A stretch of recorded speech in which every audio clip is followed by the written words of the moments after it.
On a stormy night, the thunder roared across the sky, lighting up the magnificent mansion below. The sound of the pouring rain mingled with the desperate cries for help. At that moment, a figure appeared on the tree. The cries of distress drew the attention of the zombies over 500 meters away. It would only take a second. The figure focused intently on the mechanical watch on his wrist, his voice mechanical as he observed. From the moment he heard the cries to when his focus zeroed in. With just 5 seconds to spare, his gloved hand gently brushed over the watch's surface, his finger landing precisely on the number 5. Suddenly, a thud echoed. The girl, too caught up in running, tripped and fell onto the road. The horde of zombies behind her seized the opportunity to rush forward, their mouths dripping with blood as they aimed to devour her alive. She was paralyzed with fear, but all she could do was scream helplessly. "No, save me. I don't want to die yet." One of the zombies lunged at her, its blood-stained mouth wide open. At that moment, a rope shot forward, the end of which was attached to a sharp blade. The rope, like a slender snake, swiftly wrapped tightly around the zombie's neck. A sharp crack echoed, and the fate of the zombie was instantly clear. The man who had just jumped down swung the cord, tightly wrapping it around the necks of the remaining zombies. He muttered under his breath, 3 seconds. The man gripped the knife handle firmly, his voice deep, 2 seconds, 1 second. With that, he yanked the 2 sides of the knife handle. The cords wrapped around the zombies' necks simultaneously severed their heads in an instant. After taking care of the zombies, the girl weakly cried out, "Please, please take me with you." At that moment, in the distance, another group of zombies heard the noise and began shambling toward this direction. The girl sobbed, pleading with him. The man glanced over her body and immediately noticed the skin on her jawline was gradually transforming, turning a sickly gray, just like the zombies. He coldly said, "Unfortunately, you've run out of chances." She cried uncontrollably, her eyes locked on the figure of the man walking away. "Please, don't leave me behind." At that moment, the zombies behind her closed in, leaving no escape. Fresh blood splattered like rain, eventually staining the road, marking the tragic end of the poor young girl's fate. The man kicked open the wooden door, shouting loudly, "Eldest miss." Inside the chapel, a slender girl was praying with her hands clasped before God. She heard the call, but did not respond. The man continued to call out, "Eldest miss, is that you? I finally found you." He grabbed her hand, his voice filled with concern. "It's dangerous here. Come with me quickly, I'll protect you, and get you out of here." But when the girl turned around, her pupils were no longer clear like before. Instead, they were bloodshot, as red as fresh blood, and her gaze became cold and merciless. She swung her hand, pushing him away, and an overwhelming stench of death surrounded her. He gasped in shock. Has she been infected? The girl was beyond recognition. She raised her sharp claws and lunged at him, attacking him in a frenzy. He trembled as he raised the knife, his voice filled with helplessness. "Damn it! How did things end up like this?" 10 years ago, a man in a suit spoke up. "Mo Jung, your life was saved by the White Wolf Society. From today onwards, your life no longer belongs to you. You must protect my daughter, Bai Jai. Live for her, and if you must, die for her." Mo Jang looked at the little girl, Bai Ji, who was smiling brightly in front of him. He heard her father continue. "This is the entire meaning of your remaining life." But that very girl was the one who cared for him more than anyone else. She gently placed her soft hand on his cheek and spoke tenderly. "For the rest of your life, you must live for yourself, not for the White Wolf Society, and not for anyone else." Bai Jai. Mo Jang called her name in pain. His eyelids fluttered slightly, just enough to see Bai Jai in front of him, furiously trying to scratch and tear him apart.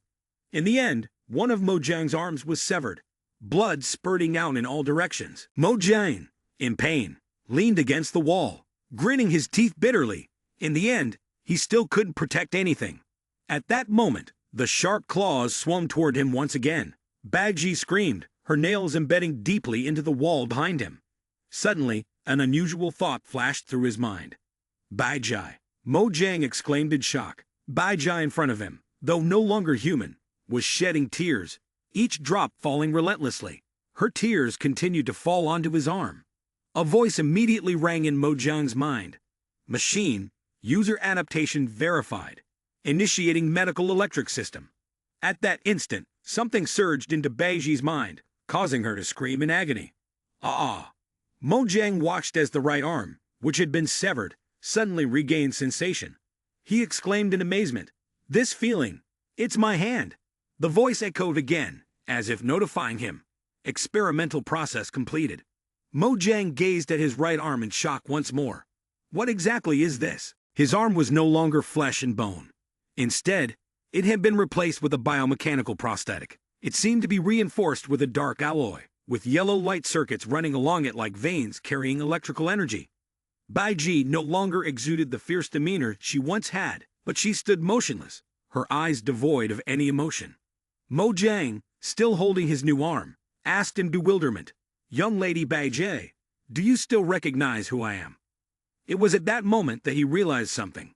Mojang looked down at his mechanical arm and muttered, puzzled, "Although Baiji no longer attacks, it seems like her mind hasn't returned. Could it be related to this new arm of mine?" But on his wrist, there was a blue cord, connecting to Baiji's chest. Mojang exclaimed in surprise, "Huh? What is this?" He touched his left wrist in shock. A blue cord. After touching it, Baiji suddenly moved stiffly and stepped toward him. Mojang finally understood. So that's how it is. He raised his left hand, and instantly Baiji raised her left hand to mirror his. Mojang gasped. It can control eldest Miss's actions. Synchronization rate? Mojang reached out again, intending to touch her, but suddenly his body felt weightless. The digital floor beneath his feet suddenly vanished, and he fell straight down. After a while, Mojang finally opened his eyes. He looked around bewildered. Where am I? The space around him had changed slightly, resembling a digital world. Behind him were countless interconnected data networks. Mojang looked ahead and saw Baiji suspended within a digital sphere. Her entire body emitted a brilliant glow. Mojang anxiously called out, "Baiji, Baiji, eldest Miss Baiji, I can sense her presence." Seeing that Baiji showed no reaction, Mojang focused more intently. It seemed she had fallen asleep, but was not dead. "Eldest Miss, please rest assured. I will definitely find a way to save you." With that, Mojang prepared to rush forward. But at that moment, strange crackling sounds filled the air, and the digital space suddenly showed display errors. Mojang abruptly opened his eyes, and before him, the familiar sight of the sanctuary reappeared. He reached out his hand, gently caressing Baiji's cheek, whispering to her, "I won't forget. Eldest Miss, no, Baiji, you are the entire meaning of the rest of my life." Mojang spoke from the bottom of his heart. Whether it was an illusion or not, Baiji's face seemed to flush slightly. At that moment, a stranger suddenly appeared at the door. He shouted loudly, "It's a monster! We've found a monster!" It turned out that the person running in was a priest. He seemed to have been injured, weakly leaning against the wall, just to stand. But his mouth didn't stop screaming. "Monster! You are all monsters!" He tightly gripped the cross in his hand, crying out desperately, "My God, please grant mercy and deliver your innocent people." Mojang scoffed coldly, picking up a dagger. "God's too busy. He won't be able to save you. Let me help you out." On the priest's forehead, dark brown rotten spots were starting to form, showing that he was about to turn into a zombie. Yet, he still shouted stubbornly, "Mom, a monster calling itself to deliver others. Only I can purify this world. We are the representatives of the divine." The priest spread his arms wide, and his scream immediately caught the attention of the flock outside. Everyone glared at Mojang. Mojang coldly looked at him. These people and this so-called false god had already been bitten by the corpses. It seemed that becoming a corpse was only a matter of time. The priest turned and shouted loudly, "O faithful followers, the trial of the Lord is right before us." He pointed at Mojang and Baiji. "Kill those demons, and use their blood to cleanse us." Immediately, the zombies charged toward the two of them. Mojang quickly stepped in front of Baiji. At this point, the number of zombies had reached the hundreds, surrounding Mojang, and leaving him no way to escape. The priest continued to yell, "Kill them!" The zombies, following the priest's command, rushed towards Mojang, growling, "Grr grr." Among the zombies was the girl Mojang had encountered earlier and failed to save. She had not yet fully transformed. Mojang charged forward with a knife, and the girl's face showed clear signs of fear. her eyes brimming with tears, as if she were about to cry. Seeing this, Mo Jiang was stunned, and his movements froze. He immediately stepped back, gritting his teeth and muttering, "Damn it, what's wrong with me?" Because she hadn't fully turned into a corpse yet, she hesitated. At that moment, another man holding a dagger rushed from behind, intending to sneak attack Mo Jiang. He quickly glanced over his shoulder and instantly noticed the movement. However, Mo Jiang didn't expect Bai Jie, who had been standing motionless, to suddenly rush forward to protect him. Mo Jiang panicked and shouted, "Bai Jie! Damn it!" Mo Jiang quickly moved to the front and slashed the dagger, severing the zombie's neck.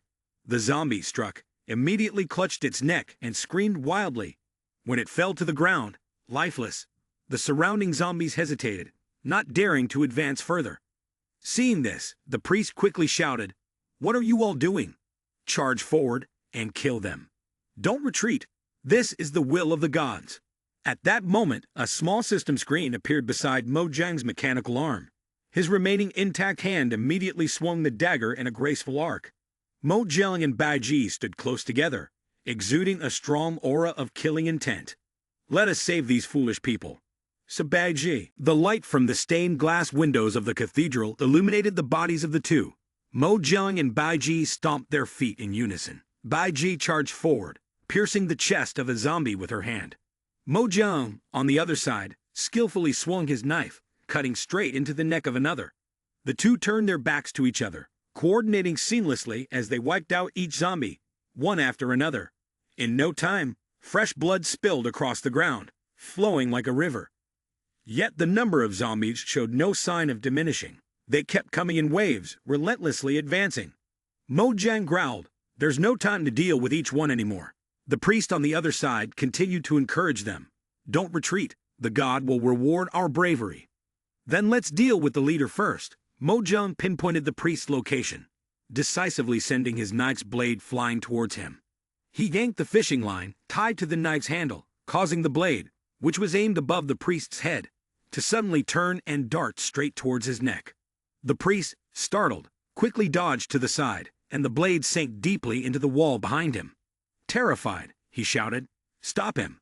Quickly stop him!"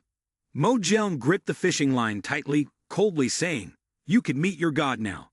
He yanked both ends of the line, and the knife's blade immediately swung sideways, decapitating the priest with a clean, swift strike. The group of zombies stared with wide eyes at the leader, all of them frozen for 5 seconds. The surrounding space suddenly became eerily silent. Mo Jiang turned to them, coldly asking, "Do you want to continue?" The group of followers all turned around, stammering, "Let's run! Let's run! I just remember I have something to do." A moment later, the system suddenly chimed, announcing the completion of the mission and awarding a reward. A strange bottle of medicine appeared on Mo Jiang's prosthetic arm. He looked at the bottle in his hand in surprise. "Medicine?" Seeing the bottle, Bai Ji immediately approached, her small hands grabbing Mo Jiang's hand, her face showing clear longing. He asked again, "Do you want it?" Mo Jiang opened the bottle and poured its contents into Bai Ji's mouth. She obediently drank it all. Afterward, the wounds on Bai Ji's body quickly healed. Mo Jiang nodded in satisfaction, saying, "This medicine seems very useful." He rested his forehead against hers, whispering softly, "Bai Ji, I won't let you get hurt anymore." In the supermarket dressing room, Mo Jiang carefully removed each piece of dirty clothing from Bai Ji.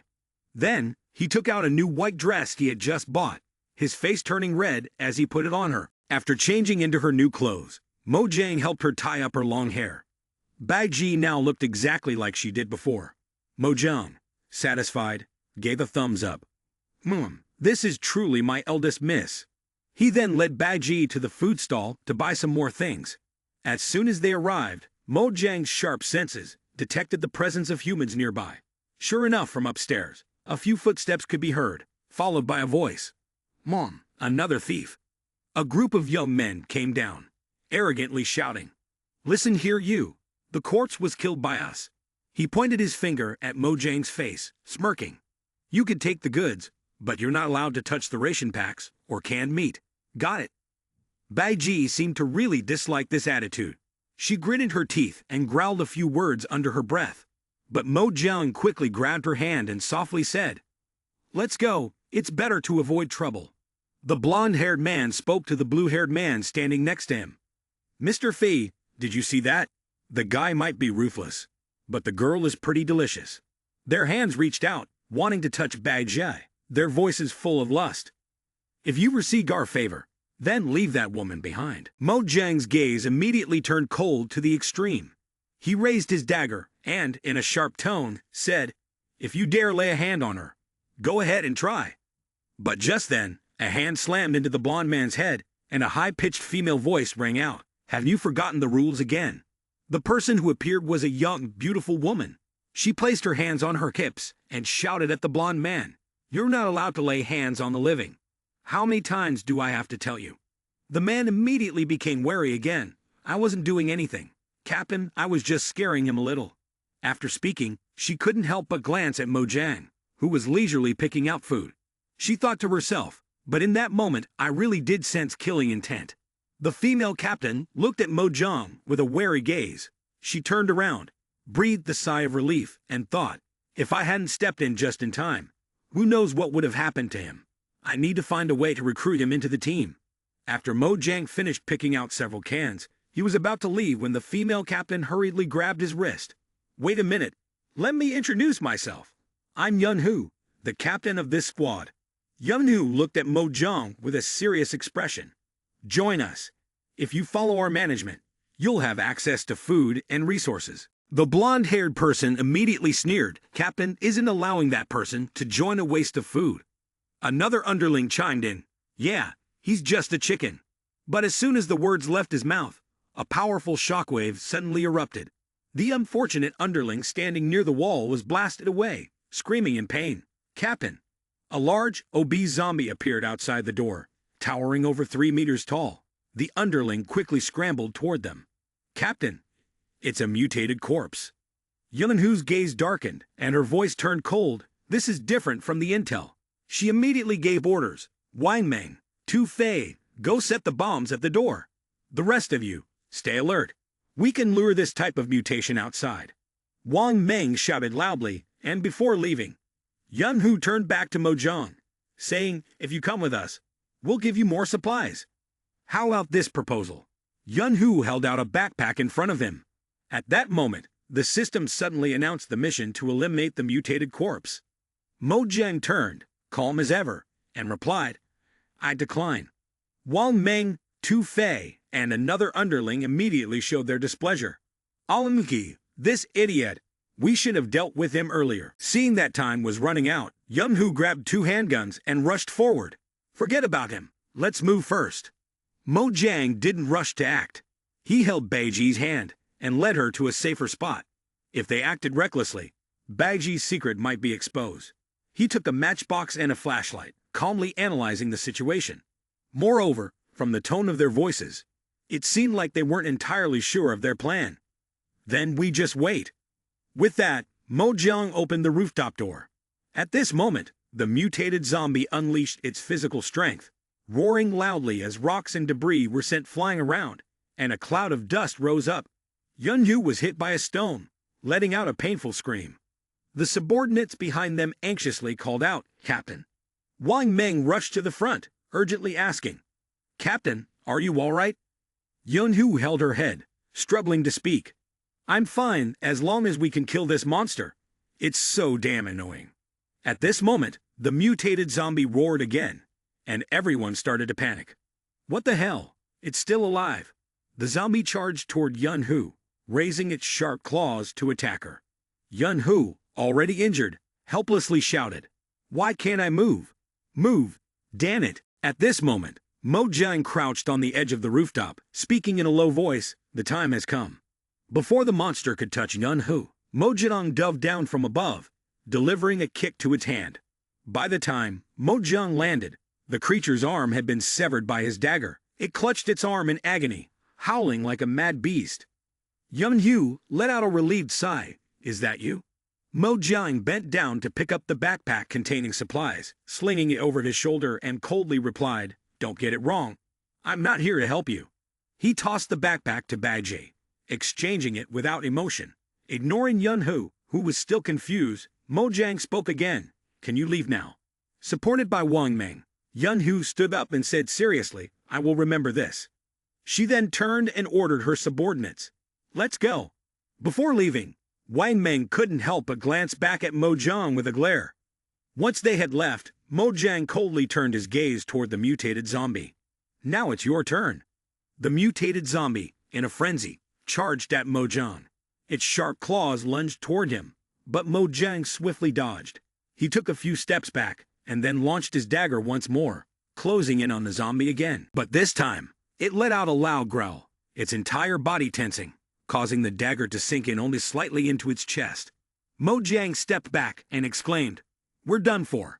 The monster grabbed the blade of the dagger and pulled it out straight, seemingly unaffected by the attack. Mo Jiang gritted his teeth in frustration. Damn it! The monster grasped the blade and yanked the fishing line, just as he had done. Mo Jiang was hit with a stronger force, his body immediately lurching backward, crashing hard onto the floor. Pain shot through his entire body as he gritted his teeth and sat up, muttering, "It seems this dagger won't kill it." At that moment, Bai Ji seized the opportunity to circle behind the monster, but it had already noticed her, immediately swinging a punch down at her position. Bai Ji quickly leaped high, dodging the deadly blow. The dagger blade flew again, spinning like a vortex. This strike slashed directly into the monster's thigh, making its massive body stagger uncontrollably. Taking advantage of this, Bai Ji and Mo Jiang charged from two directions, simultaneously. Mo Jiang swung the fishing line up and shouted fiercely, "Die!" The fishing line was just a distraction for the monster. At that moment, Mo Jiang and Bai Ji both thrust their hands straight into its chest. The monster let out a cry of pain before collapsing to the ground. Mo Jiang let out a sigh of relief and said, "It's over." He was gasping for breath, staring at his mechanical hand. The blow just now seemed to have drained all his strength. "Is your power still not enough to use it?" Bai Ji beside him also grimaced, looking exhausted. Mo Jiang quickly approached to check on her, gently stroking her face in comfort. "Are you that tired? It's all over now." At this moment, the system chimed in again. Mission complete. Unlocking imprint. Mo Jiang's mechanical hand was immediately drawn towards the body of the monster. He exclaimed in surprise. Something seemed to be pulling his arm closer. His hand finally touched an imprint on its body. Seeing the imprint on Mo Jiang's hand, Bai Ji's eyes suddenly gleamed with intense desire. Mo Jiang asked, "Do you want this?" But before he could react, Bai Ji suddenly grabbed the hem of her dress. With force, she tore apart the delicate fabric, revealing her flawless white skin. Her hair, once tied up high, now cascaded down her shoulders, and her upper body was completely bare. The skirt she wore had also been torn, leaving it in tatters but still incredibly seductive. Bai Ji reached out to grab his mechanical hand, crawling step by step towards Mo Jiang. Panicking, he covered his face with his hand, embarrassed, and called out, wait a moment. What are you trying to do?" After absorbing that, a red imprint appeared on Bai Ji's chest. Mo Chuan curiously asked, "What is this?" At that moment, another screen suddenly appeared beside him, and the mechanical voice rang out, "Level 1 imprint." Mo Chuan was surprised and finally understood. So the imprint is what Bai Ji just absorbed. His spirits seem much better now. This seems really beneficial. If that's the case. Mo Chuan rubbed his chin, suddenly coming up with a new idea. Mo Chuan led Bai Ji out onto the street. On the road, zombies were wandering aimlessly, falling to the ground one by one. With each strike from the two of them, the sound of the system kept ringing. The system notification stated that the synchronization rate was at 7%. The more Mo Chuan fought, the more he understood. As they killed the zombies, his synchronization rate with Bai Ji was also rising, making their teamwork increasingly seamless. He massaged his neck and happily said, 12.3 seconds. It's getting faster, but it's also draining more stamina. Mo Chuan spread out his palm. After only a short while, he had collected 5 or 6 imprints. He nodded in satisfaction and said, "This number of imprints should last for a while." Bai Ji saw an imprint, and her eyes immediately lit up like a kitten seeing food. She leaned her head towards Mo Chuan, continuously sniffing the scent on him.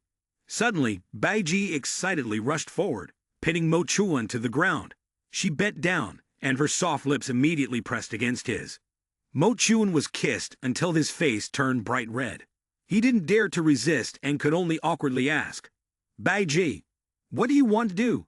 Mo Chuan's eyes gradually grew dazed, completely immersed in the sweet kiss. He thought to himself, but he could feel his strength gradually recovering. After a while, Baiji finally stopped kissing and pulled away from his lips. Her breathing was still rapid, and her cheeks were flushed. Mo Chuan sat up, looking at her with eyes full of affection. He thought to himself, Baiji must know these things. That's why she's doing this, right? Mo Chuan reached out to grab the backpack that had been tossed on the ground. Suddenly, his sharp eyes stopped at a point not far from here. "Who's there?" Mo Jiang rushed over, swinging his arm, and successfully caught a person hiding behind a nearby wall. The group of people broke out in a cold sweat. One person had been discovered, and the other immediately raised a smoke bomb that had been lit. With a loud boom, the area before Mo Jiang was suddenly engulfed in a cloud of smoke. When the smoke dissipated, the two men had already run off, shouting loudly, "Run! Run quickly!" Mo Jiang looked in their direction and immediately recognized that it was the White Wolf Society. "Do you remember? The place where you lived, they still have a stash of weapons and ammunition. It's just the right time for us to go there and grab some." Baiji naturally didn't remember anything, staring at Mo Jiang with a puzzled expression. Mo Jiang sighed. "Forget it, you'll probably remember when we get there." He ruffled Baiji's hair with a tone full of affection. "Let's go." Upon arriving in front of the White Wolf Society building, Mo Jiang raised his hand to stop Baiji. "Wait." Baiji looked up, sniffing the air, while Mo Jiang bent down to inspect the ground. Sure enough, among the grass, there was a time bomb. A landmine bomb? Mo Jiang crouched on the ground, and quickly deduced that this was a method he had only taught Zhu Yan. After thinking for a moment, he smiled and looked into the building. If he's inside, then this will be much easier. Inside the White Wolf Society building, a man raised his hand and shook his wine glass, speaking leisurely. "Look who it is." He glanced out the window, his tone devoid of emotion. "Mo Jiang, is he still alive?" At this moment, the system notification indicated the acquisition of the illusionary bandage prop. The piece of cloth was immediately wrapped around Mo Jiang's arm, concealing the strange mechanical part. Mo Jiang opened the door and stepped inside, not forgetting to remind Baiji, "Wait outside for my news." As soon as Mo Jiang entered the hall, two people were already waiting there. The stone lions surrounding them immediately shot out laser beams. Mo Jiang was too familiar with such tricks. He leaped up 2 or 3 steps, skillfully dodging each beam one by one. After overcoming this obstacle, Mo Jiang grinned. The final trap was the two men, the ones who had stolen his backpack. They were terrified, but still tried to sound firm. I warn you not to come any closer." "I already told you," Mo Jiang said calmly. "I'll step a little closer." But I didn't hear clearly. At that moment, the floor beneath the two men suddenly dropped slightly, clearly revealing a trap mechanism in the mansion. The two men panicked and shouted, "We're done for." Mo Jiang's dagger had, at some point, shot up, pressing a red button to activate the trap mechanism beneath the floor. Instantly, the two of them were hoisted up like pieces of meat. They were frantically stammering.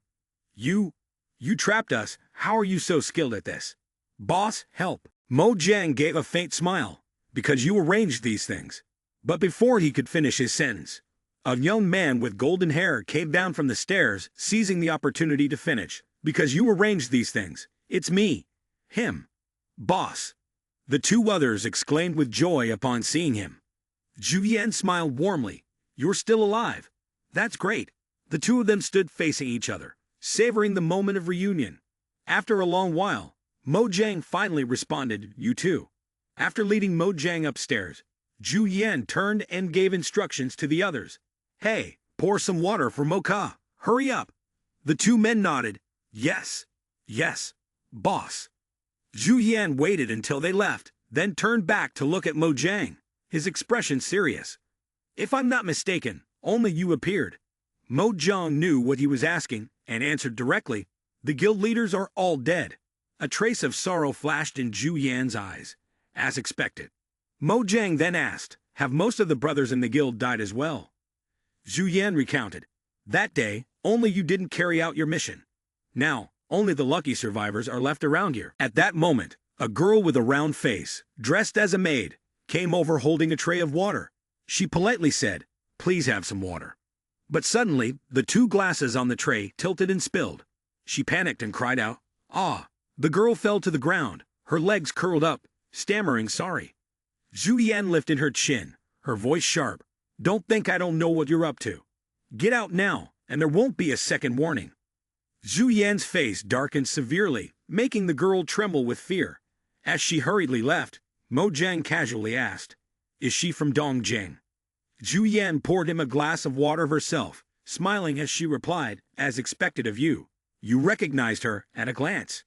She handed him the glass, continuing, "Dongjing was wiped out by us before, and of course, the remaining ones are under our control." Zhu Yan sipped her water and asked, "Mr. Mo, would you like to join us? Having you here would be much more reliable." His gaze darkened, and in a low voice he asked, "What do you mean?" Mo Jiang placed the glass down on the table, his expression indifferent as he answered, "I can't stay here any longer." Then he asked again, "Sorry, may I bring some weapons with me?" Zhu Yan awkwardly bit her lip and replied, "If you don't want to help us, then I have no reason to take supplies from the guild for you." But after saying this, she smiled and shook her head helplessly. "Well then, I guess these words won't stop you. Go ahead and take them." "All right then." Mo Jiang stood up and patted Zhu Yan on the shoulder. He smirked, but the next moment, his body staggered, unable to maintain balance, and he collapsed to the ground, his head spinning. Mo Jiang could only mutter those words before closing his eyes and losing consciousness. Zhu Yan sprang up from her seat, looking panicked as she called, "Mr. Mo, Mr. Mo."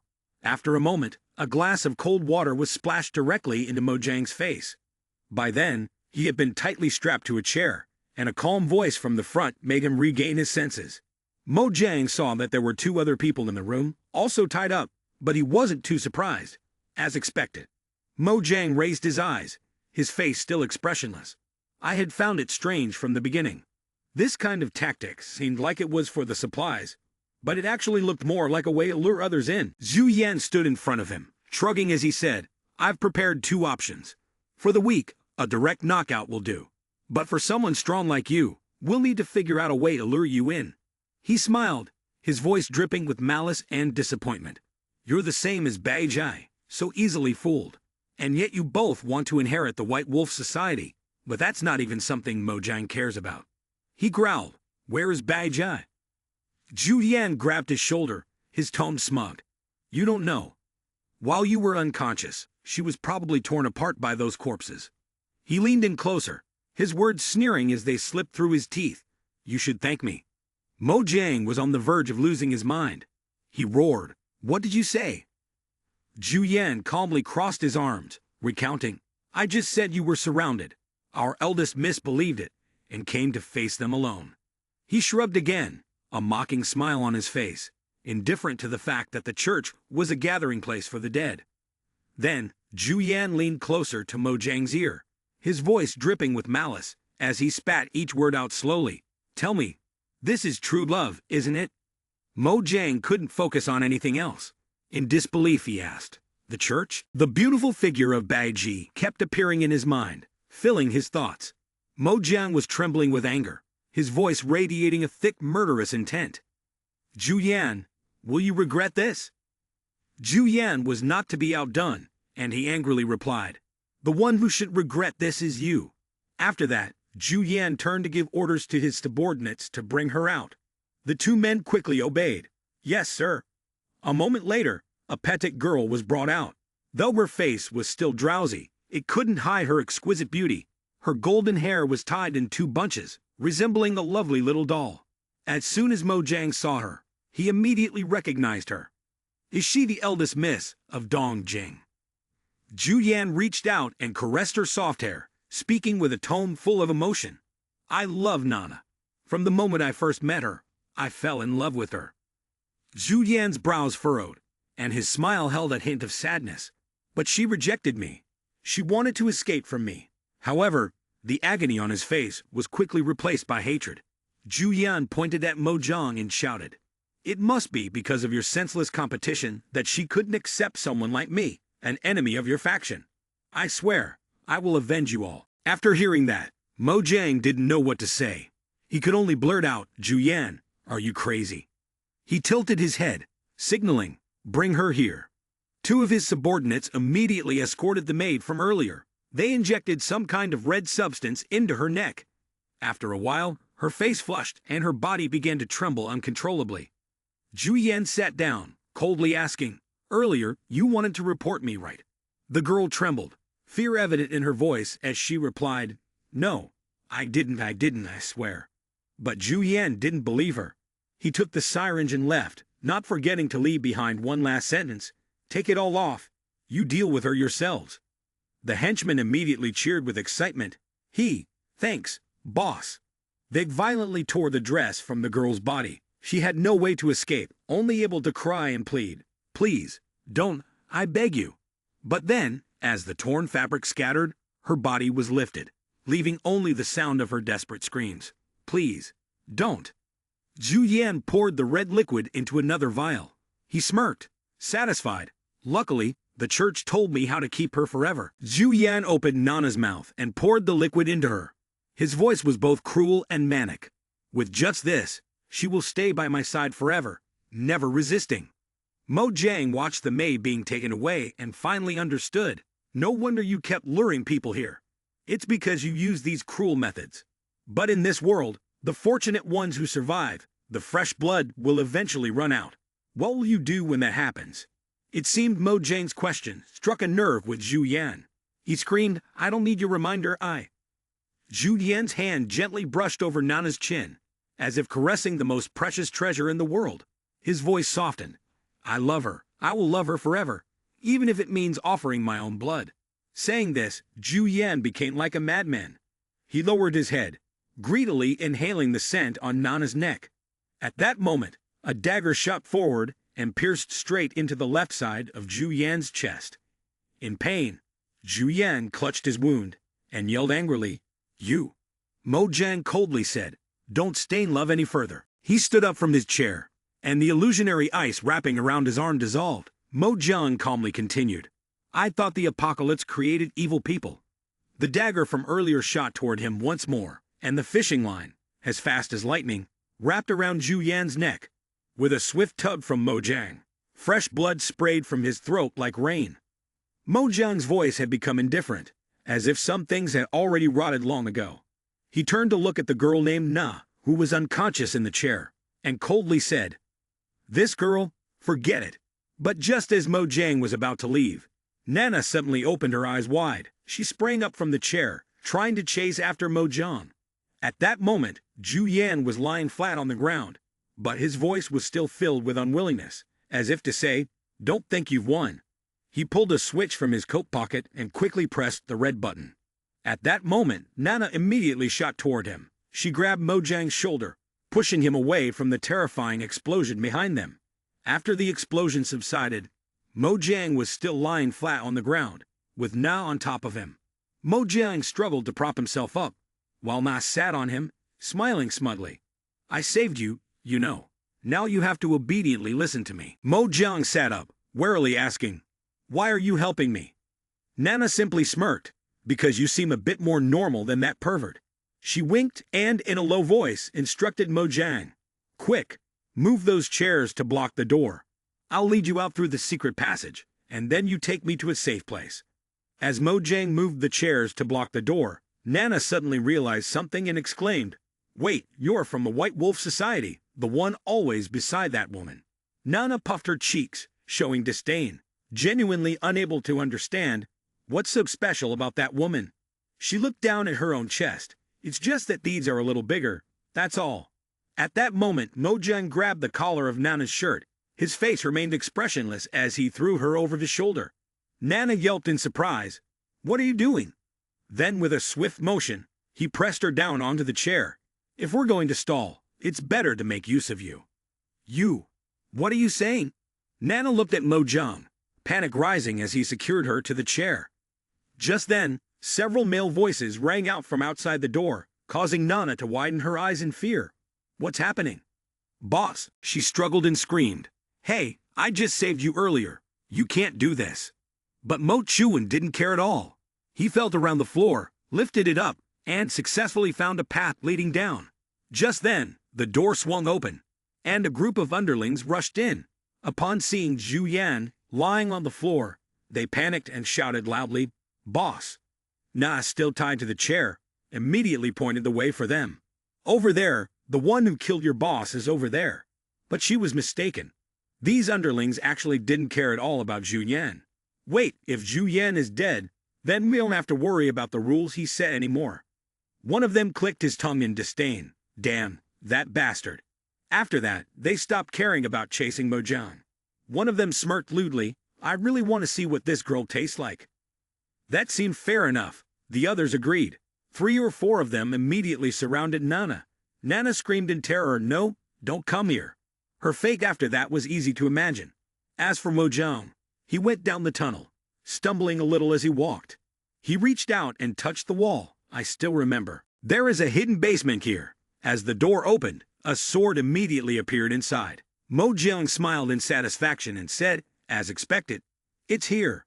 The blade of the sword was so sharp that his own reflection was visible on its surface. Mojang cautiously uttered its name, White Wolf Iron. From above, the shrill screams of Nay could be heard. "Don't come here." One of the men, with a wicked tone, said, "Sis, trust me, it won't hurt." Mojang stepped forward and threw the sword far away, shouting loudly, "Next, Bajai." A familiar heel appeared by the windowsill. The hand holding the sword was incredibly skilled. Baiji swung the White Wolf Iron, and with just a few sharp strokes, she quickly wiped out the worms in the room. One by one, they collapsed before Nana, fresh blood spilling onto the floor. At this moment, only the leader remained, trembling, unsure of what to do. Mojang silently approached him and landed a steel-like punch square on his face, causing him to spit out blood from his mouth. Mojang eagerly walked over to Baiji and asked, "Baiji, have you remembered now?" But she only stared blankly at the sword in her hand. Baiji's eyes flickered with sadness and confusion. Seeing her expression, Mojang felt a bit disappointed. Was it just instinct? But immediately he gently cupped Baiji's face, softly saying, "Well, at least the criteria of the White Wolf Society now truly belong to you." At that moment Nana, standing behind them, pouted angrily, "You're bullying her. You're playing with me." Mo Chun turned around and coldly replied, "It's just that I don't want to owe anyone a favor." With that, he pulled Baiji's hand. "Let's leave here." Baiji leaned closer to him, her small hand interlocking with his, holding on tightly. She then stood on her tiptoes and placed a kiss on Mojang's lips. He wasn't as surprised as the first time and didn't resist at all, only feeling a little confused, thinking, "Is she helping me regain my strength?" The sensation was almost overwhelming. The witness to this fiery scene, Nana, was so embarrassed that she covered her face with her hands, and in fear, screamed, as expected, "He's a pervert." After stepping outside, Mojang had to admit it was indeed a little more comfortable. Nana looked at Baiji in surprise and thought to herself, "She's still alive. Amazing." Mojang pulled Baiji's hand, coldly speaking to Nana, "We'll say goodbye here." But at that moment, Nana suddenly grabbed his shirt. Mojang turned his head, his face showing confusion. Nana looked up at him and finally said, "Take me to a safe place." Mojang yanked his hand away, replying irritably, "I never agreed to any deal with you. Taking you out is enough. The debt is paid." However, Nana unexpectedly lunged at him, wrapping her arms tightly around his waist, stubbornly shouting, "I don't care if you're just going to leave me here. It'd be better if you hadn't saved me at all. Just kill me now." Hearing this, Baiji, who had been standing nearby, quickly drew her sword, her eyes filled with murderous intent. Mojang was startled and fearful. This is bad. Baiji is going to make a move. He grabbed Nana's hand and pulled her away from him. Mojang pushed Nana against the wall, his patience running thin. "You think I won't kill you?" Nana remained defiant, glaring at him. "Then do it. I'm going to die anyway." Immediately after, the cold muzzle of a gun was pressed directly against Nana's face. She closed her eyes, as if waiting for death to come. After a loud clink, nothing happened at all. Not even the zombies wandering outside heard anything. Nana nervously opened her eyes, her heart pounding as if it might fall out of her chest. Mojang coldly stuffed the gun into his bag. "Consider yourself lucky. It's out of ammo." He turned his back, leaving behind a single remark. "Remember, I'm only taking you to H City." Na happily chased after Mojang. "Heh, okay." After some time, the three of them finally reached a desolate place. A horde of zombies was running amok, their growls echoing from every corner. Mojang crouched behind a wall, thinking to himself, killing these things would just be a waste of energy.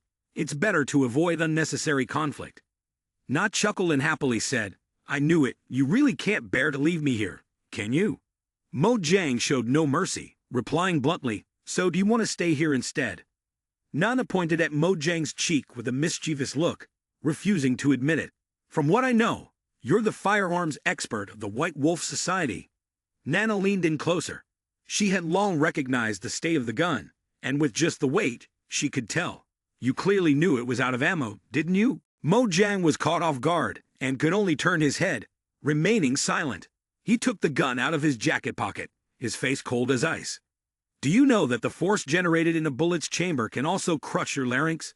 The barrel of the gun pointed again at Nana's throat. Want to try it?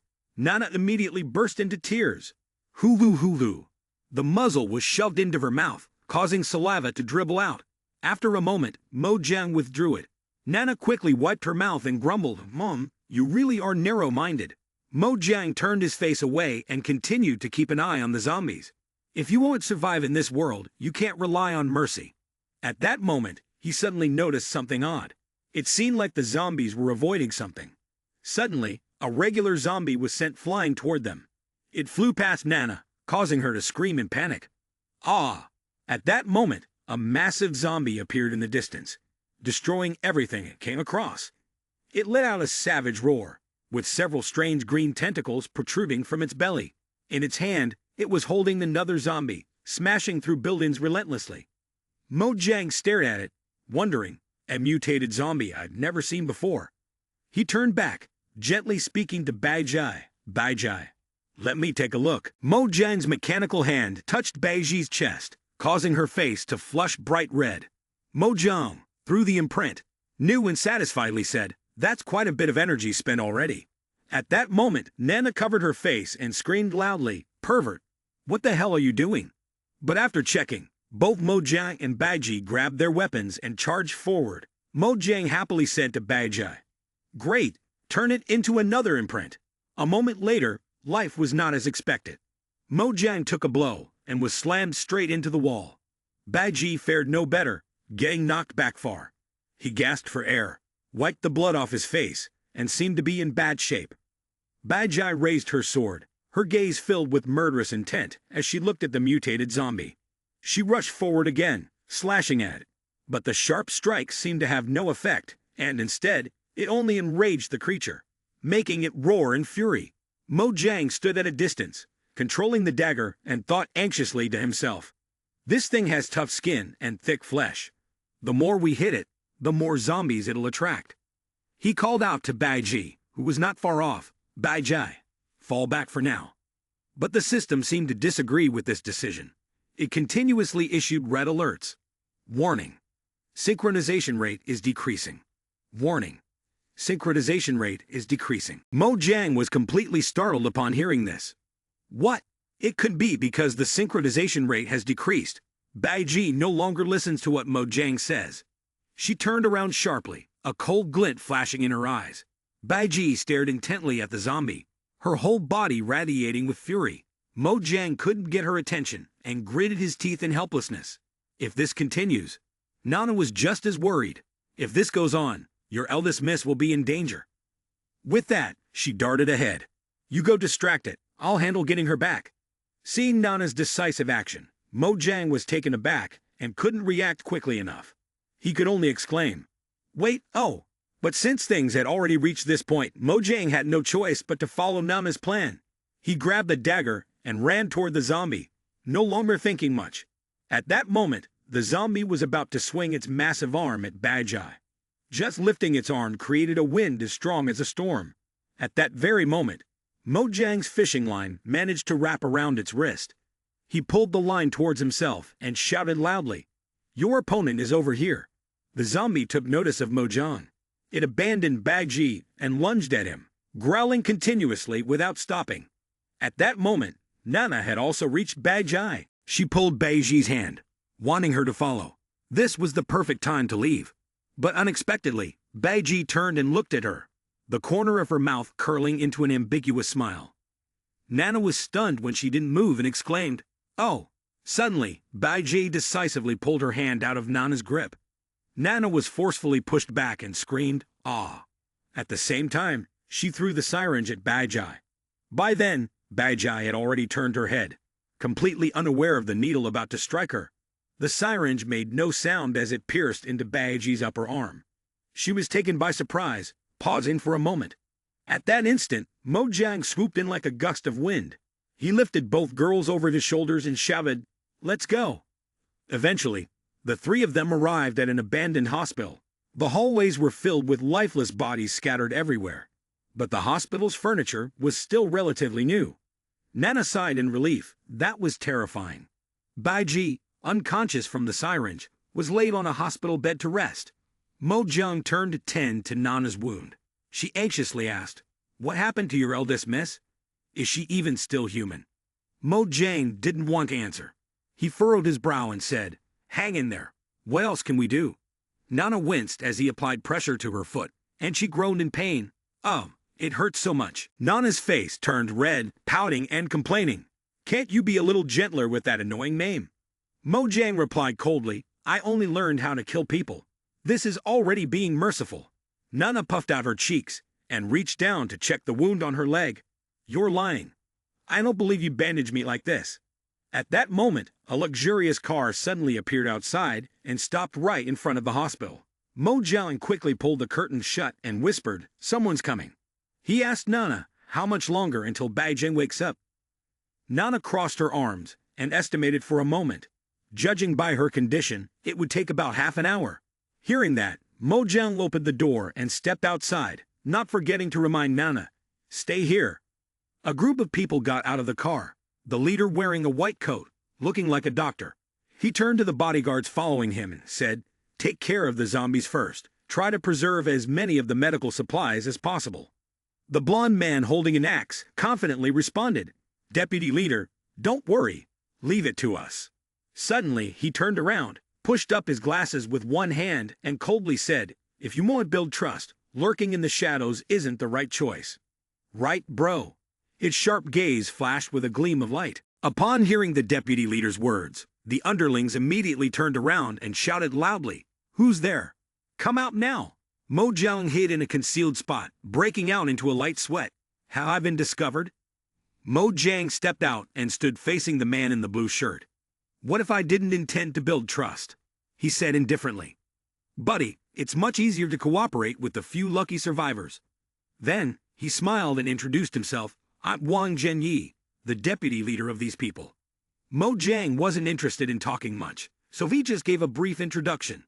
Mojang led Wang Zhenyi and his group inside, where they attentively observed the blood-stained hospital corridor filled with dead bodies. Wang Zhenyi asked, "Mojang, did you take care of all these people?" But Mojang didn't feel the need to answer. He pointed to the second floor. "This is just one floor. The other floors here are completely unrelated." From below, looking through the steel mesh, it was clear that there were still zombies up there, lingering in groups. Mojang went over and opened the door to a patient room. Na, who was tending to Baiji, immediately became cautious and hid behind the curtain. Seeing them, Wang Zhenyi turned and asked, "Who are these two?" Mojang quickly answered, "They're my family." Hearing this, Wang Zhenyi immediately turned to tell the brown-haired man, "Le Fei, go to the car and bring some food and drinks for them." Upon hearing this, the brown-haired man immediately showed clear displeasure on his face. "What?" He raised his hand to massage his shoulder, and, with a reluctant tone, said, "Why should I give food and drinks to these useless people? At least, there should be some fair exchange." Then Le Fei pointed at Ma's face and said, "It's perfect timing. You come over and massage my feet." Seeing that Nat didn't move, he shouted angrily, "Can't you hear me?" Just as Le Fei was about to strike her face, Mojang swiftly held his hand back. Le Fei winced in pain, his face turning pale, trembling as he cried out, "It hurts! Let go of me!" Mojang bluntly said, "Whether you give it or not is your business. They are not obligated to be your servants." With that, his gaze turned cold. "Sorry." Seeing that he was at a disadvantage, Le Fei quickly turned to seek help from the vice leader. Wang Zhenyi raised his hand to cover his mouth, coughed twice, and then said, "In the end, you started the trouble. Apologize." Seeing that Wang Zhenyi wasn't on his side either, Le Fei, though furious, still had to turn and say, I'm sorry." Mo Jiang let go of his hand, coldly warning, "Next time, it won't be that simple." Le Fei, naturally dissatisfied, glared at Mo Jiang with anger. "You're such a jerk." Wang Zhenyi smiled gently, reaching out to pat Nana's head. "Little sister, here, this is for you. My people were a bit rude earlier." He then handed Nana a small candy stick. Wang Zhenyi placed a hand on Mo Jiang's shoulder. "Even though it's you, Mo Jiang, we're preparing to wipe out the zombies on the upper floor. Do you want to join us?" Mo Jiang looked over at Bai Jai, still unconscious on the bed. After thinking for a moment, Bai Ji's condition was still unstable. He turned back to Wang Zhenyi. "Sorry, I won't join you." Seeing Mo Jiang's refusal, Le Fei angrily shouted, "You!" But Wang Zhenyi quickly pulled him out. "Then we won't bother you anymore." After they left, Nana held the candy stick in her hand, extremely happy. There are still good people in this world. She sat on the bed, stuck out her tongue, and made a face at Mo Jiang, completely unlike that selfish little demon. Nana beamed with joy and was about to unwrap the candy to eat. When she was about to put the candy in her mouth, Mo Jiang casually reminded her, "Are you that happy? Aren't you afraid of being poisoned?" Nana placed a small piece of candy in her mouth, her voice blooming like a flower. "People aren't like you." "Oh."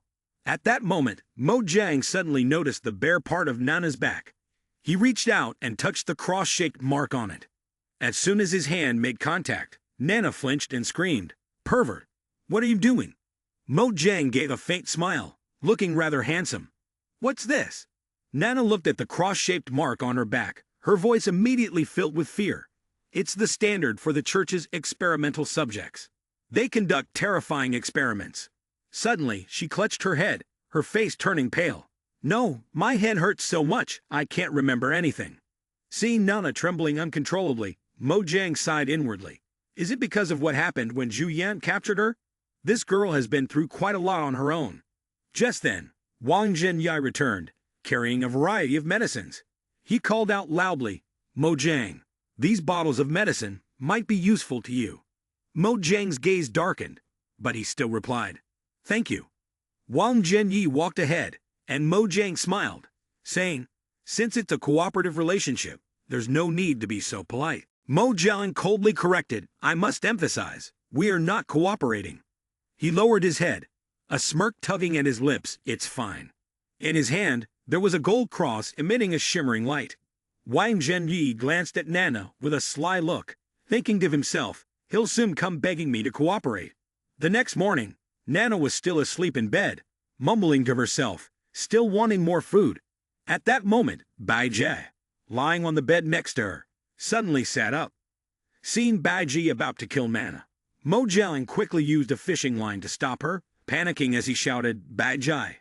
Nana is awake now, she's rubbing her eyes sleepily. What's going on?" Bai Jie immediately reverted to a dazed expression. Mo Jiang breathed a sigh of relief. "It's okay, she's awake now." Suddenly, Bai Jie heard the noise of the zombies upstairs, and she looked up as if she wanted to go up there. Seeing Bai Jie's expression, Mo Jiang silently speculated, is Bai Jie craving the zombies upstairs? Just then, the system announced the unlocking of the mission to clear the hospital. Nana was still rubbing her eyes in bed, sluggishly saying, "Looks like your eldest miss is in pretty good shape." Mo Jiang cupped Nana's face, reminding her, "Hey, wake up." "What is it?" Nana asked, confused. Mo Jiang instructed her, "Stay here obediently, we'll go upstairs and check." Upon hearing this, Nana's round face immediately showed signs of worry, but she only dared to lower her head and make a soft sound. Mo Jiang gently patted her head and smiled, saying, "I promised I'll take you to the city, I won't run away." Hearing this, her spirits instantly lifted. "Okay." After giving Nana instructions, Mo Jiang led Bai Jie upstairs, quickly taking care of the zombies to collect the imprint for Bai Jie. When he saw the imprint in his hand, Mo Jiang asked with suspicion, "Is it possible to collect a complete imprint?" He turned to look at Bai Jie, thinking to himself, "Let's give it a try." Mo Jiang pressed the imprint to Bai Jie's chest, and she immediately let out a joyful cry. At that moment, Baiji's body suddenly underwent a slight change. Two long red horns sprouted from her forehead, sharp and menacing, and her strength seemed to increase as well. Mojang exclaimed in surprise, "Is this a level up?"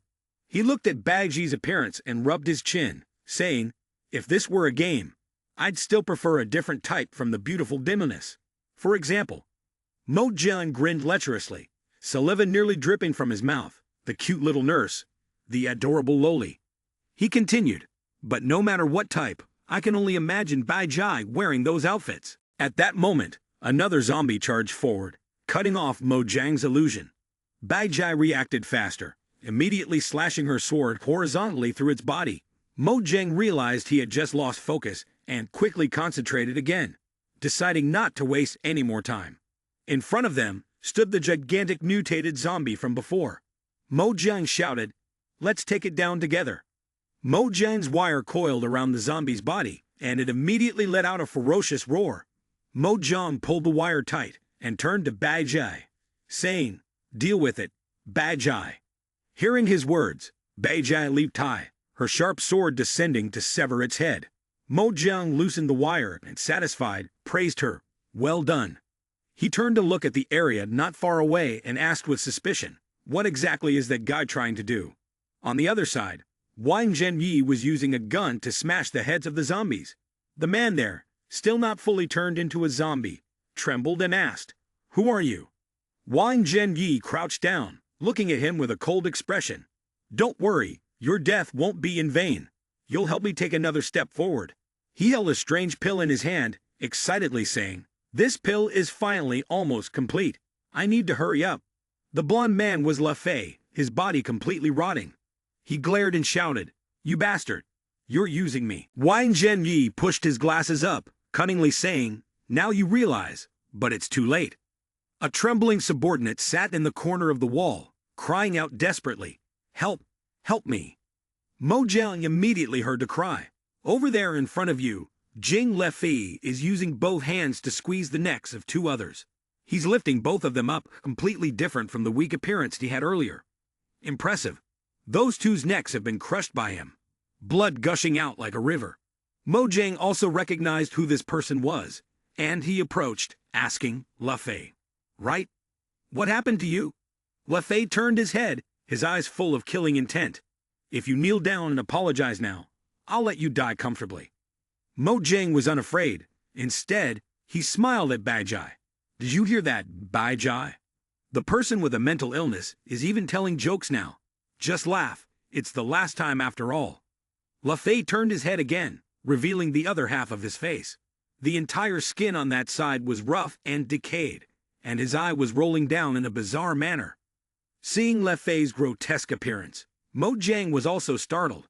He saw Lefei bend down and suck some green liquid from the hands of the corpses, trembling as he exclaimed, "Power!" Then, he plunged the syringe directly into his neck, his voice filled with madness. "As long as the strength is strong enough."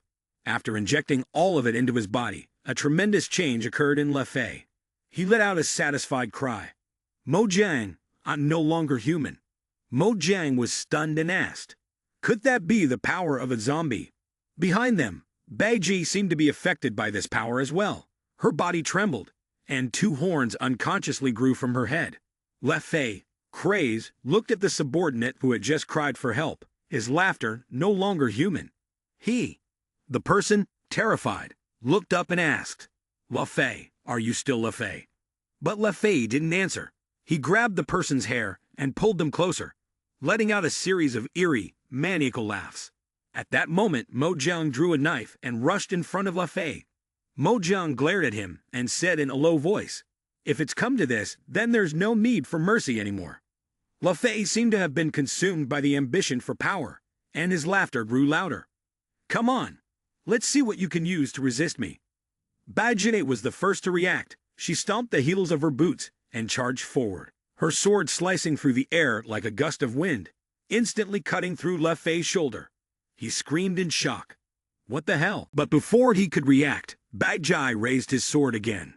Before Lefei could do anything, the remaining shoulder of his was already shattered by a strike. The sound of the sword slashing echoed continuously. In the end, Le Fay helplessly collapsed, trembling as he asked, "Why am I still losing?" Mo Jiang coldly looked at him, realizing that the moment he abandoned his humanity, he no longer had any chance of winning. Le Fay died, still mumbling in regret, "Deputy Leader, I'm sorry." Upon hearing this, Mo Jiang immediately realized something. Deputy Leader? Mo Jiang hurriedly pulled Bai Jie back to the old room, kicking the door open with urgency and shouting, "Nana!" The scene before him caused Mo Jiang's face to turn pale. Nana was slumped in the chair, with numerous devices attached all over her body, drawing blood from her in continuous waves. Mo Jiang quickly rushed to her side. "What happened?" Wang Zhenyi appeared behind him, calmly saying, "Now that you're here, it seems Le Fay's experiment has failed. It was indeed a waste to have him use the drug." He smirked again. "The thing is, you can't save this girl anymore. 75% of the blood in her body has already been drained." Mo Jiang's sharp blade immediately lunged forward. In rage, Mo Jiang pressed the knife to Wang Zhenyi's neck and shouted, "It was all your orders, right? What's your goal?" Wang Zhenyi tilted his head, his voice cold and terrifying. "My goal? Of course, it's to fight against the zombies.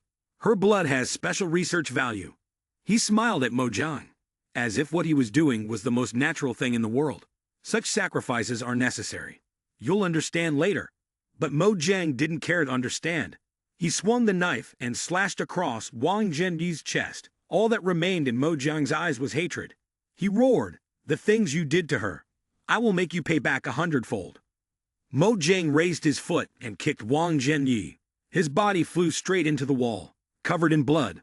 Wang Zhenyi still smiled coldly and said, "That's why ordinary people will never understand." He spoke slowly, each word sounding grand and dignified. During humanity's struggle against the zombies, death was something that should not be worried about. What mattered was that, at that moment, the zombies on the floor above had heard the noise and were already heading towards them. At this moment, Nana suddenly opened her eyes, weakly looking up at a zombie that was screaming and about to charge at them. But Nat quickly ran over, using her body to block the attack and shield Mo Jiang from the blow. Mo Jiang turned around in panic, shouting loudly, "Nana!" But her body has already been pierced through by the zombie's hand. Before collapsing, Na still managed to smile, her face full of happiness. "Haha, I'm not completely useless." Nana's blood splattered across Mo Jiang's face. He widened his eyes, frozen in place, staring at her as she fell. At that moment, another zombie charged at them. Baiji immediately stepped in front of him, raising her sword to deal with it. But this type of zombie seemed stronger than the ones before. Baiji struggled to hold back her sword, yet she still couldn't finish it off. Meanwhile, another zombie lunged forward, pouncing toward Mo Jiang. "Go!" Mo Jiang roared, gripping its arm tightly, ignoring the system's relentless warnings. Warning. Synchronization rate unstable. Warning. Synchronization rate unstable. Die, all of you. The virtual ice on his hand shattered as he threw a punch straight at the zombie. The zombie crashed into the wall, its body collapsing to the ground, motionless. After finishing off the enemy, Baiji sheathed her sword. Suddenly, she clutched her head and cried out, "Ah, the sharp horn on my head just cracked." Seeing her in pain, Mo Jiang rushed over in alarm. "Baiji." Baiji seemed to be in excruciating agony, letting out a heart-rending scream. "Ah, ah." Mo Jiang stared at the indicators flashing on his wrist, gritting his teeth as he questioned aloud. Energy completely depleted. Is Baiji's body falling into chaos? Finally, as Baiji lost consciousness, the horn on her head slowly faded away. Mo Jiang rushed to catch her, his voice gentle as he reassured her. "Rest easy." He squinted his eyes, a fleeting trace of sadness crossing his gaze. It was all over. Mo Jiang lay on his back, allowing Baiji to rest her head on his chest. A moment later, a young man with red hair entered the door. He held a knife in his hand and walked over to where Mo Jiang and Baiji lay. The knife in his hand was raised. As night fell, Mo Jiang, in a daze, caught the smell of smoke and opened his eyes. He walked into the room next door, where the red-haired young man was sitting, silently starting a fire to keep warm. Mo Jiang immediately became defensive. He raised his knife and asked, "You're one of the evil cult's people, aren't you?" The young man didn't turn around or show any fear. He simply said, Xiaohu, my girlfriend, also died at their hands. He paused for a moment before continuing. I joined them pretending to be one of them, to get my revenge. Mo Jiang stepped closer. So, have you achieved your goal? The red-haired man, Wenan, answered calmly, as long as the cult leader is still alive, this won't be over. After that, Wenan looked up at Mo Jiang and asked, does that girl want to cooperate with me? The two stood by the fire, Mo Jiang's voice echoing through the moonlit night. He said, has Nana's body been taken away? Wenan ran a hand through his hair, helplessly saying, I was hiding from a distance. Not sure who that person was, but if it's related to the experiment, it could be Master Teacher. In his mind, he pictured a man in a black cloak carrying Nana. Wenan lowered his head again and continued, only the deputy leader has contact with him. I'd never met Master Teacher before. Mo Jiang asked curiously, you'd never met Master Teacher? Wenan looked up, his gaze drifting far away. My teacher is a biology professor. He's in H City. He might know something about this. Mo Jiang fell silent and said, not even the dead body is spared. He turned and gently stroked Bai Ji's hair, softly asking, Bai Ji, do you still remember the rules of the White Wolf Society? Mo Jiang clenched his fist tightly, as if he had made a decision. A debt of gratitude must be repaid, and a grudge must be avenged. Mo Jiang stood up and said, let's head to H City. Wenan suddenly remembered something and said, wait, before we go there, we need to stop by somewhere else. At a row of residential houses, the zombies were digging through the rubble, trying to find someone beneath. They made vicious growling sounds. Gar gar. Wang Meng shouted loudly with an axe, notifying Yun Hu. Captain, there are some over here too. It's been going on for too long. It's just adding more trouble. Yun Hu, who hadn't been seen for a while, was holding a gun in each hand. With just a few shots, she swiftly cleared the nearby zombies. She turned around and gave orders to prepare for retreat. Suddenly, Wang Meng pointed into the distance. Captain, look over there. In that direction, the zombies had found several boys hiding behind a corner of the wall. Yun Hu's expression turned serious, and she quickly said, I'll handle it. You all break through from another direction. Let's meet up at the usual spot. Wang Meng called out worriedly, but Captain. Abin immediately obeyed the order. Got it. Well, handle things here. After arranging things for the underlings, Yun Hu hurriedly rushed over to save the children. She gracefully performed a mid-air flip, her two cold barrels aimed straight at the heads of the zombies, firing without hesitation. At that moment, one zombie sluggishly approached Yun Hu from behind. She glanced over. Hemph. Yun Hu lifted her leg, flipping once more, and the zombie was immediately kicked to death by her. She quickly turned back, shoving the gun straight into its mouth. A loud bang echoed, and the zombie's head exploded, leaving not a single piece of flesh behind. Yun Hu let out a relieved sigh as she approached the two boys. Phew, you're safe now. The two boys cautiously poked their heads out and timidly looked at Yun Hu. Thank you, sister. Yun Hu asked, are there only the two of you? Why did you run over here? The chubby boy lowered his head and stammered. My sister. She's hungry. Seeing the box in the boy's hand, Yun Hu immediately recognized it as powdered milk. She looked around and asked again, is it far from here where you're from? The chubby boy pointed off into the distance. It's over there. Yun Hu led them to the place, to the small house the boy had mentioned, located in a rather secluded area. Upon arrival, both of the boys' faces suddenly took on a cunning expression. The boy in the red shirt said, Sis, we've arrived. The cold muzzle of a gun was pointed directly at the chubby boy's head. Yun Hu coldly asked, so what's the purpose of your visit? Yun Hu calmly pointed out the flaw. A good brother cares for his sister. He couldn't possibly overlook the fact that this is pet milk powder, right? The chubby boy looked at the pink milk powder box in his hand, with a paw print stamped on it, and coldly said, so it's already been exposed. The boy threw the milk powder box on the ground, and, with a harsh tone, asked, if that's the case, why did you still follow us here? Yun Hu replied indifferently, just to prevent another victim from appearing. The boy in the red shirt looked at her with a sly gaze and said, so where does your confidence come from, huh? Yun Hu responded, what did you say? It was only then that she realized something was off. Seeing Yun Hu stagger and clutch her head, the boy in the red shirt grinned triumphantly. It should be working by now. The flower that the deputy leader researched really does have an effect. Yun-Hu could no longer withstand it and weakly collapsed to the ground. The boy in the red shirt placed his hands on his hips and assessed the situation, though he realized that this woman was smarter than he had initially thought. The fatter boy, showing disdain, said, "So what? It's she already in our hands." Then, the fat boy plunged a familiar red syringe into Yun-Hu's neck. He chuckled maliciously. Heh! Yun-Hu's consciousness gradually grew hazy. She continued to exhale weakly. The boy in the red shirt seemed unsatisfied. He smirked slyly. Wait a minute, wouldn't it be too easy if we drained her completely? With that, the two of them moved forward to touch Yun-Hu. They chuckled with glee. Hey!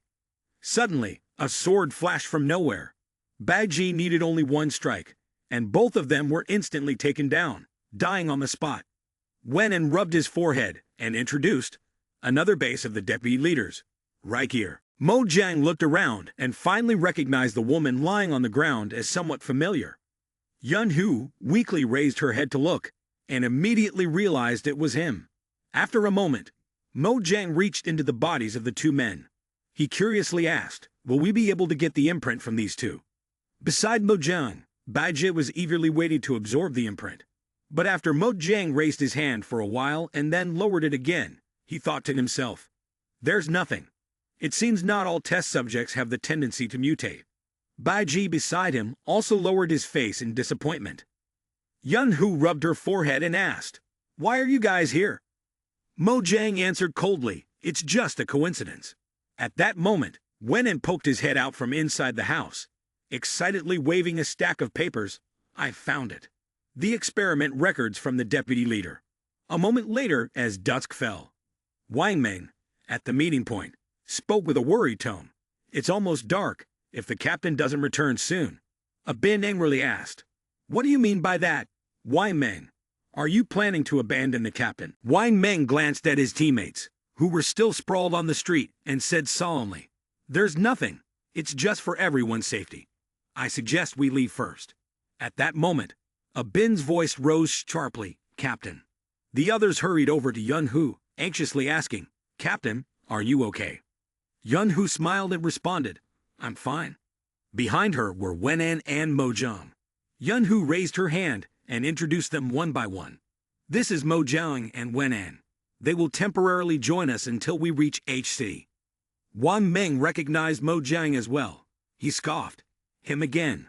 After some time, Mo Jiang's group reached Sheng Ruin Corporation. For the sake of everyone's survival, this company focused on researching the plague. Yun-Hu stood in the center, speaking in a serious tone. "Let me repeat our mission.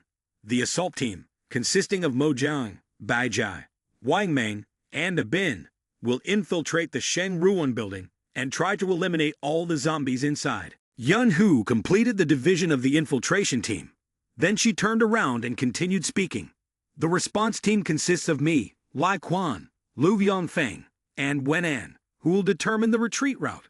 Once we receive the safety orders, we will immediately collect the data." Lastly, Yun-Hu didn't forget to remind everyone, "Please remember, personal safety comes first." At this moment, Baiji suddenly leaned forward towards the company, curiously sniffing for a while. Yun-Hu approached Mo Jiang, smiling as she said, "I didn't expect you to agree to help us so quickly." Mo Jiang replied calmly, "It's faster this way, isn't it?" He turned to look at Baiji, thinking to himself, "Moreover, since it's Sheng Ruin's data, it might help understand Baiji's condition." After that, the infiltration team successfully entered the company. At this point, there were still piles of zombies moving around inside. Mo Jiang and Baiji coordinated smoothly, mowing down the zombies like cutting grass, advancing without hesitation. Seeing this, Bin couldn't help but exclaim in surprise, "Strong, really strong." At this moment, Baiji pointed at the zombie lying motionless on the ground, her meaning crystal clear. Mo Jiang ruffled his hair, feeling a bit awkward as he said, "You want to do it here? That would be really troublesome." Baiji didn't care, and she grabbed his hand like a spoiled child. Mo Jiang looked at her, thoroughly enjoying the moment, thinking to himself, "Besides, if that horn grows again now, it will definitely cause chaos." Not getting what she wanted, Baiji immediately puffed her cheeks and sulked. She stopped being gentle and shoved Mojang down to the ground.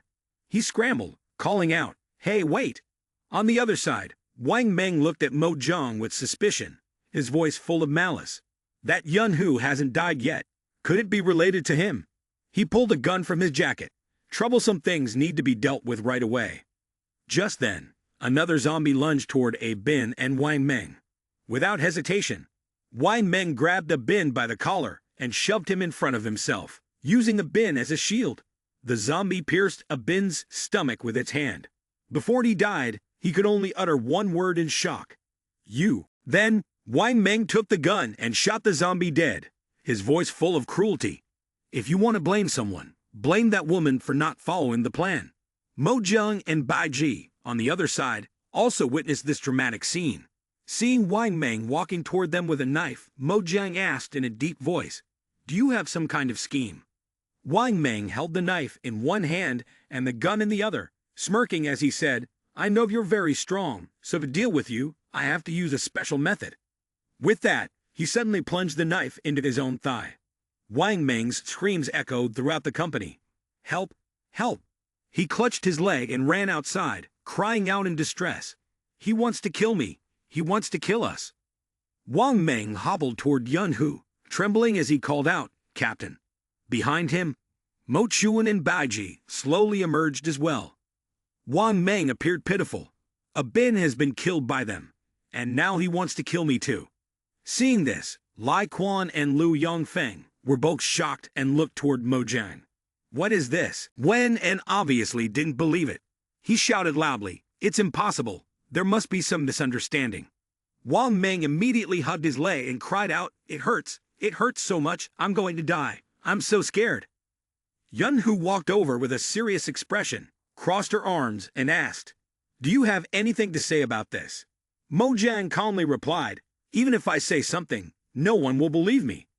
Yunhu coldly responded, "If that's the case, please leave my team." Mojang glanced at her, then turned to Wen and said, "Let's go." Lai Quan, seeing Mojang leave so easily, dissatisfiedly asked, "Captain, are you really going to let that murderer go like this?" Even Lu Yongfeng disagreed. "You should have killed him." After everything was settled, Yunhu led the group back into the company. Yunhu took the pill that Wang Meng handed her, and he, looking worried, asked, "Captain, should we continue the mission?" "Your health." Yunhu swallowed the pill and said seriously, "At least we need to deliver the token to a bin to pass on to his family." After that, Yunhu turned back and asked with concern, "Hey, is the injury on your leg serious?" Wang Meng sincerely said, "Those two aren't good at combat. I couldn't let the captain go alone. Even if it means staying until the very last moment, I will go with the captain."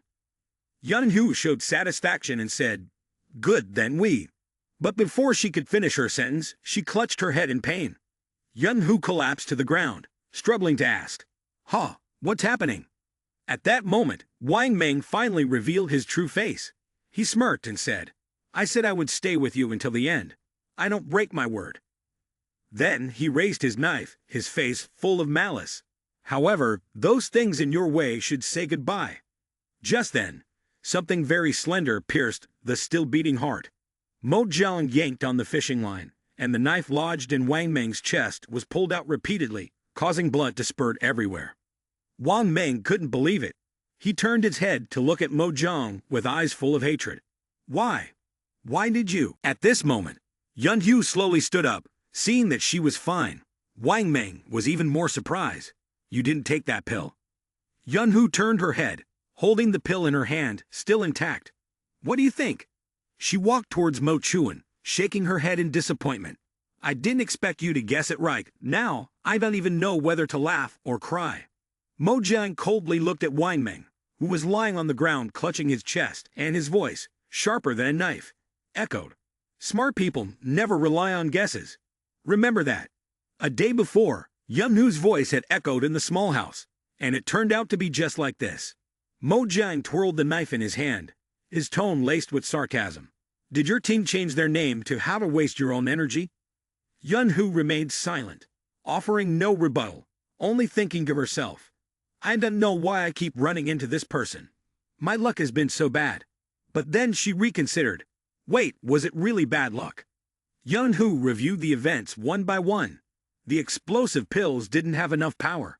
The two kids intentionally waited for me over there. And what those two kids said. Yun-Hu recalled the moment he collapsed when they had said something very suspicious, all pointing to one person. The figure of Wang Mang appeared in Yun-Hu's mind.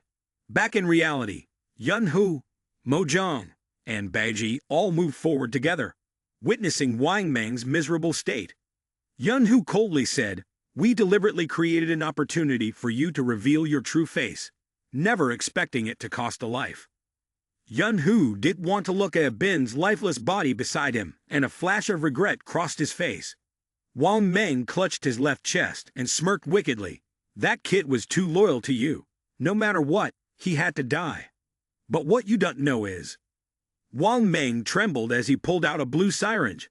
He suddenly plunged it into his own upper arm, seemingly determined to eliminate Mojang's group from the moment they walked in. "You were destined to die." Mojang immediately recognized the familiar syringe and instantly realized it was that experimental drug again. Before Wang Mang could inject it all into himself, Mojang swiftly pulled the string, and the flying knife returned, smashing the syringe right away. Mojang lifted his collar and shouted loudly, "Speak quickly. What is your connection with the master teacher? Where is Nana?" But Wang Mang had no intention of confessing. He just let out a laugh and looked at Mojang provocatively. At that moment, the ceiling suddenly trembled violently, and something pierced through it before descending like a flash of lightning. Before Mojang could react, it immediately targeted Wang Mang. When the creature sank its teeth into Wang Mang's neck, everyone finally saw it clearly. It was something resembling a machine. Yun-Hu was the first to recognize it in shock. "I can't believe it used me as bait." Lai Quan twitched his lips, his voice trembling slightly. "I've encountered this type of mutation before, but it feels even stronger than the second-level zombies we faced earlier." Wen-En, witnessing the scene, grew terrified. "Should we retreat?" At that moment, the mutated zombie had finished dealing with Wang Mang. It cast a hungry glance at Mojang and the others. The monster raised its hand and pointed.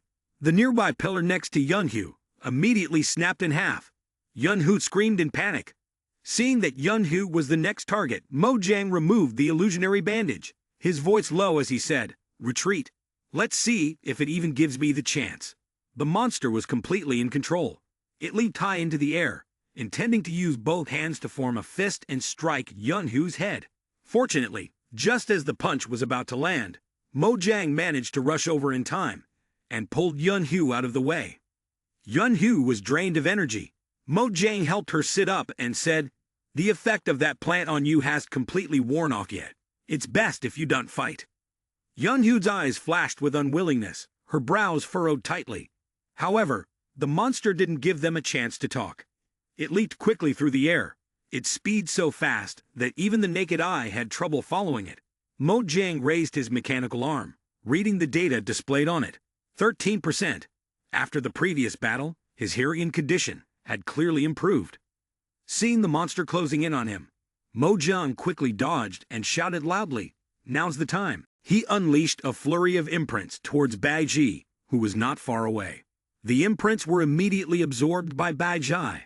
The red horns on her head shot up again, and her face became more spirited, brimming with vitality, far more than before.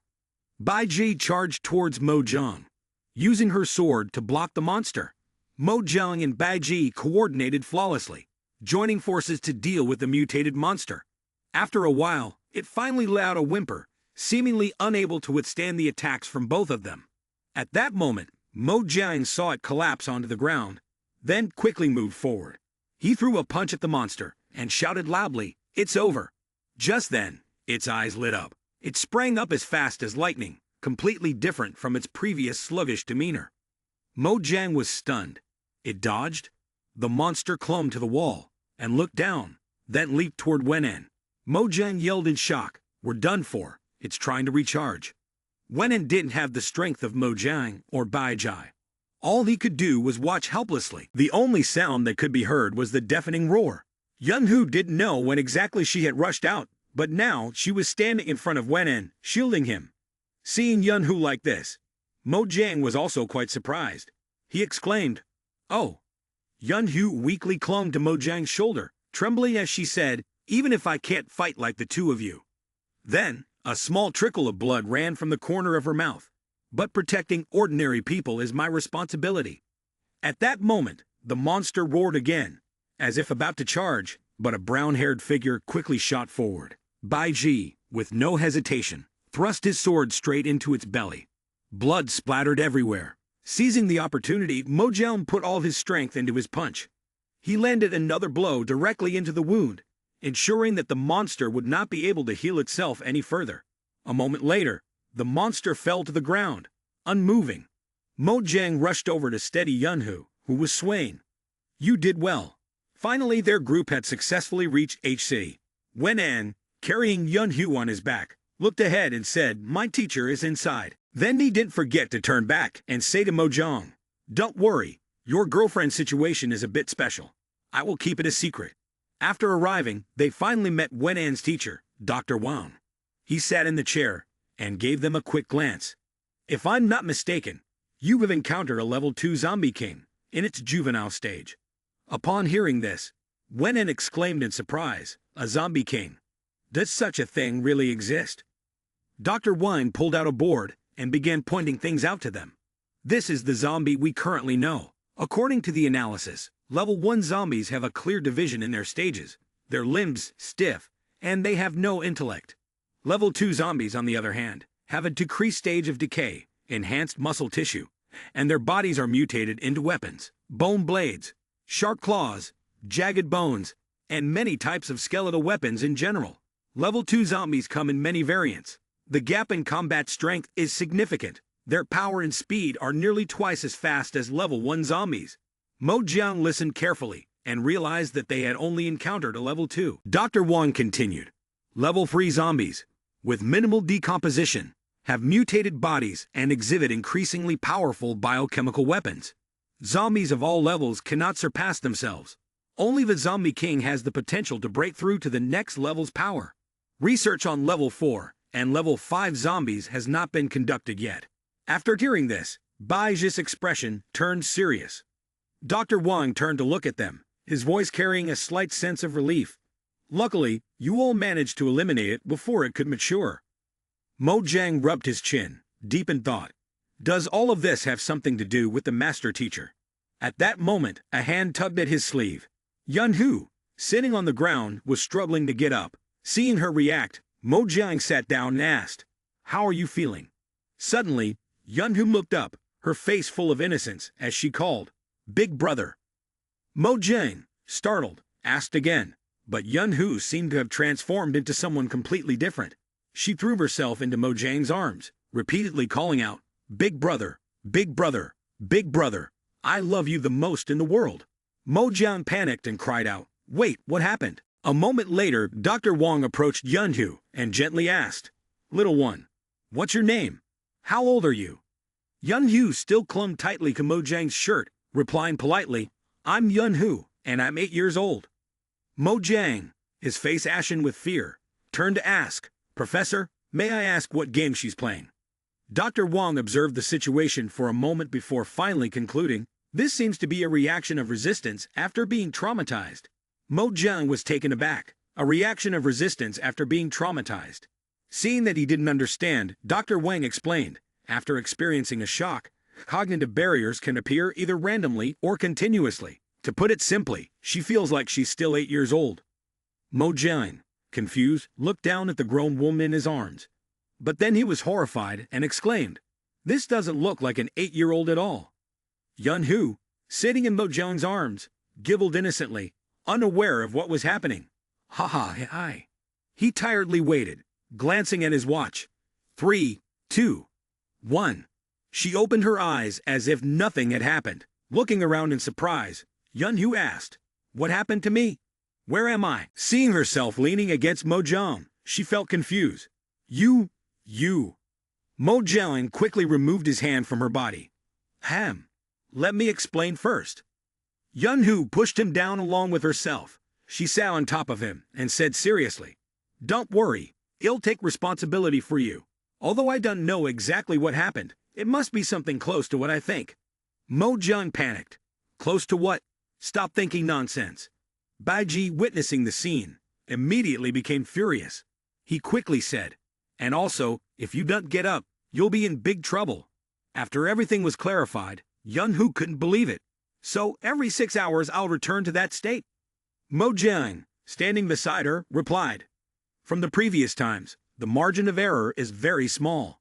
Dr. Wang and Wenin were also there. He instructed, "In any case, everyone here, focus on your recovery." He turned to Baiji. "Let's go to Baichain and settle things." Yunhu hesitated. But, she remembered her 2 former teammates. Dr. Wang comforted her.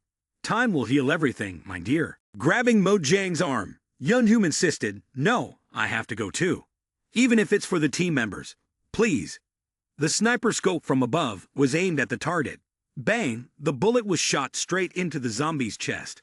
Yunhu, feeling smug, said, "See, with this distance, even if I suddenly lose consciousness, it won't cause trouble for you too." Below, Mojang and Baiji were dealing with the remaining zombies. He was exhausted and said, "I'm only talking about the best-case scenario. If things get worse, I won't be able to take care of you." She replied, "Hemph, who needs that?" He turned his back and said, "I'm just telling the truth." Yunhu jumped down and ran up from behind. Mojang didn't notice. He checked his watch, and it was nearly time. Something heavy weighed down on his shoulder. Yunhu was sitting on Mojang's shoulder, excited. Mojang angrily shouted, "Leave me alone." Entering a room, everyone looked around. Mojang silently thought, "This is a good place to rest." The room was clean. He opened the door and touched something inside. No dust. Yunhu lay on the bed, once again slipping into unconsciousness, while Mojang was lying on Baiji's lap, both of them dozing for a moment. Behind the curtain, a man stood holding a knife. Suddenly, Mojang opened his eyes and glanced toward the curtain. He grabbed the man's arm that was holding the knife and threw him to the ground.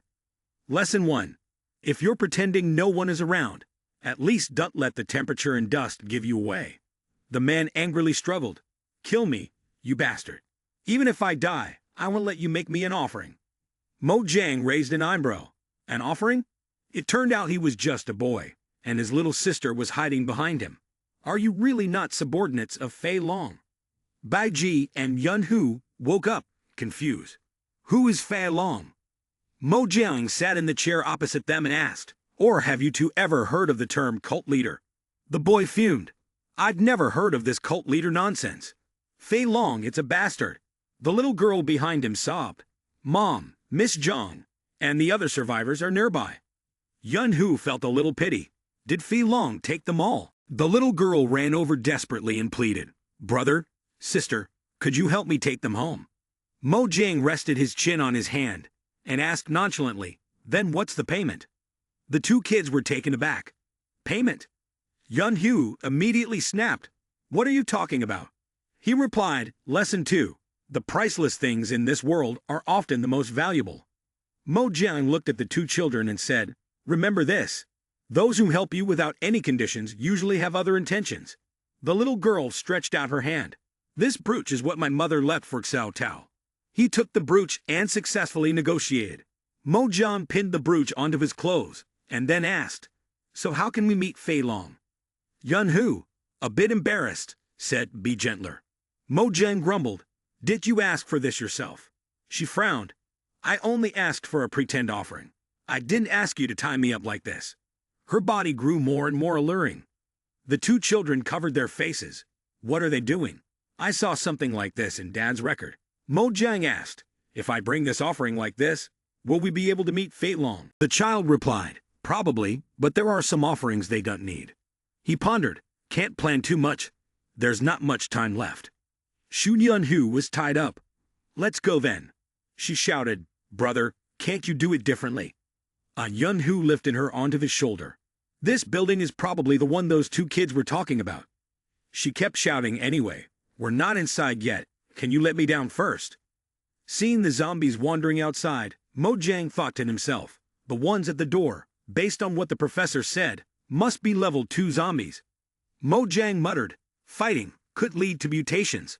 On his shoulder, Yunhu was still struggling. "Hey, are you not listening to me?" Opening the system interface, the system reminded him, Defeat the small zombie king to gain the ability to ignite. Mojang suddenly remembered and said, now that he had received the new ability earlier, flames started to burn in his hand. Mojang excitedly said, perfect timing, let's try it out. As soon as he received the power, a zombie walked past Mojang, and he cheerfully said, perfect timing, let's try it out. The zombie's body emitted a small flame, barely enough to burn a piece of cloth. All three of them fell silent. Mojang felt somewhat embarrassed. It must be because my incantation wasn't cool enough. Let me try something else. Flame attack, Gale Key's fiery cremation curse. None of the moves worked. His burning power had been exhausted. He remained silent, forcing a smile. Ha ha ha. Yunhu couldn't hold back anymore and burst into laughter. Ha ha, are you seriously planning to deal with a level 2 zombie using this tiny flame? I suggest you switch careers and become a barbecue chef instead. Mojang regained his strength, shooting Yunhu an angry look. Fine, barbecue it is. He then turned and ordered Baiji, who immediately used her sword to sever the zombie's arm. She handed the arm to Mojang, who said, let her experience the truth of this kind of power. She felt a bit uncomfortable. So smelly. The arm was being roasted over the fire. Mojang shouted, grilled meat here, grilled meat here. Fresh zombie grilled meat hot off the grill. Crispy on the outside, tender on the inside. Thin skin, soft meat. Throw the grilled arm to the side. If you're slow, it's all gone. The remaining zombies were frantically rushing towards and tearing at that arm. Mojang brushed his hands off triumphantly. Did you see that?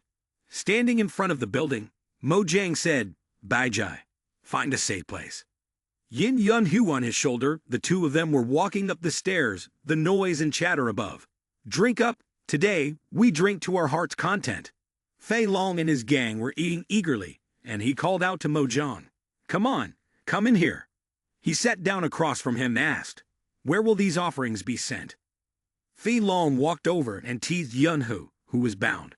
Of course, they'll be sent to the H-City Research Institute, where Master Teacher is. Mojang continued probing. So if they're considered offerings, what exactly are they being sacrificed for? Fei Long waved his hand and laughed. Why care? Maybe it's for Master Teacher, or for those zombies. Mojang asked again, zombies? Fei Long, his face flushed with alcohol, grinned. Anyway, ever since Master Teacher has been looking after us, we don't even need to go outside for food. There's even a zombie guard at the door. We can sleep soundly at night, safer than ever.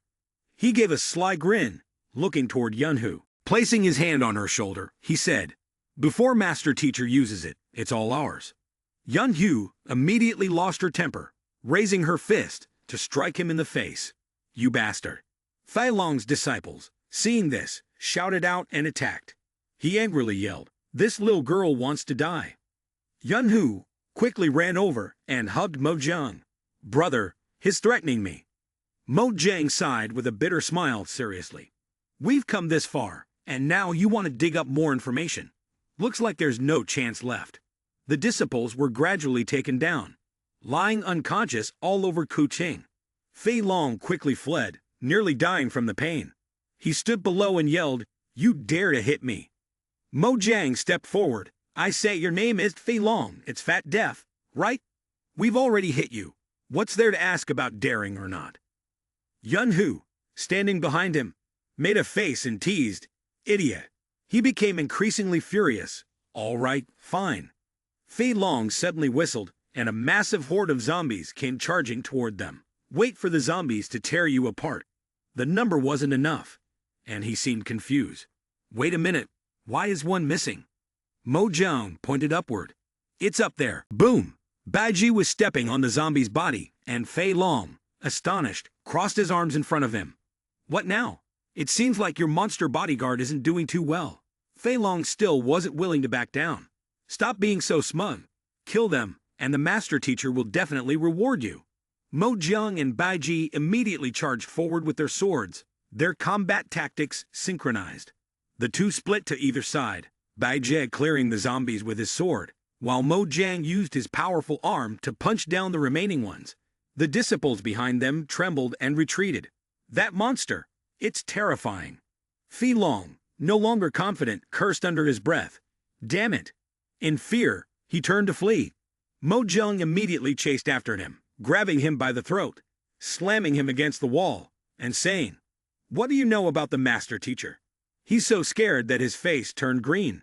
His name is Zylan. He usually stays at the Research Institute in Baicheng. But about half a month ago, he suddenly came to us. Based on what the man had said, Mo Jang immediately recalled that it was around half a month ago when the incident with Na occurred. Behind them, a zombie was charging toward them. Mo Jang saw it, bent down, and struck it in the stomach. The zombie's arm fit perfectly into Bu Fei Long, causing him to die on the spot. He realized the zombie was not targeting him. Is the target him? A human, right? Zylan was in a nearby room, where many girls were being imprisoned. It seemed they were all offerings. Baiji untied their ropes and said, "It's over now. You can leave." As they passed by Fei Long's corpse, the girls were horrified. "Did you kill them?" Mo Jang was confused. "Is there a problem?" The girls collapsed, crying out, "Our food, our safety."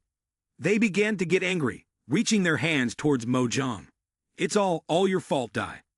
Baiji immediately stepped forward to shield and protect Mo Jang. He tried to explain, "Can't you see clearly? It was me who saved you all."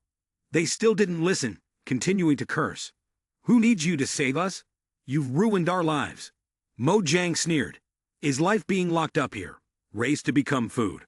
The truth is, your future will be even worse than his." They still couldn't understand. "So what? Who doesn't die? As long as we're alive, just eat well and sleep soundly, that's enough." Mo Jang asked carefully, "Among you, surely some of you are parents, with young children waiting for you, right?" A woman in the group suddenly burst into tears. "Xiao Tao, Xiao Gu." Mo Jang immediately recognized her. He approached her, and she unexpectedly burst into laughter. "Ha ha ha, we should have handed them over to Master Teacher earlier. Then we could have traded them for a position like Fei Long." Mo Jang was astonished, hopeless. He turned around. "Let's go, Bai Jai. Let's go." Seeing him leave, the group became even angrier. "It's your fault we can't go on living. Anyway, staying here means we'll die, so bat with us." Losing his patience, Mo Jang grabbed one person by the throat.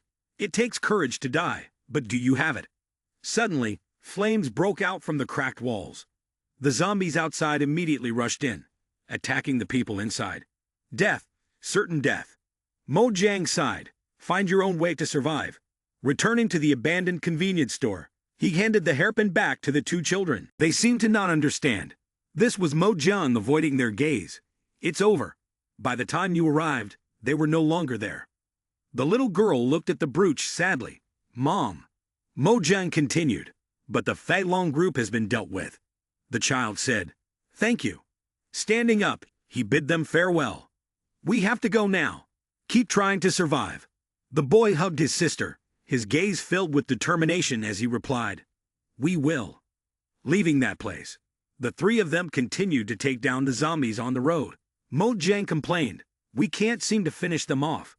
Closing his eyes, Mo Jang focused his energy. Synchronization rate, 17%.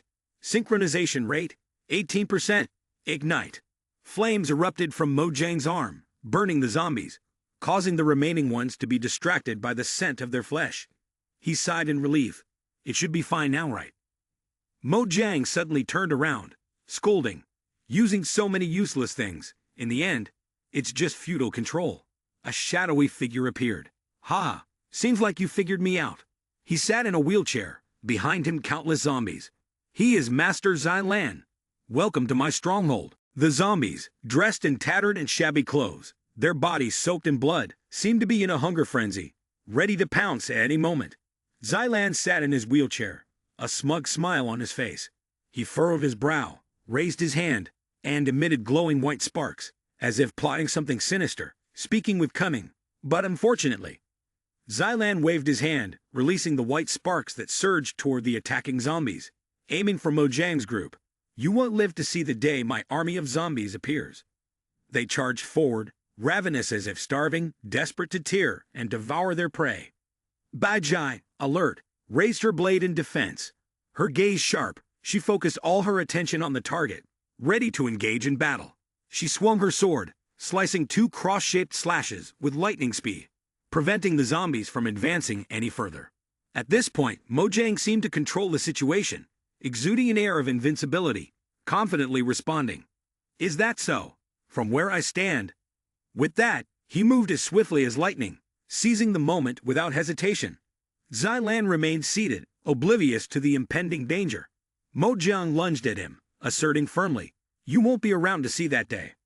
Xilan suddenly snapped his fingers, and a zombie leaped out from nowhere, standing in front of him as a shield, protecting him. His punch landed squarely on their chest, causing the creature to stagger backward. He hurled it past Xilan, forcing him to be more cautious, fully alert. His fist tore through the zombie's body, creating a gaping hole. It was thrown back violently, screaming in pain. His hands burst into flames, burning fiercely as if in anger. Mojang was determined to finish it off completely, saying, "It's not over yet." From a distance, a sharp silver-white spike shot toward him, crackling with electricity. It extended in segments, each one piercing toward where he stood. Mojang, quick as ever, leaped up and swiftly retreated. A strange creature appeared, its eyes glowing white, a sinister grin revealing razor-sharp teeth like a saw blade. A purple pouch sat atop its head, its hands sharp as drill points, and jagged scales like sharp stones sprouted from its back. Its tail was segmented, with a blade-like tip emitting electric sparks. Mojang, vaguely recognizing the creature, inquired, "Is the Zombie King still small?" "Just one of them." It grinned wickedly and said if you hadn't interfered, it would have already consumed the other one. It's truly evolved to the third level now. Xilan spun the wheel, his voice filled with disdain. The mediocre can only disrupt the progress of greatness. He moved forward, preparing to take action. "I don't want to waste any more time with you people." Mojang blocked his path, preventing him from escaping. "Don't even think about it." The zombie suddenly went mad, losing control. It screamed, releasing a surge of electricity even more intense than before. Its eyes turned purple, its mouth stretched wide, saliva dripping from its jagged teeth, looking horrifying. It moved forward, blocking both Baiji's sword and Mojang's fiery fists. One attacked from the left, the other from the right, trying their best to take it down, but it seemed useless. Mojang signaled to Yunhu to take over. She received the order, grabbing her gun. Her gaze was as sharp as a hawk's, focused on the target. "Got it." Yunhu fired a shot with devastating power. The speed of the bullet shattered all obstacles in its way. A blaze of fire erupting fiercely, she shouted, "This burning bullet!" The bullet shot through the air at the speed of light, capable of incinerating any armor. The zombie, already deranged, its eyes bloodshot, drooled uncontrollably as its hunger surged. Lightning crackled around its brain, as if reaching its breaking point. It let out a roar. Then it unleashed its full power, a fierce surge of purple energy that blocked the force of the orb attacking it. The zombie retaliated against Yunhu. She crouched down to minimize the impact, avoiding taking the full force of its kick. Yunhu was scratched all over. Her beautiful face, shoulders, arms, and even her thighs were bleeding. She collapsed to the ground, exhausted. Suddenly, another zombie swiftly descended from the tall building to where Mojang and Baiji were standing below. But then it changed direction and headed toward Yunhu, who was sitting on the ground. Mojang was done for. The zombie extended its claws, aiming to pounce on her, but Mojang quickly rushed to her side and lifted her up. A heavy silence filled the air. Mojang frowned, vigilantly protecting her. What was that just now? Yunhu seemed still shaken by the recent incident, saying, "If I'm not mistaken." She recalled its shape and described it clearly. The electrical force it possesses isn't just simple static charge. Mojang analyzed further. It must be able to control the path of electrical conductors, at least guiding them according to the vector direction. Yunhu's body was covered in scratches. She seemed to blame herself for her lack of professionalism. That was definitely the power of a third-level zombie. I couldn't do anything in front of it. Mojang confidently held the dagger in his hand, practicing a few swings to get familiar with it and enhance its reflexes. He optimistically said, "While Yunhu is still in a daze, who knows what might happen." The zombie was moving around, searching for the two of them, but Mojang calmly thought, and then came up with a bold new idea. "I have a plan on the outside." Baiji was highly focused. wielding a sword to fight against the zombie. She rushed forward with all of her strength, intending to strike it. However, its arm shot out a bolt of lightning toward Baizhi, paralyzing her body. Her head spun, her vision blurred, and she cried out in pain. Mojang struck from behind, shouting, "Don't forget about me over here." The zombie noticed him. Its eyes, with white sclera and glowing red pupils, sharpened in alert, wary of the new opponent. It easily blocked his punch, its face contorted in anger, its sharp teeth clenched tightly. Though tricked, Mojang fought to stay alert. He realized that even his best efforts weren't enough. It wasn't enough to match Dr. Zhang. The zombie unleashed all its power, sending a surge of electricity, like a thunderstorm, crashing into him. He was thrown violently into the wall. The zombie, seemingly unwilling to stop, continued to charge toward him in a frenzy. Mojang shouted loudly, "Now is the time!" Yunhu realized the perfect moment had arrived, and she quickly responded, preparing to act. "Guide." She grabbed 2 heavy guns to distract it. "If you're capable, turn my bullets back at me." It crouched down, exerting its strength to create a protective shield around itself, growling, "Grr grr." All the fiery bullets fired at it couldn't hit their target due to the tight protective barrier. It laughed smugly, thinking it had already secured victory. Heh! But little did it know this was all part of Mojang's plan. While the zombie was distracted, Yunhu's shots targeted a nearby barrel of flammable explosives. The barrel exploded with a loud bang, sending thick white smoke billowing up, obscuring the zombie's vision and swiftly destroying it. After the intense battle ended, the atmosphere seemed to revive. The sky cleared up, the wind blew gently, and the clouds drifted lazily by. The tall buildings gradually appeared through the dissipating white smoke. The sound of Mojang's group breathing heavily in exhaustion echoed, and the image of Baiji's horn retracting appeared, aided by the system. 3 people stood observing. Yunhu covered her mouth with her hand as she had been inhaling the thick smoke for too long. Baiji was closely watching the situation with Mojang, and the outcome matched his calculations. "Just as I thought." He explained his plan more clearly. "The direction we turn will create an intersection, when all the burning bullets meet at a single point." The zombie lay face down on the ground, covered in scratches. Its skin was evaporating, as if it had just been heated by the explosion's temperature. This was the state of the result. Baiji pouted with a slightly worried and timid expression. Mojang gently rubbed her head, reassuring her like a solid shield for his little princess. "Don't worry, it won't shoot electricity at you anymore." She smiled, reassured. Her pout made her look even cuter, her cheeks puffing up like steamed buns. She playfully punched the zombie's body, as if venting her little frustration. Yunhu's eyes were dull, tired, and lifeless from expending too much energy in the previous battle. She murmured, and as soon as she finished speaking, collapsed from exhaustion. Fortunately, Mojang was there to catch her. The sky was calm, and everything around became peaceful and gentle. Mojang helped Yunhu sit against the tree to rest, recovering his exhausted strength. Baiji eagerly approached to observe the zombie. He came closer to her, examining the zombie's corpse lying in a pool of thick blood, then spoke slowly. "After all, it's just a zombie." He moved closer, extending his arm to absorb the remaining life force from its body. This ability, if given to an intelligent creature, might actually be quite terrifying. Mojang held in his hand the card containing spiritual energy data. The imprint has been separated. He silently rejoiced. "With the one Baiji absorbed earlier, I should be able to gather enough now." Suddenly, a new wave of zombies poured out, angrily charging toward him, knocking the card to the ground. They growled. It turned out that Xilan had commanded them to collect the corpse of the zombie, pushing the 2 of them aside. He snatched the card from Mojang's hand. "You foolish, insignificant creatures, messing up my plan again." He laughed wickedly, delighting in stealing someone else's achievement. "Looks like I'll have to end your usefulness." Xilan sat indifferently in his wheelchair, controlling the zombies. Mojang spoke with authority. "Is that so? But the strongest combat power of yours has already been shattered by us." He raised the gun, pointing it at him, threatening. "What's next?" "We don't want to be accused of bullying the disabled."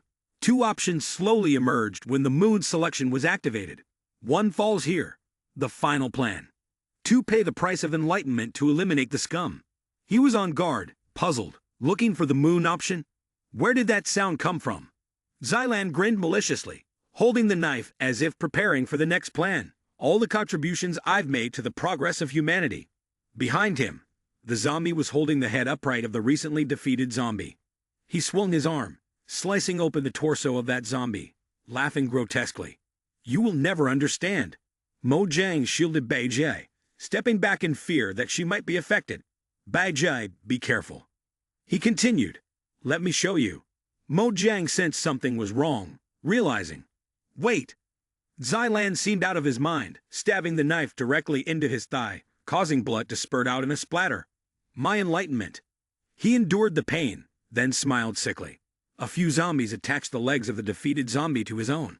They sewed each stitch carefully and meticulously. Xilan stood up with a new appearance, the zombie's clawed legs and a sharp needle-like tail.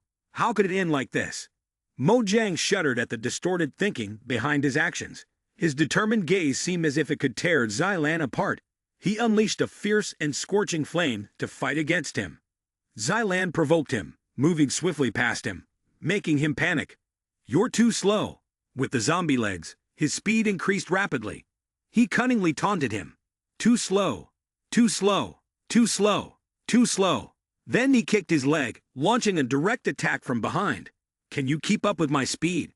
Having trained in many skills, every time Mo Jiang faced an enemy, he could sense their malicious intent and quickly reacted to dodge. He slammed his hand onto the ground. There's an opening. Mo Jiang flew in with a punch that screamed through the air, quickly calculating the perfect moment while Xilan was still standing. Now's the time. But unexpectedly, Xilan anticipated his move, leaping away in a swift dodge, leaving Mo Jiang a step behind. He was about to land when his legs seemed ready to kick, almost grazing his face. Goodbye.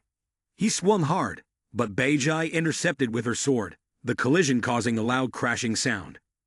Xilan changed direction, lifting his leg to plan another strike at the two of them. She dodged backward. Mo Jiang was unexpectedly caught off guard. As he drew closer, he pondered and found the cause. Is it because of speed? He smiled leisurely and stepped forward to ask. Still won't waste time.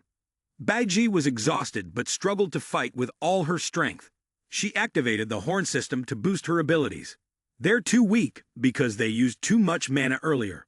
Mo Jiang, worried, said Bai Jie's imprint is about to be depleted. He forced a smile, keeping his calm as he said, Come here, praying mantis, I'll take you down in 5 seconds. Xilan sped toward Mo Jiang with all his might, and Mo Jiang's fist was already engulfed in flames, ready to fight. He counted 3 seconds, then 2 seconds, and shouted as he prepared to take the blow. Taste this. He charged recklessly toward the spot where his hand was spewing fire, but then he kicked him from behind, catching him off guard, leaving him unable to turn in time to continue counting. For a moment, his claws swiped past Mo Jiang, but fortunately, he managed to escape. He shot a spark toward him, then slid backward. He laughed gleefully when he saw that Mo Jiang had failed in his attack.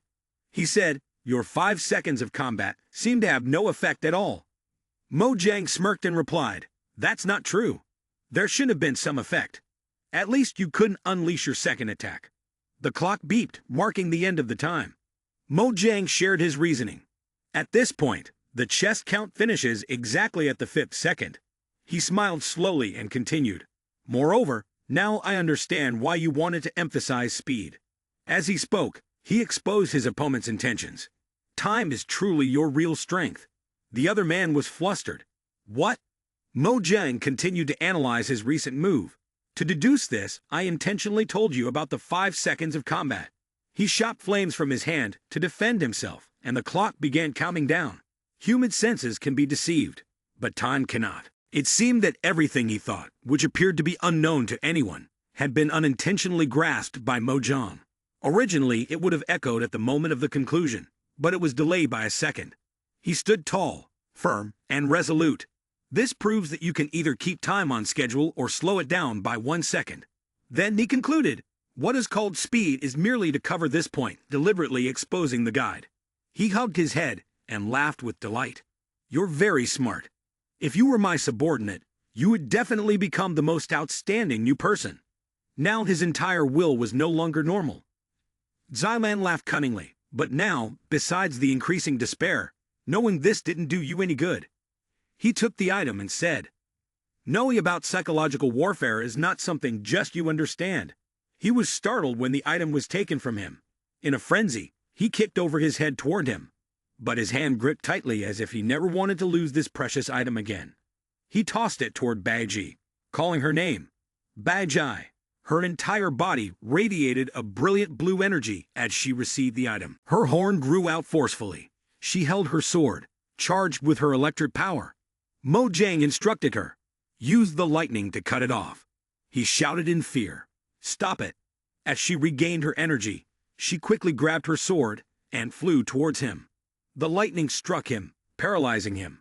His eyes turned completely white, and he froze, looking detestable. He crawled on the ground, complaining, why? How can a hollow person like you, without any protection, keep living while I have to die? Mojang exposed his perversity. Is this the new evolution of humanity? If everyone turns into monsters like you, and I release a powerful flame, then it would be disastrous. He screamed, I can't accept this. Mojang wiped his sweaty forehead and sighed in relief. Finally, it's over. He gently cupped Baiji's face, teasing her. Should we give a name to your new skill? She turned into an angry little kitten, and he quickly backtracked. Just kidding, my lady. Suddenly, someone manipulated objects to rise into the air. Then, everything in the pile was aimed at Baiji and Mojang, while the two were distracted. The items in the room were suddenly thrown into chaos by an unknown force. Mojang gave a thumbs up, praising Baiji, who was holding a sword in front of him. Miss, you're amazing. He noticed a figure lurking behind the door. There's still someone else. Before Mojang could regain his composure, Baiji charged forward, causing him to call out in panic, Baiji. She immediately grabbed the hand of the mysterious person, pulling him out. Then she swung her hand, preparing to seize him. But a voice stopped her. Wait! Mojang furrowed his brows. It seemed he recognized the mysterious figure. Nana. Nana's face showed panic when Mojang identified her. Meanwhile, he quickly inquired, are you still alive? With angry eyes, Nana raised her claws and howled, shaking the space around her. What is this? Mojang looked at the person lying sprawled on the ground with fury, saying, is this another one of that bastard's experiments? Dying without any regret? Baiji immediately slammed Nana down onto the ground, causing her to scream. Ah! In that moment of terror, Nana's eyes turned a fiery red as she glared, her mouth wide open, letting out a deafening scream as her body was forced backward. Mojang, with a determined look, tightened his glowing hand within the ethereal green energy stream. He murmured softly, if the situation is like Baiji's, it can still be saved. A stream of green technological light enveloped Nana. In the virtual space filled with blue light, Mojang focused on her, softly calling, Nana. Her eyes, burning red with fury, glowed fiercely as she roared with power in the midst of the brilliant green light. Energy waves exploded around her. Mojang winced in pain, clutching his head. It hurt so much. He reached out, trying to touch her, no need to be afraid anymore. Caught in the storm of radiant energy, Mojang extended his mechanical arm hopelessly. In the distance, Nana curled up, and his voice echoed with determination. Trust me. Her eyes, wide with terror, were filled with fear as she screamed desperately in the dreamlike space. A labored breath echoed through the air, sweat dotting her tense face. Mojang poured all his strength into controlling the swirling energy in his palm. It seemed to stabilize. Nana, now back to normal but faint from exhaustion, still heard his voice. We need to leave this place first. Moments later, Mojang carried Nana on his shoulder, while she remained unconscious. Yun-Hu, standing beside him, playfully asked, Big brother, we've defeated the bad guys, right? Mojang felt somewhat helpless, but still tried to respond. Yes. He thought to himself, there are still a few minutes left before I can transform back. Yun-Hu excitedly jumped up and cheered. This is great. Mojang, with his glowing arms supporting Nana on his shoulder, gazed thoughtfully at the bloody corpse in front of him and sighed, wondering to himself, is there still anything here? He handed something to Baiji and said, this doesn't seem to be the imprint you need. Mojang's glowing arm created some kind of virtual space. The system suddenly displayed a notification that an experimental system had been added to enhance Mo's choices. Confusion was clearly visible on his face. Mo's choices? Is that what I just heard? Suddenly, Mojang raised his arm high and roared, but in response to his effort, there was only a silent space with no changes. Mojang forced a smile and glanced away helplessly. Forget it. Better than nothing. Yunhu eagerly ran up to a higher floor via the stairs. I want to check it out up there. Seeing this, he hurriedly stopped her. Wait, Yunhu. Soon, they all arrived at the center of the laboratory operations. Mojang carefully observed the surroundings, the main area where Xulan operated. Meanwhile, Yunhu quickly approached the control panel. Hey, look at this. There's a button here. She pointed to a red button labeled self-destruct button. He quickly realized and rushed to stop Yunhu. Wait. But it was too late as she immediately slammed her hand down on the button, unaware of what would happen next. Everything around them was destroyed, the walls shattered into fragments, accompanied by Yunhu's delighted screams. Oh, this is so much fun. Except for her, everyone else was filled with fear, including Mojang. Looks like we're going to be buried here. Chunks of earth and rock fell, tumbling down through the thick cloud of dust. While Mojang struggled to carry the unconscious Ma on his back, Baiji stood beside him, clenching his fists. At that moment, a large boulder came crashing down. Mojang panicked. We're doomed. The exit is blocked. Mojang and Baiji stood back to back, minimizing their risks. He said, with Xulan's personality, she'll probably make sure there's a way out for us. Yunhu stood by another exit, excitedly shouting, Here, over here. Mojang made his way there, carrying Nana. After a while, they emerged from that place. The sky was now clear and incredibly beautiful. Although they had escaped from such a dangerous place, Mojang couldn't help but glance back, thinking to himself, did Xulan design this too? He spoke up. It seems we can't go back the way we came. Na, who had been unconscious on his back, also woke up and rubbed her eyes, calling out to Mojang. Mojang, surprised, asked her, Nana? He then lowered her to the ground. Mojang was about to say something. Nana, you? But she cut him off, her mood unusually cheerful. You really did. You've saved me from the hospital. Her face, slightly flushed, gave him the mischievous wink.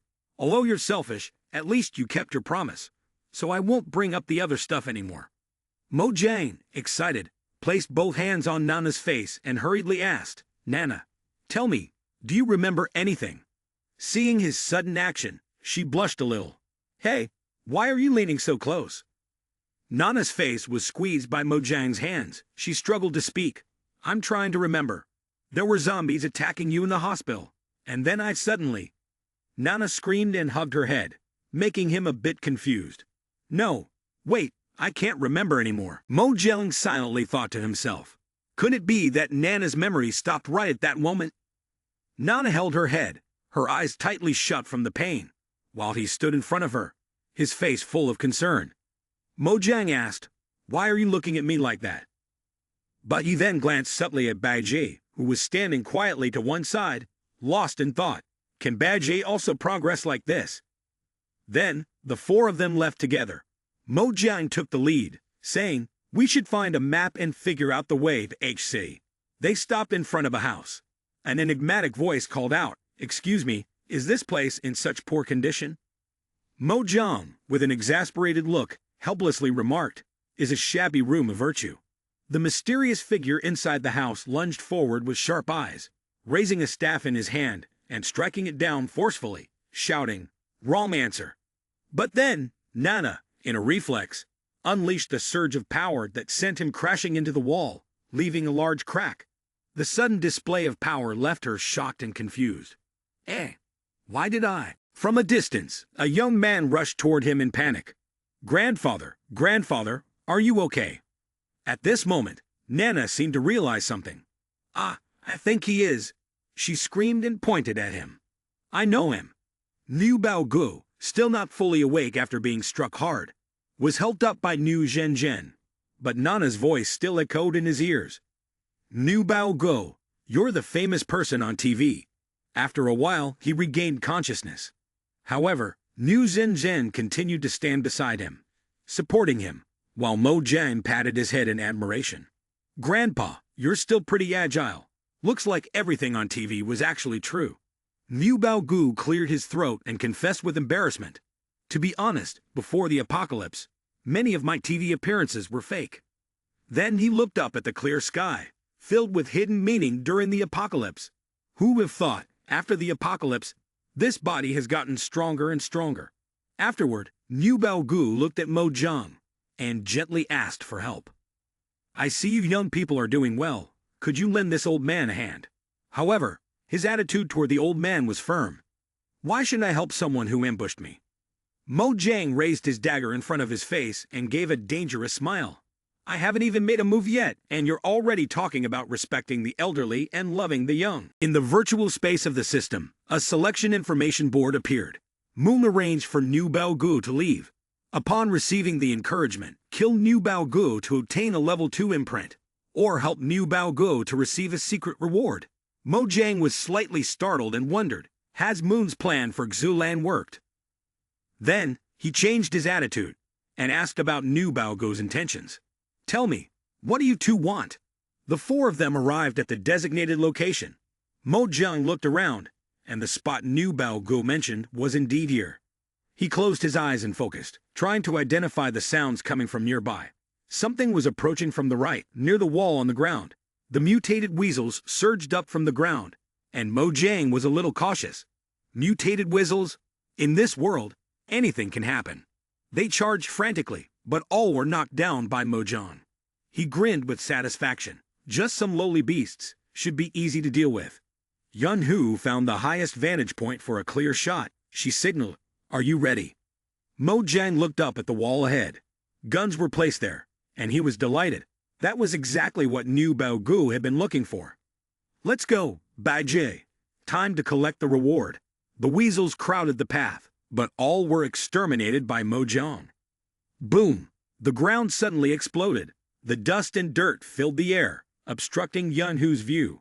Damn it, I can't see anything. The weasels were growing in number, continuously attacking everyone. Nana was frightened, but still managed to defeat them. Realizing the situation was not looking good, Mo Jiang immediately gave the order. This isn't good.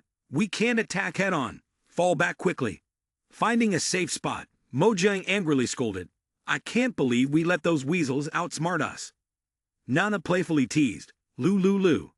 Mo Jiang stroked Beiji's face while Yun Hu stood next to him, worried. I didn't expect them to use the terrain and tactics like that. These weasels are much smarter than zombies. He thought for a moment before adding, I can't believe Liu Baogu let them take his guns. Having an idea, Mo Jiang looked excitedly at Yun Hu. Wait, it's the guns. She seemed a bit cautious. What is it? The weasels were being knocked down by bullets. Yun Hu stood there, excited. Hey, you want them? Come get them. One of the weasels jumped up and howled. She was slightly frightened. But they couldn't reach Yun Hu. The weasels fell to the ground in pain. She sighed in relief and instructed, leave it to those guys. The other three nodded reassuringly. However, Hu had a question. But why do these weasels want to steal the guns? What use would they have for them? He saw the mutated ferrets gathering below. Wait, what are they doing? Yun Hu exclaimed in astonishment. What? The ferrets are piling on top of each other to reach your spot. She held 2 guns in her hands, continuously firing at them. It seemed to have no effect. The mutated ferrets leaped and bit into Yun Hu's body. They attacked everywhere on her, and she was done for. Alone, Yun Hu couldn't fight them off. In anger, she threw one of the guns at the mutated ferrets. Will these things ever stop? She yelled as she backed away, truly bitten to death. But she wasn't going to die that easily. Yun Hu slipped and fell. Mo Jiang quickly rushed over and caught her. It seemed like he was just in time. He conjured fire to drive the ferrets away. Get lost, he said, returning to where Liu Baogu was waiting. Uncle, these are all yours. The old man beamed with joy. That's right. Thank you very much, both of you. Holding the box in his hands, Mo Jiang said, but I guess this is the most important thing, right? What's inside it? Liu Baogu replied, it's just a family heirloom. I was preparing to leave it to my grandson. Mo Jiang smiled. A family heirloom, huh? Then his expression changed instantly. Who are you trying to fool? This is a worthless substitute. No matter how valuable a treasure it is, It's useless. He was startled and handed the box to Nu Gu. All right, here you go. He smiled even more happily. That's right, thank you, my little friend. Mojang thought, if I don't return it to him, I might not be able to complete the selection task. He picked up a badge. That's right, this was collected from those mutated weasels. Mojang handed it to her, but she avoided it, shaking her head. Bai Jai, are you looking down on it? Nana was excited. Mojang, what's that in your hand? She acted differently, rushing into his arms and acting spoiled, wanting it. He replied, that's right, now even Nana. Nana Zen pointed at Nana. Has your friend been infected? Nana panicked. Mojang, have you been infected? When did that happen? He looked at Nana. No, it's not her. Seeing the bite mark on her shoulder, Nana became anxious. Why is this happening? He placed the badge on her chest, and the energy radiating from it caused the wound on her shoulder to disappear. She was surprised. It really disappeared. Mojang sat beside her, his voice growing gentler. I'm sorry. I couldn't keep the promise I made to you. Nana pouted. You're a liar. But, well, it couldn't be helped. Besides, Nana was still alive. She threw herself at Mojang. But don't ever abandon Nana again, okay? If there's a next time, I'll eat you. The sound outside was very loud. Mojang was startled. What was that sound? Yunhu observed from above. It's mutated weasels. They're chasing us here. Mojang jumped up and sat next to Yunhu. Let me take a look. Looking through the scope, Yunhu saw a large number of mutated weasels approaching. So many of them. Why are there so many? Something on Yunhu's clothes began to glow, and both of them were shocked. This is the signal they left behind. They've tracked us. The four of them quickly wiped out the mutated weasels. Mojang said, it's fine if they all come over. Seeing Nu Zhen waving in the distance, Nana happily said, let's start the barbecue. He shouted, Mo bro, over here. Everyone stay calm. 3, 2, 1. The four of them began running quickly toward Nu Zhen. The weasels behind them immediately started chasing. Sensing something was wrong, Mojang turned around. We can't let them in here. He used fire to burn them. Those weasels will take the chance to sneak in. Na Zhen was still shouting, Mo bro, over here. They were all in a hurry. Hurry up. Suddenly, the door slammed shut, and he panicked. Mo bro, help us. Nu Gu immediately scolded. Those weasels will sneak in if we don't hurry. Na Zhen angrily shouted, Grandpa, what are you doing? Open the door. Mo bro is helping us. If we leave them outside, they'll die. He struck Nu Zhen, knocking her to the ground. You'll understand later. He trembled as he tried to crawl back up. A distorted figure rose from the ground. Nu Zhen was terrified. You. They charged and began to bite him. The door was cracked open by Bai Ji's strike. Mojang was slightly exhausted. Cough. Damn old man. I almost got killed by him. Nana, in a panic, pointed inside. Mojang, quickly, look. Did you get closer? Was his body bitten to death? Yunhu checked Nu Zhen's condition. She was still breathing. Mojang was puzzled. This person is still alive. Why keep someone like this? Does even a weasel know how to be picky? Bai Ji stood trembling, her anxiety clear. She saw the weasels climbing on the walls, and Yunhu reminded her. Be careful, they're coming again. A spirit rat suddenly rushed out, grabbing the weasels and starting to tear them apart. Bai Ji was so scared she almost cried, running to hug Mojang. I'm afraid. Eldest Miss is terrified of rats. But what baffled everyone the most was that this rat was eating the weasels. When there were no more weasels left to eat, the rat's gaze shifted to the people. Yunhu shot at it. Be careful, they're coming again. Ma stood behind, providing support. This is really tough. Bai Ji was still leaning against Mojang, trembling. I'm scared. Seeing that the situation was critical, Mojang thought to himself, this is really dangerous. I need to level up. He could feel the two of them standing there, claws raised, ready to strike. Mojang quickly picked up Bai Ji and ran to escape. Mojang immediately opened the system's module selection screen. The task reward for helping Nu Gu was a level 1 ability, which explained, attracted related strength, and converted it into the power of the suitable person. Meanwhile, Yun Hu was being chased by the rat spirit. She teared up. Why me? Why is it always me who gets stuck with this role? Absorbing power from the system, Mojang calmed himself and waited a moment longer. He raised his hand toward her.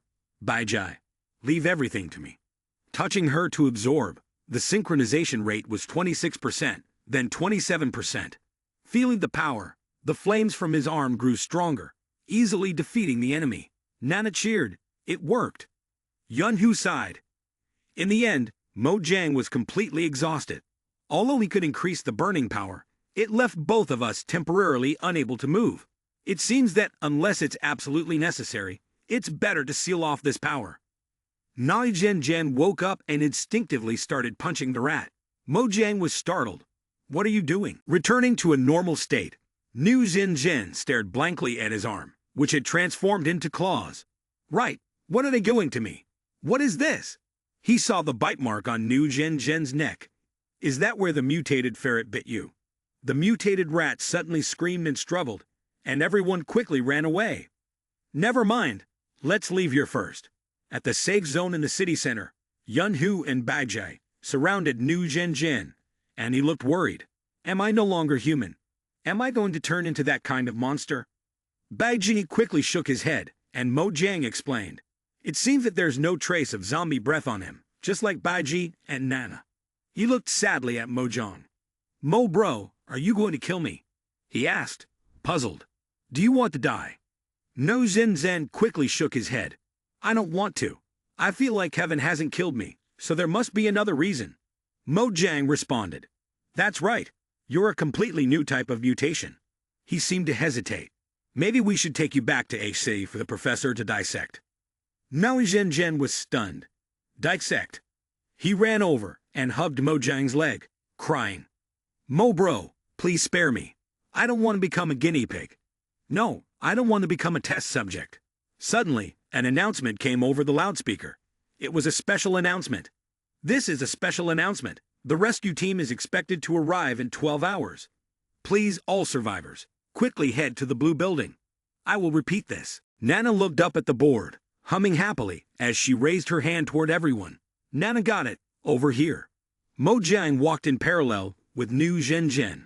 I'm telling you, this ability of yours is probably for something else, right? He hesitated. I don't know what Mo bro is trying to say. Mojang thought for a moment. How about we try killing a zombie? Looking at the zombies by the roadside, Nu Zhen was scared. Don't. Baiji pointed her sword at him. Nu Zhen panicked. Mojang bro, what's wrong with her? Mojang smugly said. What she means is, we're wasting the team's resources, so just kill it instead. His face changed color. Why would it be like that? Yun Hu came closer and whispered to him. Don't think I didn't see you signaling. Mojang pretended not to hear. Nu Zhen's eyes welled up with tears. So we just need to kill the zombie, right? He immediately charged toward the zombies. I'll risk it with you. With just a scratch to the neck, the zombie's head was instantly severed. He was exhilarated. Success. Didn't expect it to be this easy. He looked around. I need to try again. He moved toward a bigger zombie. Mo bro, watch me show off. Mojang hurriedly shouted. Nu Zhen. Wait, does this kid want to die? Nu Zhen's claws began to disappear, but he remained unaware. Die. You big-headed fool. The claws had completely disappeared. Nu Zhen shuddered. It doesn't affect anything at all. He looked down at his hands. My claws are gone. The zombie lifted Nu Zhen up, preparing to devour him. Help! Help! Mo boss! Save me! Mojang and Baiji were helpless. This idiot, I knew this would happen. Yun Hu raised his gun, preparing to shoot. Leave it to me. Looking through the scope, there was someone behind the zombie preparing to attack. Ha! He hit the zombie on the head with a stick. Hey, die. Now Zhen breathed a sigh of relief. I'm saved. The other person approached, complimenting him. You're really impressive. Brother, look over there. Lai Long immediately became excited when he saw Baijai, Yun Hu, and Nana. Little sister, and your brothers, good things are coming. Lai Long took the nail hammer from behind and introduced himself loudly. I'm Lai Long, the one who just saved everyone. He turned to the crowd and continued, "This is my team. We're quite strong." Mojang raised his hand in a brief greeting and introduced himself shortly. Mojang. The young man with green hair standing behind felt uncomfortable with the curt introduction and cursed. What's up with this guy's attitude? Lai Long, confused, stopped him. Calm down, he might be really strong. Mojang stood tall, unaware that someone was rushing toward him from behind, intending to attack. Naijin Zen reminded Mojang. Bro, while he was still groggy, fumbling with weapons, the sword and gun appeared just in time. They belonged to Baiji and Yunhu, who had just taken down the attacker and protected him, leaving him stunned. He scratched his head and pretended to ask, "Oh, when did you two show up? Are you pretending to be stupid?" Lai Long was irritated. "Hemph, that fragile guy, how lucky can he get?" The young man with green hair agreed with that opinion. "If it weren't for those two girls, I think he'd be dead 100 times over." The two of them approached Baiji and Yunhu, suggesting, "Hey, ladies, why not join us? I'm much stronger than that guy." The young man with green hair said, laughing, while glancing at Mojang. "Yeah, teaming up with that weakling. He'll be dead sooner or later." He was about to say more when Baiji interrupted, raising her sword in defense, which made him worry. "Forget it." Yunhu bluntly rejected them. "Don't even dream about it." Mojang called out, "If you can prove you're strong, I'm fine with it." She was annoyed. "What's up with him?" He replied casually, "He's right. Teaming up with strong people makes survival easier." Lai Long laughed loudly, thinking that Mojang was easy to handle. Although my brother lacks strength, his character is solid. He shouted confidently to rally his teammates. "Don't worry, we'll handle the zombies on this road. Stay sharp, everyone." The others shouted in unison. "Ach." Yunhu, angry, brushed past Mr. Mo. "I can't be bothered with you anymore." When they arrived at the zombie hunting spot, the group was flustered as the zombies staggered forward and attacked. Lai Long asked, "How many are there now?" The young man with green hair answered awkwardly, "Over 20 already. We're almost at Kanbai." Bro. Lai Long's competitive spirit was pushed to its peak. Only the strong could have the beautiful women. "Brothers, let's finish them off." No Zhen looked at the zombies scattered on the ground and sighed. "There are so many zombies. I want to test my skills too." Mojang insisted. "What's this? You want others to see your golden rat claws and then suddenly disappear." No Zhen hesitated. Then, "Never mind." Yunhu reproached him. "You're tarnishing their reputation." He avoided the issue and said, "Hey, are there really this many zombies?" "No, let me confidently say, I'm just refining a few imprints." Then he added, "With Nana's abilities, I can see through everything. They're like a delicious dish giving off an aroma in front of zombies. How could they not come for it?" He and Nana, he guy. He noticed Baiji's strange gaze and asked her, "What's wrong, Baiji?" Then, he seriously confirmed, "Is something coming closer? Is it a zombie?" The zombies, out of control, erupted, shrieking. Lai Long's root was in panic, utterly terrified. "Why are there so many all of a sudden? We're done for." Lai Long lost his courage, sitting down heavily on the ground, dropping his hammer, trembling as he cried for help. "Help me!" Mojang pulled him back, getting him out of the way. Baiji swung her sword and struck, knocking out the entire group of zombies on the spot. Yunhu, with a gun in each hand, charged forward in a cool manner, taking down one after another.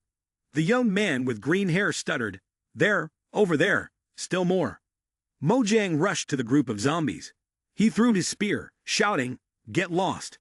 The zombies, attracted by his movement, gathered towards him. He darted through them, leaving the zombies to swing their arms, confused and screaming, but unable to catch him. He used his magical rope to tightly coil around their necks, causing them to cry out. Then he pulled the rope taut. Their heads were severed from their bodies, screaming in a piercing way. It was as if a blood feast had been laid out before their eyes. The young man with blue hair, pale face, looked surprised, mixed with a hint of admiration for his skill. Is it really possible to deal with so many zombies in an instant like that? Lai Long clung tightly to his arm. "Boss, from now on, you are my boss." He was lost in thought, searching for an answer. "Why?" Those imprints shouldn't be able to lure so many zombies like this. Na excitedly pointed to the nearby building. Over there is the Kanbai Center. Let's head there. The building stood tall with modern architecture, towering in the middle of the city. In front, there were 2 parking lots, with 4 cars parked and a spacious courtyard. The zombies clung relentlessly to the building's glass doors. Blood stains were splattered on the windows and the walls. Nai Zhen wiped the sweat running down her forehead, panting heavily. Luckily, the main entrance is an automatic charging door, so they can't get in. He and the others had managed to enter a temporarily safe shelter. After witnessing his extraordinary abilities, Mo Jiang changed how he addressed him, becoming more obedient. "Boss, we're lucky to have you. Otherwise, I'm afraid we wouldn't have survived until the rescue team arrived." Yun Hu felt unusually alert, sensing something was off. "This doesn't seem right. I don't see any zombies around here." A zombie with 4 tendrils hanging from its mouth suddenly dropped from the transparent ceiling of the building, moving rapidly. It jumped down and sank its teeth into the shoulder of one of Lai Long's team members, causing him to cry out in pain. Ah! In the blink of an eye, Mo Jiang spun around, and the white bandage fell away. He revealed his arm, brimming with immense strength, and punched the zombie. Die. Baiji's face showed signs of alarm. Sensing something was wrong, he called out to her. Baiji. A horde of zombies began to surge, spilling down from above. Why are there so many second-tier zombies? Lai Long and his teammates raised their weapons in defense, though they were clearly panicked and fearful. Baiji, Yun Hu, and Mo Jiang all heightened their vigilance, ready to act together to figure out a solution. Yun Hu said, "Forget about others. Dealing with this group is already exhausting enough for the rest of us." Nai Zhen scanned the area, observing everything before reporting. "Mr. Mo, there's a reinforced door over there. It might lead to the street." His hawk-like gaze flashed as he looked toward the parking lot. "I guess we'll just have to take a gamble." The group moved toward the parking lot. Lai Long was panicked, surprised by the sheer number of zombies in this area. He asked him, "Boss, do you have any way to deal with this?" He was caught in a dilemma, uncertain and unable to find a solution. "I don't know anymore," he said, clutching his head as if waiting for death. "It's over. It's all over." Lai Long raised his arms in despair. "Wife, I'm coming to find you." Suddenly, a hand reached up from the manhole, grabbing his leg and saying, "Come down with me." Lai Long jerked in shock, his face turning pale as he screamed, "Ghost! A ghost! Is my wife coming to find me?" "Ah!" A voice from below the manhole urged loudly, "Who's your wife? If you want to live, come down quickly." Lai Long awkwardly asked, "Is it a real person?" Wang Lin climbed up angrily, "Crazy people. If you want to die here, go ahead." He turned to Mo Jiang and asked, "Boss, what should we do?" He replied, "Just go and see." Everyone took turns climbing down the ladder. Yun Hu, blushing, reminded, "Don't look up." He turned away, annoyed at the misunderstanding. Who would want to look? Suddenly, a bug flew into her hand. Yun Hu gasped, "Ah, ah, She lost her footing on the ladder. Mo Jiang, helpless and frustrated, watched as Yun Hu fell into his arms, her face paling. Weakly, she said, "Ah, I knew it." She shyly said, "Sorry." Then the little girl, Nana, excitedly jumped down after her. Nana wanted to join in too. Her body landed right on his face, and it felt like his whole body was being crushed. Bai Jie, seeing this, immediately became concerned for all 3 of them. He was afraid she might misunderstand, so he used all his strength to say, "Bai Jie, don't." Wang Lin led everyone to where he was staying. Afterward, he explained clearly to reassure everyone that the place above was the Kanbai apartment complex, which was temporarily safe inside. Nu Zhen sighed in relief. They were finally alive. The sky had already turned, and the evening sunlight cast its golden hue. Everyone slowly moved into the Kanbai apartment complex. Wang Lin gathered everyone in the large lobby and clearly announced, "Now let me introduce myself. I am Wang Lin, the manager of this apartment complex." He opened a door to show everyone around. He briefly explained that these rooms hadn't been occupied for a long time, but were still usable. Nana happily jumped onto the bed and rolled around joyfully. It had been a long time since Nana had slept in a bed. Yun Hu turned on the faucet, surprised to find there was hot water. It seemed like both Baiji and she quite liked to shower, and they couldn't help but feel delighted. Wang Lin continued, "Every day, I will distribute enough food for everyone until the rescue team arrives." Mo Jiang kept asking everyone, "Aren't you going to leave with the rescue team?" He handed a package of snacks to Nu Zhenzhen, who was so moved he nearly cried, as if he had been waiting for food after days of hardship. "If I leave, then who will take care of the others?" Na Zhenzhen was touched and nearly in tears, saying gratefully, "Mr. Wang Lin, you're such a good person." When it came time to assign rooms, Yunhu said, "Everyone split into 2 groups. We'll be in room 103, and I'll be alone in room 107. She cheerfully said, "Baiji na, let's share a room. Let that stinky Mo Jiang sleep alone." But both Baiji and Nana clung to him, acting coy and unwilling to separate, leaving her helpless. The two of them, Mo Jiang, laughed mischievously and teased her. "It seems they know who would be safer to stay with. Now, who's going to sleep alone?" She blushed and said, "Then I want to stay in this room too." He frowned in disapproval. "Hey, how old are you, and you're still afraid to sleep alone?" She retorted, embarrassed, "It's none of your business." Na Zhenzhen reminded Mr. Mo, "I'll be in room 104, next door. If anything happens, you'll need to remember me." Mo Jiang yawned after a long day of exhausting activities. "If there's nothing else, let's go. I'm sleepy now." Yunhu stopped him, and he couldn't enter. He wondered, why? "This is my room." She blushed and smiled, "because it's the girls' shower time now." She cheerfully added, "Baiji, Nana, let's go take a shower. Hurry up and get undressed." Mo Jiang had no choice but to stand outside and wait helplessly. Lai Long's Rook whispered inside the room. Mo Jiang stood outside, listening seriously. "So does this mean we've survived?" The two answered, "We won't know until we see the rescue team." He thought to himself, after so many battles, our chances should have increased a lot by now. But it seemed that his gloomy thoughts were all heard, and most of them were rather negative. "No, we need to deal with that Wang Lin. He must still have a lot of supplies.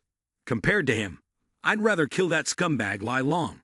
He stroked his chin, pondering the situation carefully. Lai Long's group truly had people with malicious intentions. He murmured, "They might try to turn on us halfway, but it's a pity their strength isn't enough." Suddenly, a loud noise came from the room. He shouted, "What was that sound?" Yunhu called out, "Baiji, that's really dangerous." He heard it, afraid that Baiji might be in danger, so he flung the door open and rushed in, shouting her name. Baiji. Her body was covered in soap, with bubbles floating around her. She ran quickly and threw herself into his arms. He asked, "Baiji." She transformed into a kitten, pouncing and wrapping her arms around his neck. He found her so adorable that his heart fluttered, and he blushed with affection. Yunhu called out to her, "Come here, Baiji. You haven't washed off all the soap yet." Nana pouted and playfully scolded, "Are you a child, Baiji?" Nana blushed puzzled. "Why are you so scared of water?" When they reached the spot, they saw Mo Jiang with a confused expression. Yunhu and Nana screamed loudly, quickly covering their sensitive areas.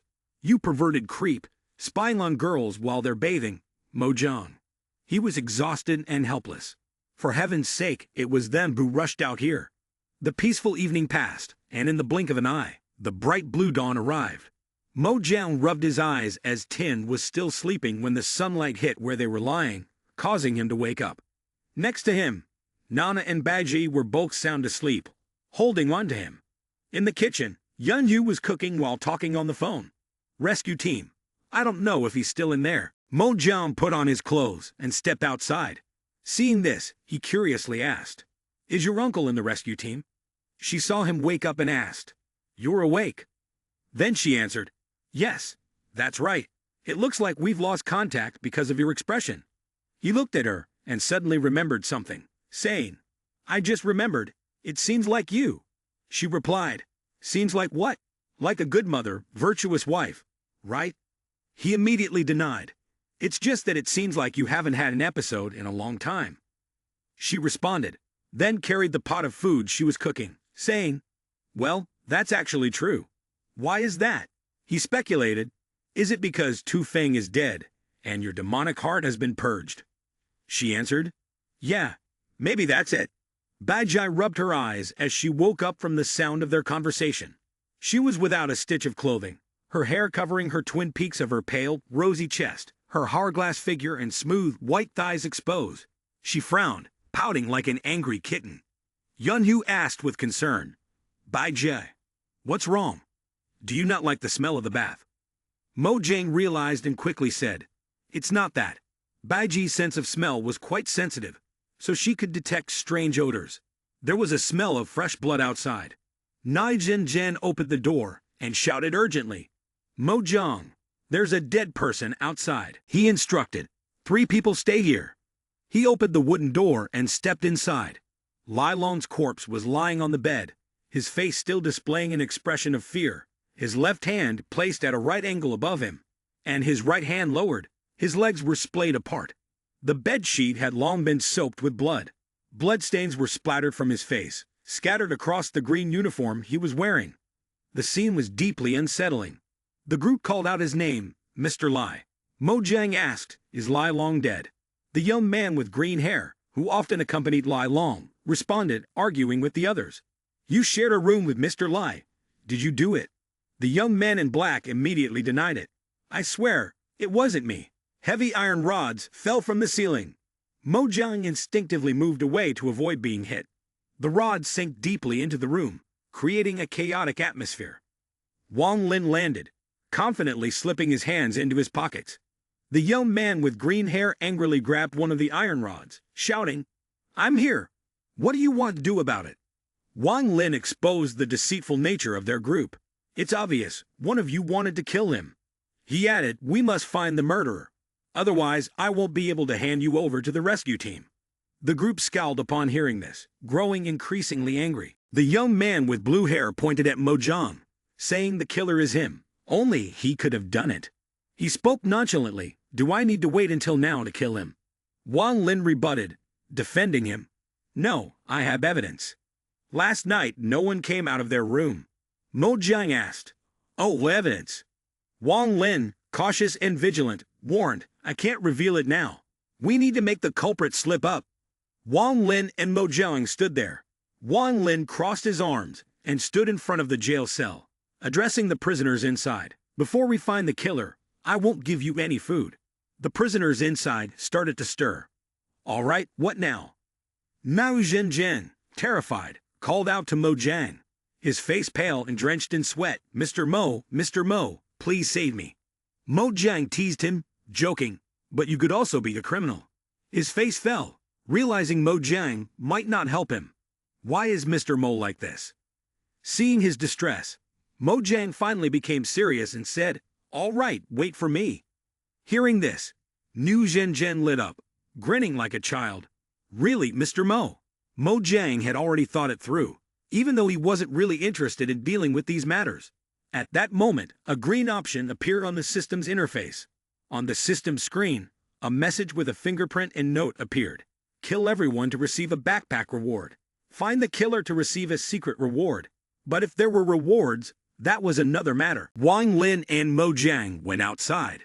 But before leaving, Wang Lin turned back and said, oh, I advise the culprit to confess soon, so as not to drag everyone down.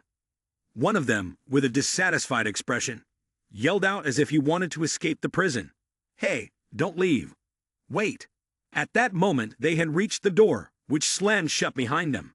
Mojang urged Wang Lin about something. Can you tell me what the evidence is now? Wang Lin held something thin up. It's this. Mojang couldn't believe his eyes. Tape. Suddenly, he remembered something. And just then, someone pushed the door open and called out Mojang's name. It was Nana. She rubbed her eyes, looking a bit sleepy. It was so noisy earlier. What happened outside? At that, he remembered the door had been opened, and the sound of the tape had snapped. I get it now. Nana looked at him with a puzzled expression. Wang Lin explained, that's right, except for your room and room 107. Everyone else from the other rooms went outside. Mojang asked Nana, Nana, would you like to play a detective game? Nana looked at him, her eyes sparkling with excitement. A detective game. Then everyone made their way to Lai Long's room. They quietly entered the room. Nana, thinking it was a real detective game, was still very excited. Nana will investigate thoroughly. I won't miss any clues. There was a strange girl with them. She seemed a bit frightened. Why do I feel like there's such heavy yin energy here? Mojang turned around and asked her, are you really scared of it? What about the dead and zombies then? She awkwardly answered, it's not the same. Zombies and ghosts are very different. Suddenly, something surprised everyone. The strange girl was confused and didn't understand. She suddenly screamed, ah, I see a woman with her face covered by a white cloth. She looks really scary. She stammered, there. She ran over to Mojang and hugged him tightly. There's a ghost. She blushed awkwardly. He gently said to her, come down quickly. That's Bajie, not a ghost. Still scared, she hid behind him. Bajie was trying to scare them, not understanding what was going on. Mojang looked toward the bed. There was a strand of hair lying on the ground. Is this a woman's hair? He began to analyze. From the shine on the surface, it looks like it's been about 2 weeks since it fell. He started recalling. Didn't Wang Lin say these rooms have been abandoned for a long time? Meanwhile, in the prison cells, the prisoners kept complaining. Could it be that we're really stuck here forever?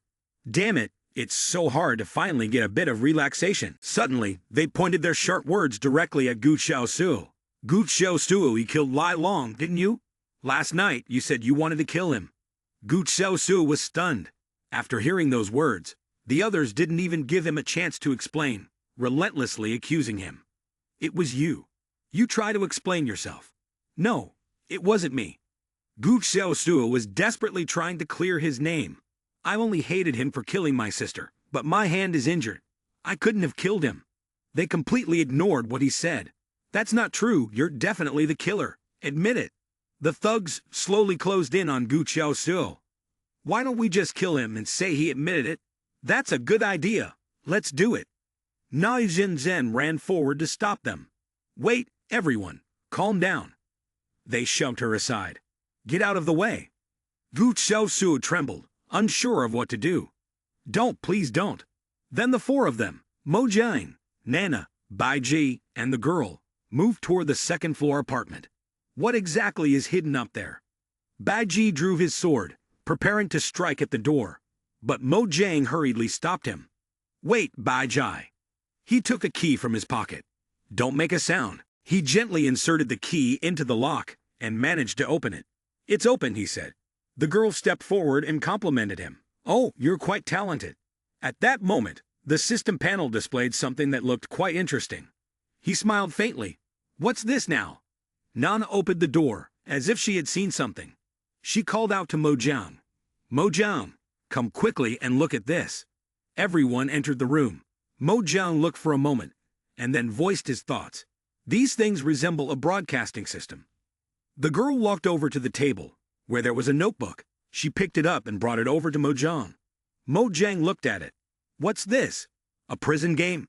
Mojang turned his gaze towards some kind of control panel. Could it be? He lightly pressed the red button on the wall toward Wang Lin. He opened the door and then returned to the cell with the others. As soon as they entered, the others started shouting. We've found the culprit. They pointed toward Gu Xiaosu, who was lying on the floor, looking very weak. He's confessed, and we punished him. Nao Zhen, though clearly scared, still spoke up. You clearly killed him. The blue-haired guy grinned widely. We killed him. He's the culprit. We're free now. Wang Lin remained silent for a long time, not saying anything. Then, he explained to the others, but he's not the murderer. The words hit the group like a bolt of lightning, and each of them turned pale with panic. Wang Lin continued. He was in room 107, right? The tape is still intact. The door has never been opened. They all surged forward as if to resist Wang Lin, shouting loudly, You liar! He's the murderer! Let us go! Wang Lin spoke firmly, his voice cold. In the end, the murderer is one of you. If we don't find out who, you can all wait to die. Hearing this, their faces turned ashen with fear. They began attacking one another, even though they still didn't know who the real murderer was. You bastard, I saw it. It's you.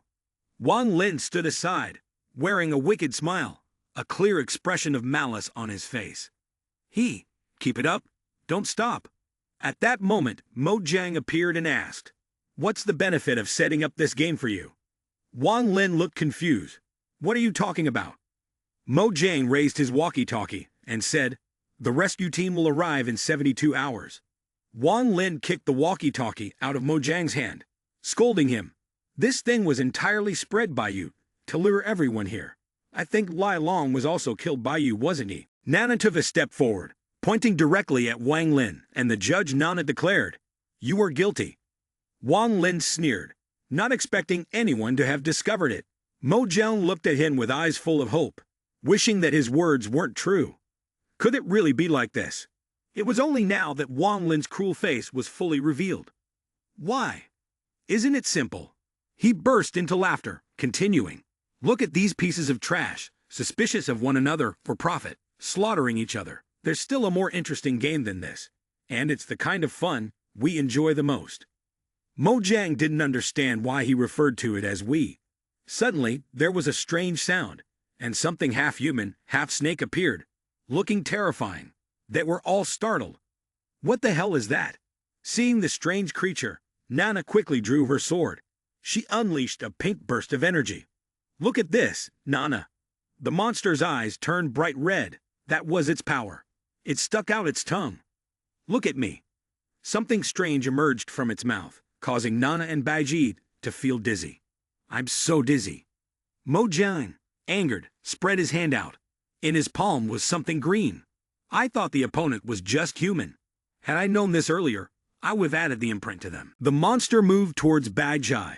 Mo Jiang quickly grabbed her and ran, but the monster still managed to touch her, lifting both Nana, Baiji, and Na. It let out a scream with its terrifying face. Quick, aren't you? But why is it that you don't seem surprised to see me? Its gaze was cold. Have you seen creatures like us before? Or do you have that kind of ability too? Mo Jiang found the question somewhat repulsive. Enough, I have no interest in becoming one with beastmen. The monster stuck out its tongue, its eyes turning red. I will use poison to make your bones melt. Mo Jiang turned to run, but it followed him relentlessly. Let's see where you can run to. He turned around, seizing the opportunity. At that moment, Baiji suddenly woke up.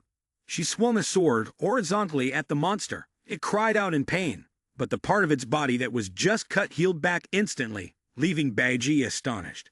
It screamed, its face turning bloodthirsty. Die, all of you. At that moment, the girl ran over, holding a long-range sniper rifle. Unfortunately, you're the one who's going to die. Mo Jiang spoke to the girl. You.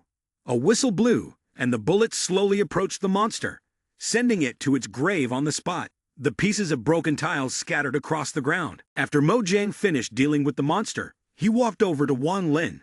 Is there anything you want to say? Wang Lin slumped down, his face filled with despair. He hugged the body of the monster. Kill me, anyway, you all will die here too. He let out a sneer, a petty, self-mocking laugh. Haha. In the end, Mo Jiang didn't hesitate and shot him, ending his life on the spot. Boom! The others were left living in fear. Mo boss, what should we do? Do you think the rescue team really won't come? We're definitely going to die. Mo Jiang fell into deep thought, still unable to understand how someone could die and still bring such despair to others. He reassured everyone, don't believe him. One of them trusted him. Mr. Mo is right. He instructed them to search all the rooms in the apartment building, leaving no useful information behind. They arrived at a room on the second floor. The one with green hair saw something and shouted, Mr. Mo, come here and look. There's someone still alive. Take a closer look. This person seems familiar. Is this the person who was tricked into coming here after seeking help from the previous top rescue team? He checked the person's pulse. The person was extremely weak, but their heart was still beating normally. Yunhu, get me some water. She immediately dropped the glass of water, stunned. Uncle, he's gradually waking up, and in the haze, he's unsure whether he's still alive. Have I gone to heaven? Why can I still see my beloved granddaughter? Yunhu anxiously called out to her uncle. Uncle. Yunhu joyfully jumped onto his lap, causing him to cough up blood. That's great. You're still alive. Thank goodness. Thank goodness. He was so exhausted that his soul seemed distant from his body. He hurriedly said to Yunhu, Granddaughter, if you don't get up now, I'll really die. The sky outside was clear and blue. Nana was in the room, looking down at the group of zombies and casually commenting. These zombies really look terrible. She muttered to herself, without much thought, unsure of what she was even living for. Nana felt a sudden worry, glancing around at herself. But, am I still considered human in this state? She recalled the scene of the monsters, wondering if she would end up like them, abandoned afterward. Thinking of this, Nana's eyes welled up with tears. It's so scary. I don't want this at all. Mojang and Baijai entered, teasing her. So this is where you're hiding? He pushed her with a force that made Nana fall to the ground. Mojang, with his terrifying expression, looked almost inhuman, just as you'd expect when you test someone. Nana seemed a bit scared upon seeing this. Hey, what do you want to do? She screamed and cried out.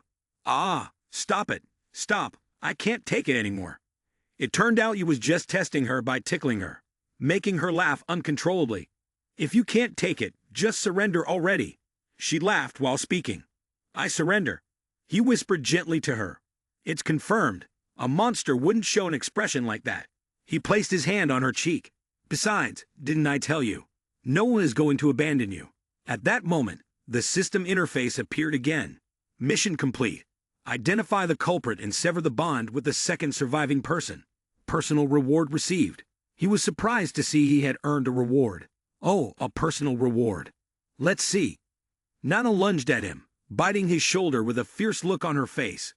How dare you mess with a young girl's body? I'll bite you to death. Mojang screamed in pain. I'm sorry. Baijai watched and imagined Mojang as a piece of chicken leg, looking at him with an expression of longing. Baijai, please don't look at me like I'm food. Suddenly, New Zen rushed in and shouted, Mr. Mo, come out here and look. It turns out it's a rescue helicopter. Everyone cheered. Wave your hands so they can see us. Mojang wondered. A rescue team. But isn't this part of Wang Lin's trick? Why are they here? No Zen turned around. Could it be? Could it be some dangerous elements? They are determined. But if we miss this chance, we'll be trapped here forever. Yun Hu helped his uncle out and said, I called the rescue team here. His uncle explained. At first, Wang Lin kept the emergency equipment to save himself later. But before he could use it, several people already dealt with him. Now, the timing is just right, and they're giving everything they've got to shop for us. We can get out now. We're saved. So happy. The rescue team landed, causing the glass to shatter. Yun Hu's uncle went to speak with the rescue team. The rescue team will take us to the nearest safe place. But there's one thing. The man with the green hair looked confused. What's that? The uncle said quietly, the two helicopters can only carry 6 people, but there are 9 of us in total. Na volunteered immediately. I'll stay. He turned to look at Mojang and Baijai. What about you two? Mem. Baijai replied. It's not very convenient at the shelter either. Seeing this, Yun Hu spoke up. Then I'll stay as well. Her uncle panicked when he heard that. What are you talking about, my girl? You can live without staying at the shelter. Leave space for those who are more suited for it. He signaled to Mojang for help. Come up with something, young man.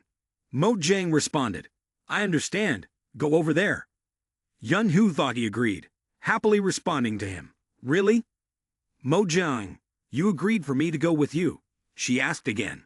When she was almost at Mojang, he slapped her on the back of the head, causing her to stumble toward him. Sorry. Her uncle picked Yun Hu up in his arms. At least you're from the Yun family. I can't just stand by and watch you wander off like this. He bid his farewells and boarded the rescue plane. Thank you, young man, I understand. The rescue team urged everyone. Hurry up. Nao Zen suddenly remembered something. Oh, I almost forgot. You mentioned a wooden box. Mr. Mo, here it is for you. He grabbed the wooden box, raised it, and asked New Jin, isn't this the treasure my grandfather mentioned? He answered quickly, just keep it as a memento. Then he boarded the helicopter and waved goodbye to Mojang. Mr. Mo, looks like we'll meet again someday. They watched as the helicopter flew off into the distance. He opened the box, and inside was a necklace with a jade-colored fang-shaped stone. He asked Baijai, do you like it? After asking, he put the necklace on. He kicked the window open, and a gentle breeze swept in. All right, let's find somewhere to test Nana's new ability. They headed to King Long Mountain. Nana shut her eyes tightly and began to meditate. This was it. Nana focused her mind. Finally, she managed to control the zombies and cried out in joy. I did it! It worked! Success! After completing the task, the system panel of Mojang appeared, announcing the personal reward. Second place, unlocked mind control. It was unexpected that Nana had already unlocked the second-tier ability. He teased her, don't get too proud too soon. Our target is that one over there. The monster was huge, its eyes bloodshot. What's so scary about it? Watch me perform. She raised her hand and commanded it to stop. Sit down. It looked at Nana with a face that was both irritated and confused. Why don't you do a somersault? It didn't understand what she was doing. Irritated, it let out a loud roar. It ran after Nana, and she screamed in fear. Ah. Bajai ran up to hit it to make Nana less scared. Mojang saw this and secretly smiled. Who said they weren't scared? Nana, terrified, clung tightly to him. Have you dealt with it yet? He told her it had rolled over onto the ground. Could it be that you're still scared of it? Nana felt uncomfortable from being teased. Let's go then. She closed her eyes tightly, trying to calm herself down. Calm down, calm down. Focus. Mojang propped his chin, thinking, would it be a little too difficult for Nana to control the zombie beast now?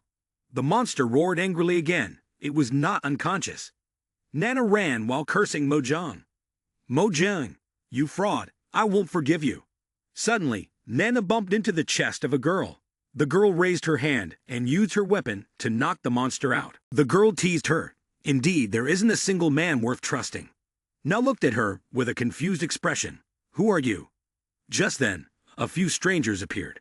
Don Than shouted, little sister, let's unite and become the rulers of these men. Mojang, with a weary look, asked, did you time travel here? Or are you just cosplaying? Mojang stared blankly when he saw the outfits the girls were wearing. Oh, did you time travel or are you cosplaying? Ping Zi shouted, dare to disrespect the queen. Ping Zi clenched his fist and charged toward him. Let me teach you a lesson.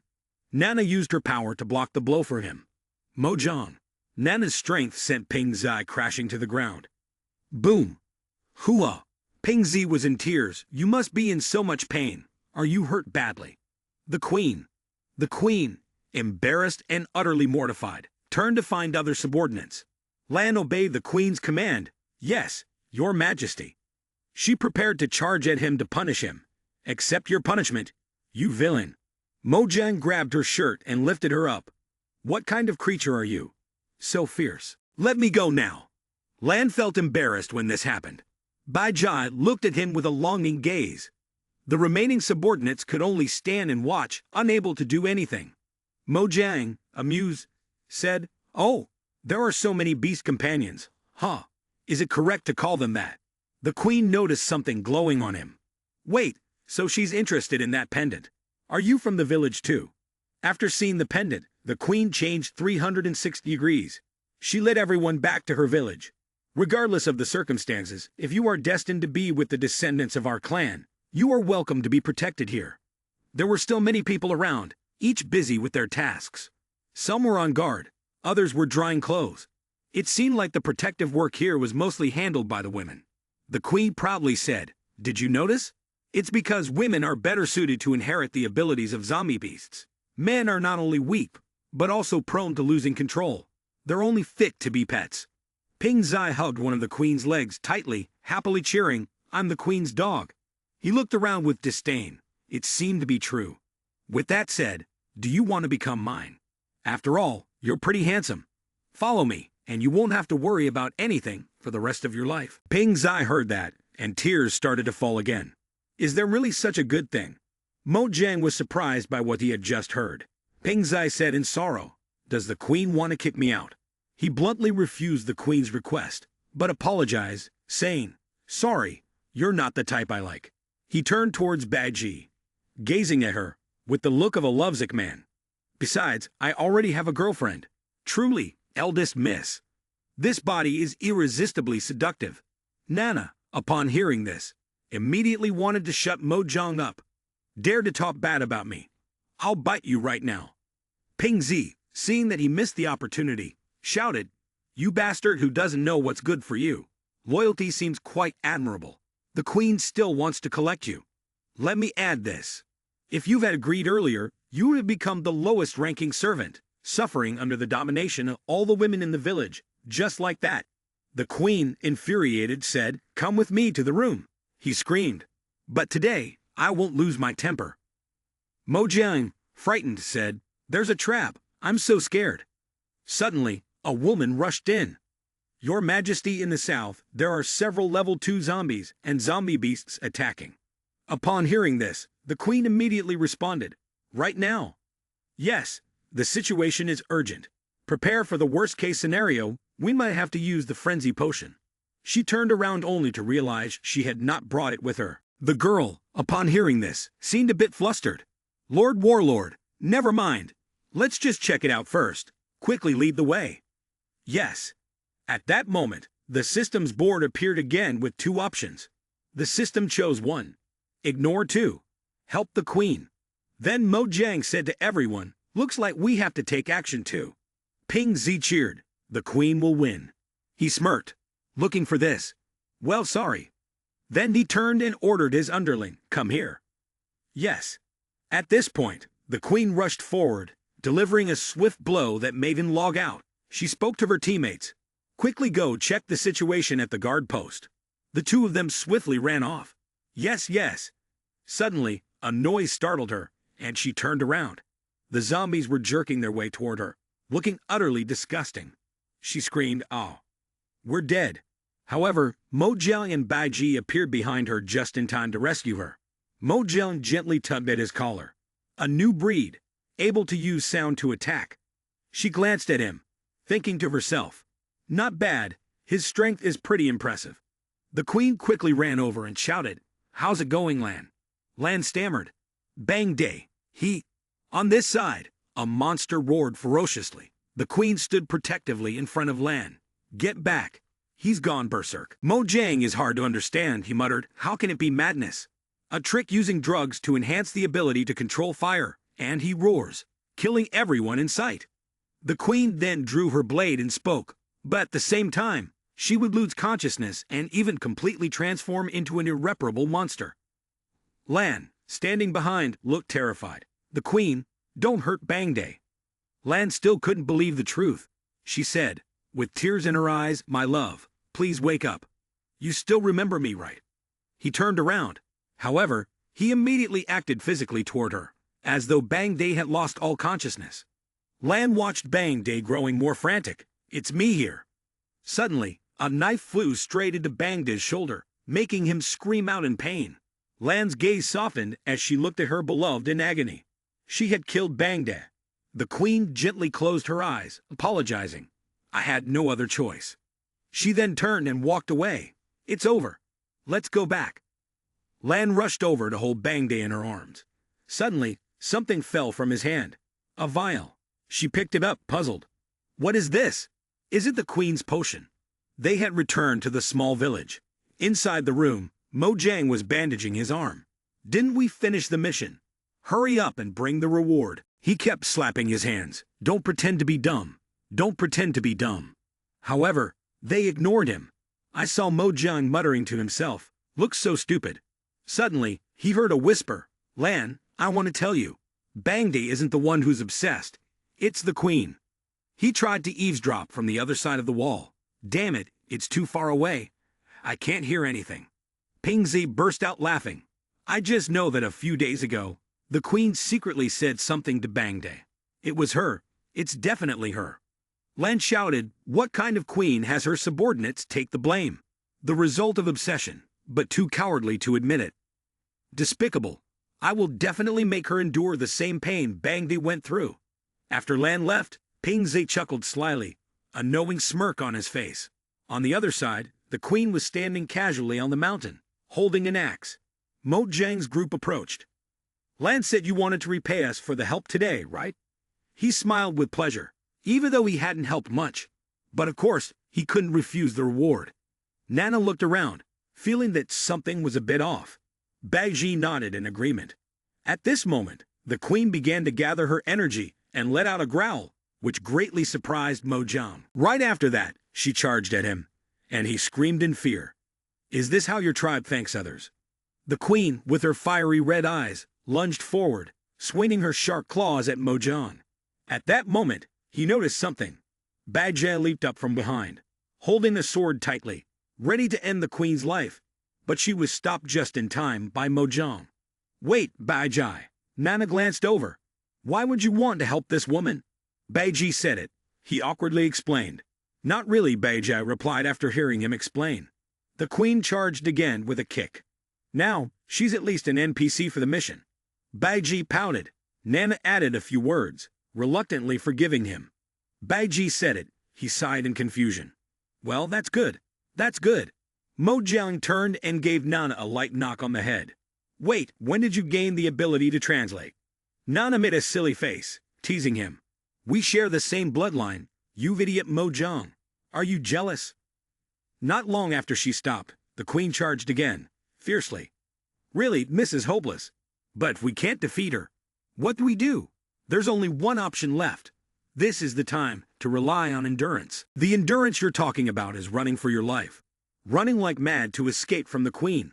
Suddenly, there was a loud crash, and the queen had slammed her head into a tree.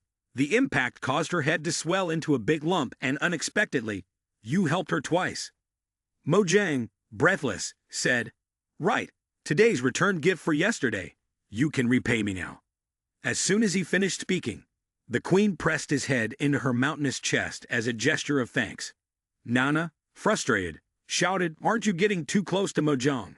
Even though she said that in front of him, deep down she actually liked it, even though the sensation was absolutely overwhelming. Mojang was almost suffocating, blood rushing to his nose. What are you doing? The queen, embarrassed, replied, A favor from the queen. Anyway, this is only the first time, so I still owe you one more. You can ask for anything. The queen turned around and walked away. Now, please let me go back and handle things in the camp. Mojang was slightly confused. Anything? What do you mean? Why hasn't the mission been completed yet? Meanwhile, over on the mountaintop, Ping Zi's group was watching from a distance. Brother Ping Zi, that outsider didn't kill the queen. What should we do now? Ping Zi smirked maliciously. Although he couldn't do it, at least for now, she wouldn't be able to use her abilities to deal with a useless person so easily. The sky was gradually darkening, and the queen had returned to the camp. She lit a circle of torches around her, and as she turned back, she encountered Ping Zi and his group. She spoke to them. You don't need to come to greet me. I can manage on my own. He stepped forward, his voice challenging. Are you sure you can manage? The other two spread their arms to block her way. What do you want? Ping Zi raised his voice. What do we want? Isn't it obvious? You've been manipulating things for so long. It's about time you died. He looked at her with the gaze of a conqueror. Once I take your place, those worthless rules and systems of yours will no longer exist. The queen responded fearlessly. Even if you kill me, do you think anyone else will support you? He shook his head. Kill you? The queen dying from a sneak attack by outsiders. By the time we arrived, it was too late. If you die without reason, what will we say then? At that moment, she realized his true intention. So that's it. The berserk potion Lan gave me was also meant to instruct you all to have Mojang deal with me. Enough talking. No sooner had he finished speaking than Ping Zi struck her with a sudden blow, sending her stumbling backward.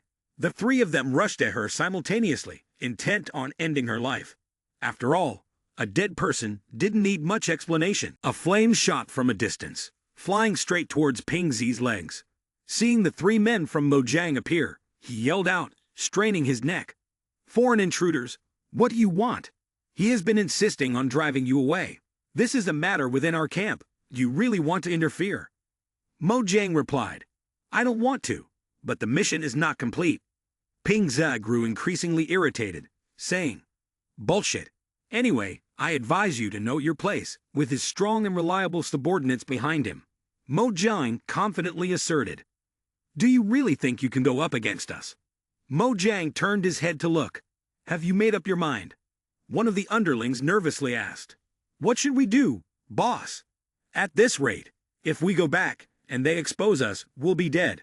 Looks like there's only one way out. Just charge forward without thinking. Mojang, smug and unaware of his own limits, leaped into the air, throwing out a long green rope which coiled around the necks of each of the men below. Ping Zi, who had been strangled without realizing it, questioned, "When did this happen?" Mo Jiang tightly gripped the rope and threatened, "If I move even a little, your head will roll off your neck." The three men fell to their knees, fear in their eyes, begging, "Please spare us, boss." He added coldly, "If you're not loyal, there's no reason to keep you alive." The queen felt a bit of compassion and allowed them to leave, after everything that had happened. "Even so, I don't want anyone to die from an accident." He reluctantly followed her wish, urging them to leave. They fled in fear, immediately retreating. "Leave now." Mo Jiang turned to ask, "Are you all right?" The queen's voice was low. "I'm fine, really." She truly didn't understand why everyone seemed to dislike her. She had worked so hard for this camp. Seeing this, Nay immediately ran over to comfort her. Nana told her not to blame herself, and the queen hugged Nana tightly, crying uncontrollably. "Clearly, I killed the most zombies, and I was the one who was most loved by the men at night. Hey, that second part doesn't really count, right? Please, I beg you." Mo Jiang said this while tightening her embrace, and Nay was nearly suffocating under her chest. The queen asked insistently, "Can I go with you all?" Bai Jai rushed over to support Ma. Mo Jiang wondered, "What about the people in your camp?" The queen turned sharply, disregarding them. After all, there would always be a new queen. "Help! Help!" A scream for help echoed. Who just screamed for help? Everyone hurried toward the source of the signal. What is that? In front of them was a fierce wolf with glaring red eyes and sharp fangs. The queen immediately recognized that the third-level beast zombie was an ice wolf. Beneath it was Ping Zi, with the creature pinning him down. Neither the queen nor the wolf hesitated. The wolf bent down and bit into Ping Zi's body, causing blood to spray everywhere. After dealing with its prey, the ice wolf howled loudly. With Mo Jiang, based on my experience, this mutated beast zombie is definitely unbeatable. Let's just go. Saying that, he turned and walked away, leaving the three girls in shock. Nana was upset. "I can't believe you're such a coward." Mo Jiang had no choice but to accept it. He had already exhausted too much energy. The queen stood up confidently. "I'll ask a favor from you all later." Mo Jiang looked at her in confusion. The queen charged straight at the ice wolf and began fighting it.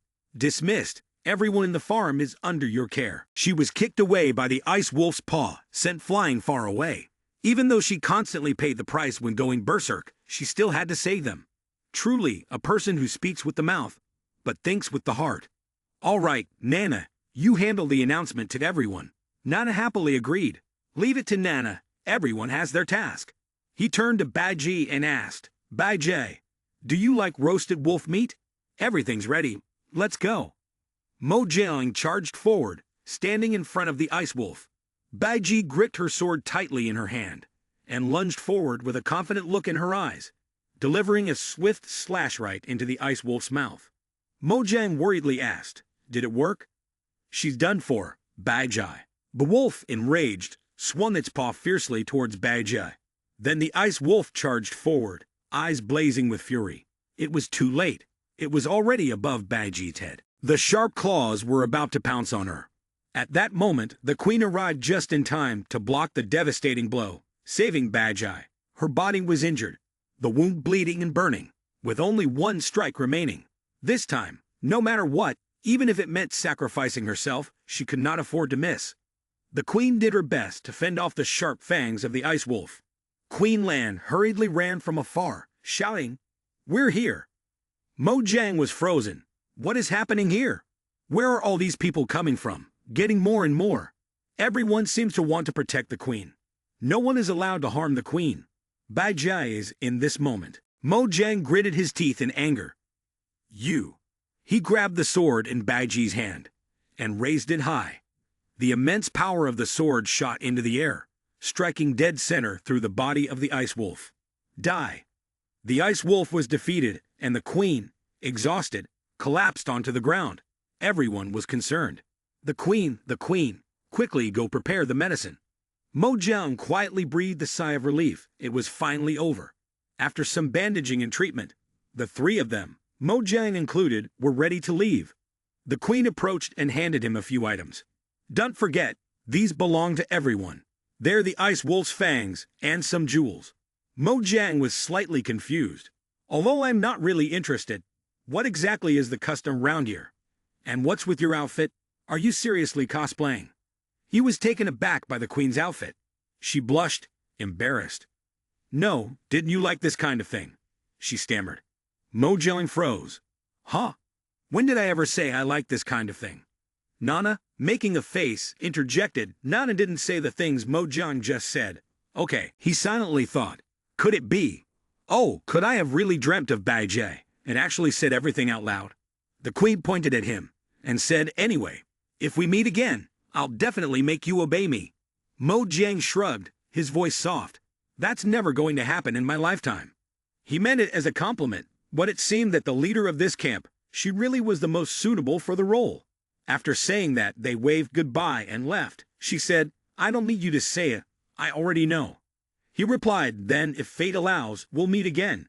On the side of the mountain, Mojang sat down on a small rock and tried to see what Ice Wolf's teeth could be used to craft.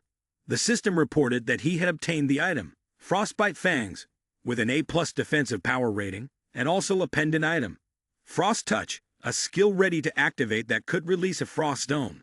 Mojang was pleased. It looked like the harvest wasn't bad. His technology experience points were sufficient, unlocking the technology fusion. He was taken aback, saying, what's this? Outside the shopping mall, the zombies were still crawling around the door. Baiji and Nana were intently admiring themselves in the mirror, with Baiji admiring the necklace around her neck. Nana had become even more beautiful. The system displayed a message. Fusion technology. The host needs to collect fusion materials to create scientific products. Mojang muttered to himself, it sounds too simple when you say it out loud. He eagerly looked down at his hand and said, but perhaps it will create more novel things. Mojang took a bag of cookies out of his pocket, wondering, create an automatic pair that forms food, like a pair of shoes and food. He lightly extended his hand and touched a leaf, but nothing happened. It didn't turn into food. Mojang felt annoyed and thought, is it not working? He tried again, thinking of a dagger with a scope. What if it's a self-aiming dagger? Or maybe the stilts with Nana turning into Nana with long legs. He was still dissatisfied, and it didn't work. Nana angrily shouted, is Mojang crazy? Let me down. Mojang lightly touched his finger to the center of his forehead, thinking, it seems none of these work. In the end, what should I combine? He secretly glanced at Baiji, who was holding a small piece of clothing in her hand. A vision appeared in his mind. Could it be Eldest Miss with a larger size? No, that won't do. Mojang tried to reassure himself. I'm not that kind of person. I think Eldest Miss's size is just fine. Tram 2 thought for a long time. If we're talking about just needing the Eldest Miss, then she's the most suitable. Nana smiled and looked ahead. It was the pink rabbit. The group of rabbits excited her. Nana wanted to take them all with her. They made her feel so comfortable. Mojang thought, it only costs food and affects combat, but now wants to bring them along too. She insisted on crying and rolling around, just to have them. Nana will protect them. Mojang pulled on a pink rabbit's ear. Protect what? Give it here. Nana kicked him away, then cried loudly, no, these are Nana's pink rabbits. At this moment, the system appeared, showing the compatibility fusion technology. He was surprised, can a teddy bear and a grenade really fuse? Nana cried out in pain, it hurt so much. Her eyes, full of tears, blamed Mojang. You stupid Mojang, can't you be a little gentler? He held the pink rabbit in his hands, wondering, what could it create? Nana looked confused. What is this? Fusion resulted in a new item. Teddy bear grenade. Explanation.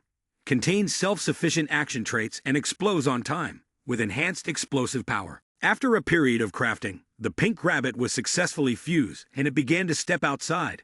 After taking a few steps, it attracted the attention of the zombies. As soon as enough zombies gathered and the time was right, the pink rabbit would immediately self-destruct. Nana was thrilled. The pink rabbit has succeeded. Mojang, still somewhat unsatisfied, said, although it's somewhat decent, it's basically useless. In short, it won't help in dealing with the zombies. Nana was puzzled, so how should it be used? Watching how Mojang and Nana handled the zombies, a distant voice of complaint could be heard. All the zombies we painstakingly gathered have been dealt with. It was Chen Zi and Xiang Wan, both of them furious. Do they want to steal our spirit cores? What a bunch of bastards. Xiang Wan responded, "Don't rush, let me calculate." She raised her hand, gently feeling the air. Currently, the wind is at level 7, 8. The opponent's line of sight is off by 15 degrees from us, and the estimated reaction time is less than 0.2 seconds. She turned to Chen Zi and asked, "Do you feel confident about winning?" He confidently affirmed, "Definitely." Mo Jiang lunged forward and delivered a clean strike down the length of the zombie's body. Seizing the opportunity, Chen Zi rushed in to exploit the opening, telling Nana, "Look, I can do it faster myself." Just as Chen Zi was about to strike Mo Jiang from behind, Bai Ji quickly dashed over and kicked him, causing him to cough up blood. The force of the kicks sent him tumbling backward, his body desperately trying to brace itself against the ground to regain balance. Chen Zi painfully raised his head and looked up. "Nice kick, but you won't get a chance to ambush me again." Mo Jiang interjected, "You're the one who's trying to ambush." He cursed at Chen Zi angrily, "Stop talking nonsense. If you're so good, then try and catch my shadow." Chen Zi split into numerous clones, each standing at a different angle to block his movements. He wanted to distract Mo Jiang. Chen Zi thought to himself, "Just wait, when he gets closer, he'll fall right into the zombie trap." He grinned smugly, believing it to be a perfect plan. Mo Jiang said, "Let's get out of here. Looks like his brain's malfunctioning." In the blink of an eye, Mo Jiang had already turned his back and left without a word. Nana waved her hand in farewell. "Goodbye, monkey man." Chen Zi quickly stretched out his hand and called out, "Hey, don't go." He accidentally stepped right into the trap he had set for himself. Chen Zi fell straight into the pit. No, this can't be happening. He had fallen into his own trap, and now the zombies were surrounding him. "Help! Someone help! I promise I won't ambush you guys again." Mo Jiang was twirling a blade in his hand, his face scrunched up in frustration, clicking his tongue in annoyance. But then he charged in to help, the blade swiftly finishing off the zombies. Chen Zi awkwardly climbed out of the pit and asked, "So what's going on? What's all this about traps and ambushes? Were you planning to target us from the start?" Chen Zi hesitated. "Well, you see, this is, what's happening right now." Mo Jiang raised an eyebrow. "What?" Chen Zi wrapped his arms around Xiang Wan from behind. Xiang Wan rose up, finding the perfect blind spot. Mo Jiang casually flicked his hand, sending Chen Zi stumbling. "It's not over yet. Nai and Bai Ji are still here." Xiang Wan, looking worried, said, "This isn't good. I miscalculated." A thick cloud of white smoke erupted ahead. Chen Zi asked, "Xiang Wan, are you okay?" Xiang Wan sensed something was off. "Wait, if these two are awakened beings, why can't I feel anything from them?" she asked in confusion. "Who exactly are you two?" Mo Jiang quickly pressed a knife to Xiang Wan's throat. "You don't have the right to ask right now. If you want to live, explain yourself quietly." She coldly introduced herself. "I am Xiang Wan. As for the person next to me, this is my teammate, Chen Zi. We gathered a group of level 1 zombies and are preparing to obtain the spirit core. On our way, we happened to encounter a few people who were also targeting these zombies. What happened after that, you've seen for yourselves." Chen Zi hesitated. "The spirit core now belongs to you. Can we leave now?" Bai Ji, enraged, swung her sword. "Do I really look so kind to you?" Mo Jiang added, "Earlier, you didn't hesitate to try to kill me." Xiang Wan asked him, "Then what do you want?" He smiled mischievously. "Is this the spirit core you were talking about?" She nodded, "Yes. But what does that mean?" Mo Jiang pressed further. "How do you use it? Show me. Zombies aren't wild beasts, yet they can still use a zombie spirit core." Xiang Wan took off her outer jacket. "I understand now." Seeing this, he couldn't help but blush and awkwardly said, "Wait a minute." Xiang Wan removed her outer coat and explained, "This is the mark of my awakening. After absorbing the spirit core, I gained the ability to control the wind." Mo Jiang awkwardly asked, "May I ask, aren't you embarrassed?" She tilted her head, confused. "Embarrassed? Why? The body and hair are just an outer shell. Everyone is the same. Besides, these marks represent the awakened power, so it's usually not something one needs to show off." Mo Jiang turned his head in defeat. All right, you win. He stepped closer to examine the mark on Xiang Wan's thigh, thinking, this mark is somewhat similar to Bai Jis, after absorbing the imprint.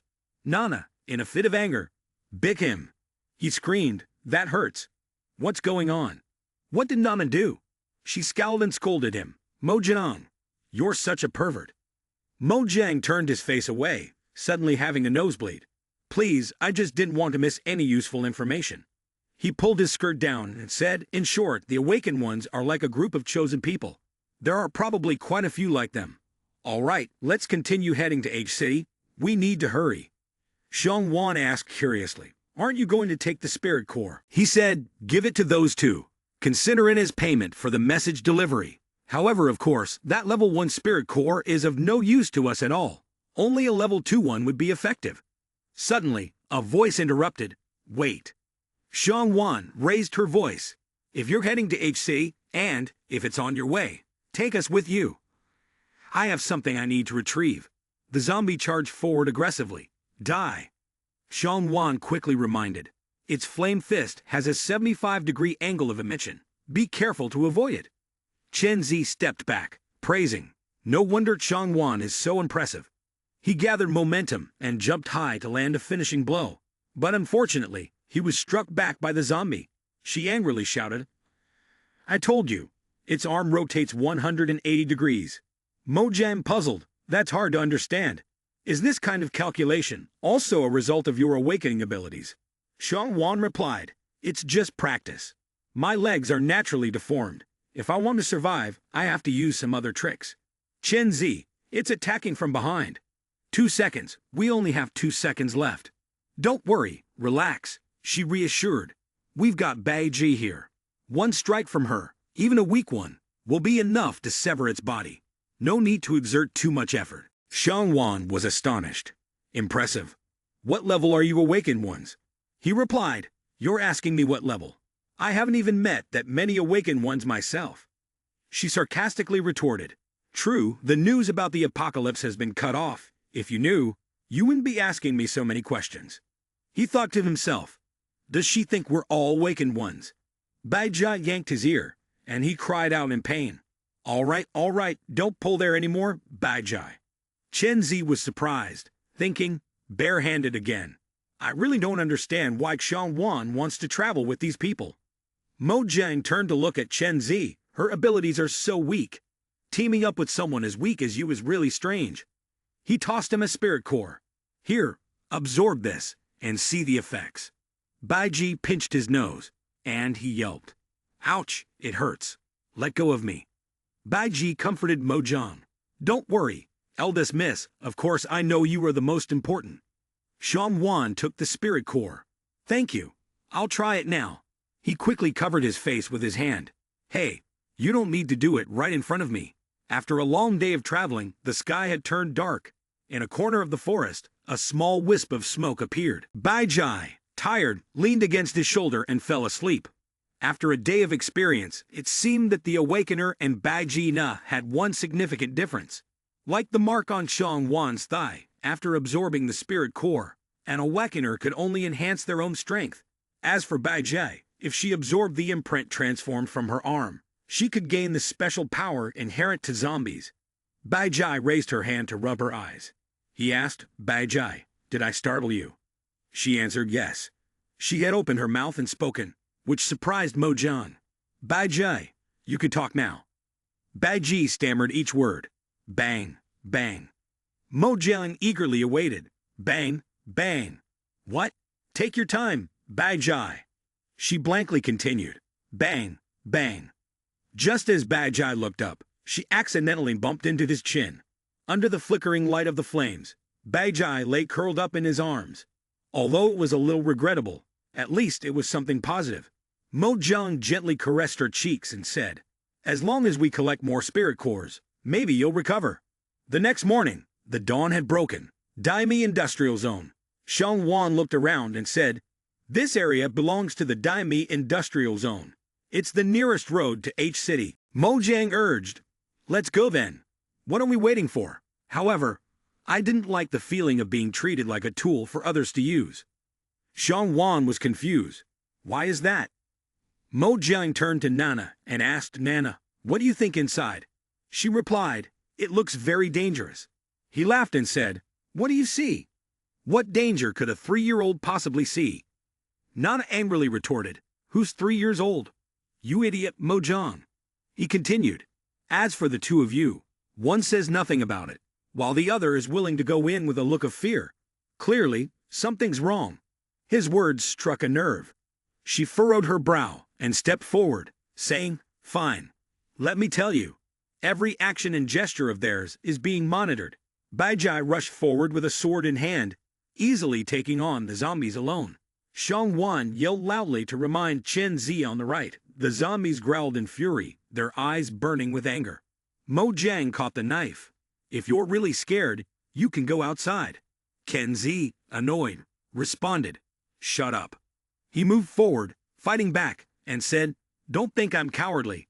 If it weren't for Xiang Wan's disagreement, I would have gone in already." He continued, "In short, to sum it up, we just need to retrieve the comrades' relics. All of the spirit cores will be yours." Mo Jiang responded, "Of course, that's only natural." Mo Jiang hugged his head, looking around. There were still more than a dozen left. As expected, it was quite a lot. Nana pointed ahead. "Ah, they're running away." Chen Zi smiled proudly. "I scared them off, didn't I?" Mo Jiang closed his eyes, slowly sensing the oddity. The zombies hadn't moved far. In fact, they were still watching them. He thought to himself, they must be waiting for an opportunity. Xiang Wan, on the other hand, thought that perhaps the zombies knew they couldn't fight them and were waiting for something else to take care of them. Suddenly, the tower ahead shook violently, rocks and debris falling everywhere. A creature, half human and half beast, rushed out from within. Mo Jiang froze. That's what they've been waiting for. The creature slammed its foot down onto the ground, and wherever its claws scraped, fire erupted. The monster charged forward, landing a heavy punch on Mo Jiang, sending him flying backward. His body hit a sharp rock, and he panicked. Not only was it huge, but it was also fast. What kind of monster is this? The monster still showed no signs of stopping, and its fierce appearance was enough to instill a fear that could shake anyone to the core. The creature, with the body of a human and the head of a horse, aggressively chased after Mo Jiang. With a murderous tone, it spoke die.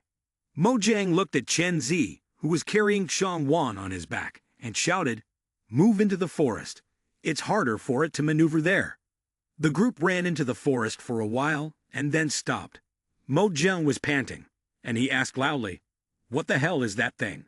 Have you two ever seen it before?" Xiang Wan shook her head and said, "Never seen it, but at least it's a level 4 zombie. I suggest we leave before it gets worse." Mo Jiang seemed doubtful. Level 4. He turned his gaze to Bai Ji, who was drawing her sword, offering an opinion that also carried an air of challenge. Perhaps the imprint they received could help Bai Ji recover faster. Mo Jiang thought for a moment before saying, "I've decided to go and see for myself. If you two want come, then feel free." With that, he turned to Bai Ji and Nana, smiling as he asked, "Bai Ji, Nana, are you both in?" Nana eagerly responded, "Leave it to me." Meanwhile, Xiang Wan was deep in thought. She said, "But this is not a sound judgment." Chen Zi placed a hand on her shoulder, his voice urgent. "Xiang Wan, forget about them. Let's go now." Xiang Wan heard that, and had no choice but to say, "Got it. Everyone try to control it within the central area. It'll stay nearby to analyze." Mo Jiang looked at her and firmly replied, "Okay." Chen Zi, hearing this, was startled and said, "What?" He looked extremely confused, questioning her. "Why should we help him? Even if we manage to deal with it, we won't get the spirit core." Xiang Wan's eyes were filled with determination as she told him, "This is an opportunity to fight a level 4 zombie. No matter what, we have to try." A moment later, Nana started crying loudly. "Ah, hoo hoo hoo hoo hoo." She quickly climbed up the tree, gripping it tightly. Her legs kept kicking, and she screamed in fear, "No, don't come here." Hoo. The monster, seeing her clinging tightly to the tree and not letting go, felt pleased. In the blink of an eye, Mo Jiang and Bai Ji jumped down from the tree. He said, "Well done, Nana." Bai Ji swung his sword down with all of his strength, while Mo Jiang, using his steel arm, punched the monster. The creature felt extremely uncomfortable and waved its hand, easily throwing Bai Ji and Mojang far away. He and Bai Ji were beaten to the point of exhaustion. He wearily said, "I just can't seem to do anything to this thing." With that, he looked up at Wan sitting on the branch and softly asked, "Is there really no other way?" Wan suggested, "Why not try using my whirlwind attack?" He glanced at Bai Ji's pendant and asked, "What's the use of Bai Ji's fang?" Time was running out, so he quickly said, "Forget it, just try and say it fast." He then ran over to Bai Ji, touched her fang, and whispered to her, "Bai Ji, I'm counting on you." The fang was activated, and sharp ice arrows appeared, quickly attacking the vicious monster. However, even with all those arrows, none of them scratched it.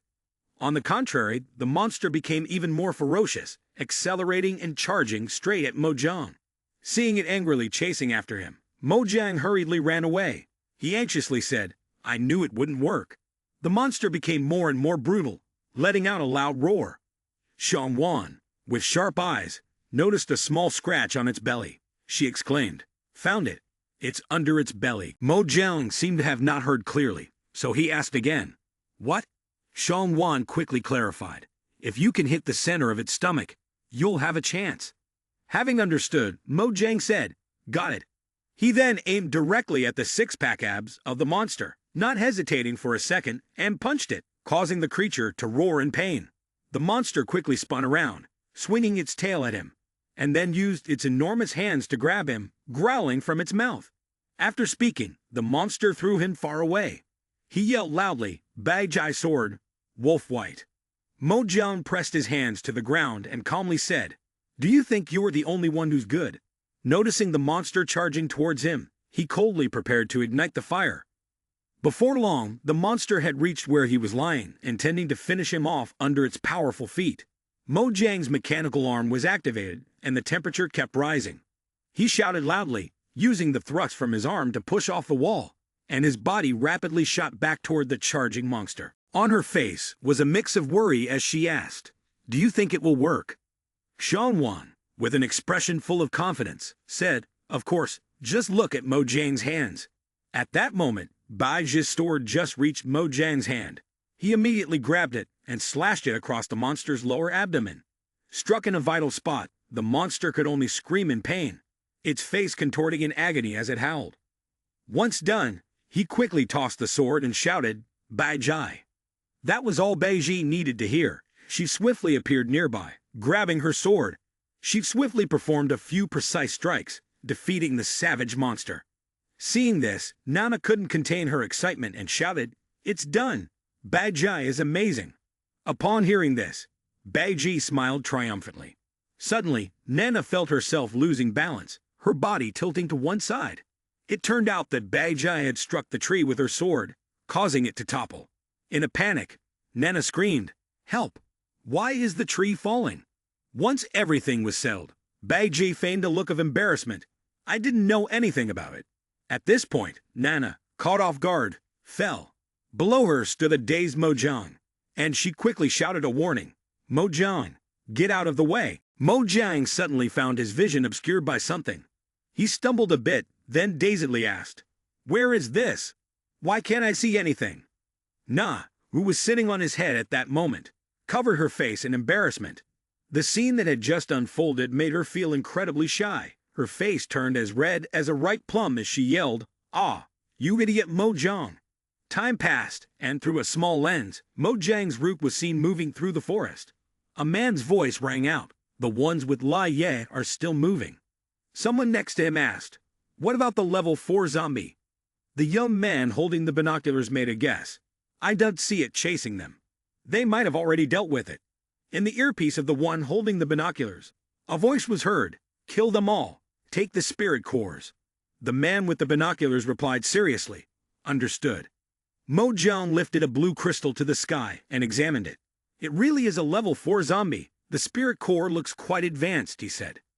Bai Ji pouted and jumped on top of him. She wrapped her arms around his neck, nearly choking him, and whined, "I want it." Mojang, feeling the pressure, weakly managed to say, "Please, Bai Ji, don't." Chen Zi felt irritated upon seeing this, and pouted, "Look, I told you. Helping them is useless." Wan wasn't very happy either. Clearly, she had contributed as well. Suddenly, a gust of wind blew by. Wan closed her eyes to feel it and remarked that the wind seemed strange.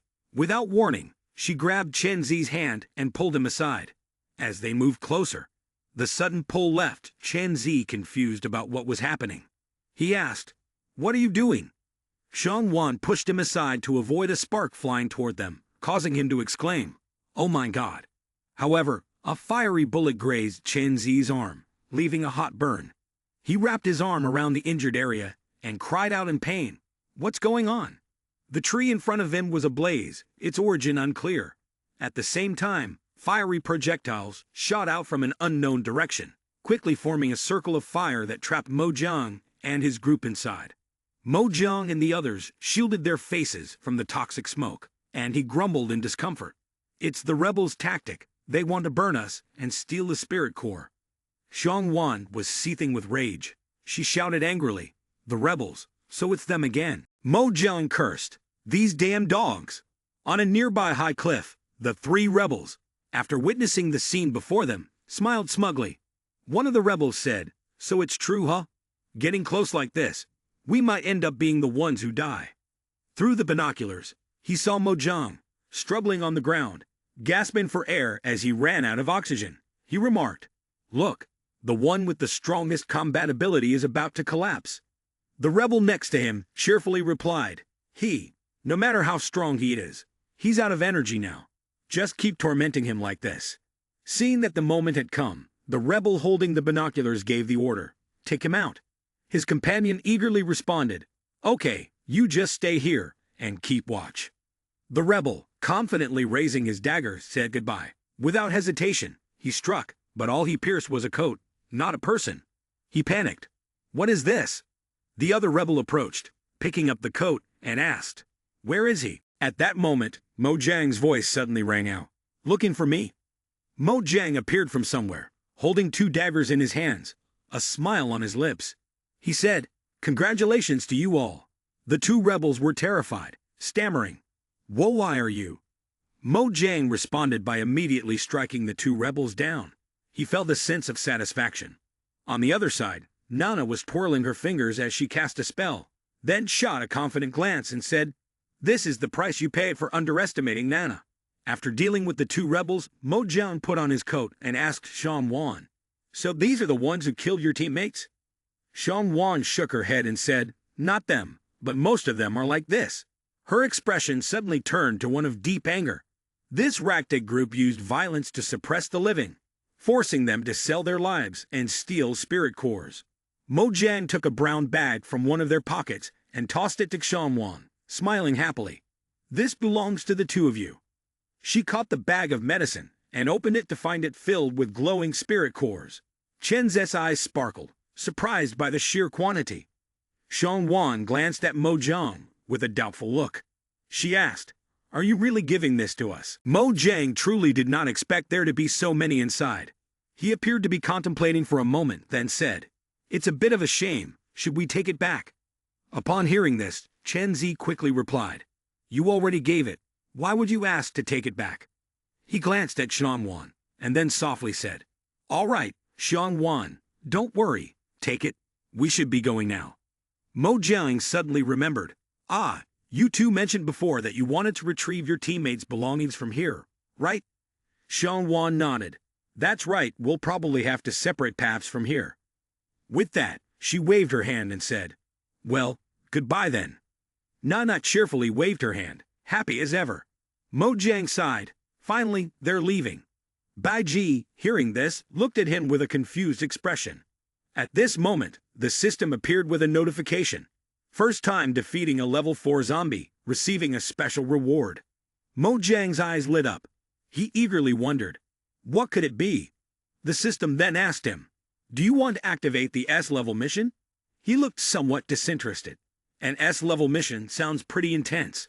Without much hesitation, his hand selected yes. There was no reason to say no. The system now displayed the mission, a level S task to establish a workshop within 168 hours. Mojang asked again, "What does establishing a workshop mean?" Suddenly, the red threads appeared, wrapping around Baji and Nana. Baji grimaced and said, "Itches so much." Nana felt the same and asked, "What is this? So weird." On the screen, the system was counting down. Mojang, suddenly angry, asked, "Does failure to establish the workshop mean everyone involved has to die?"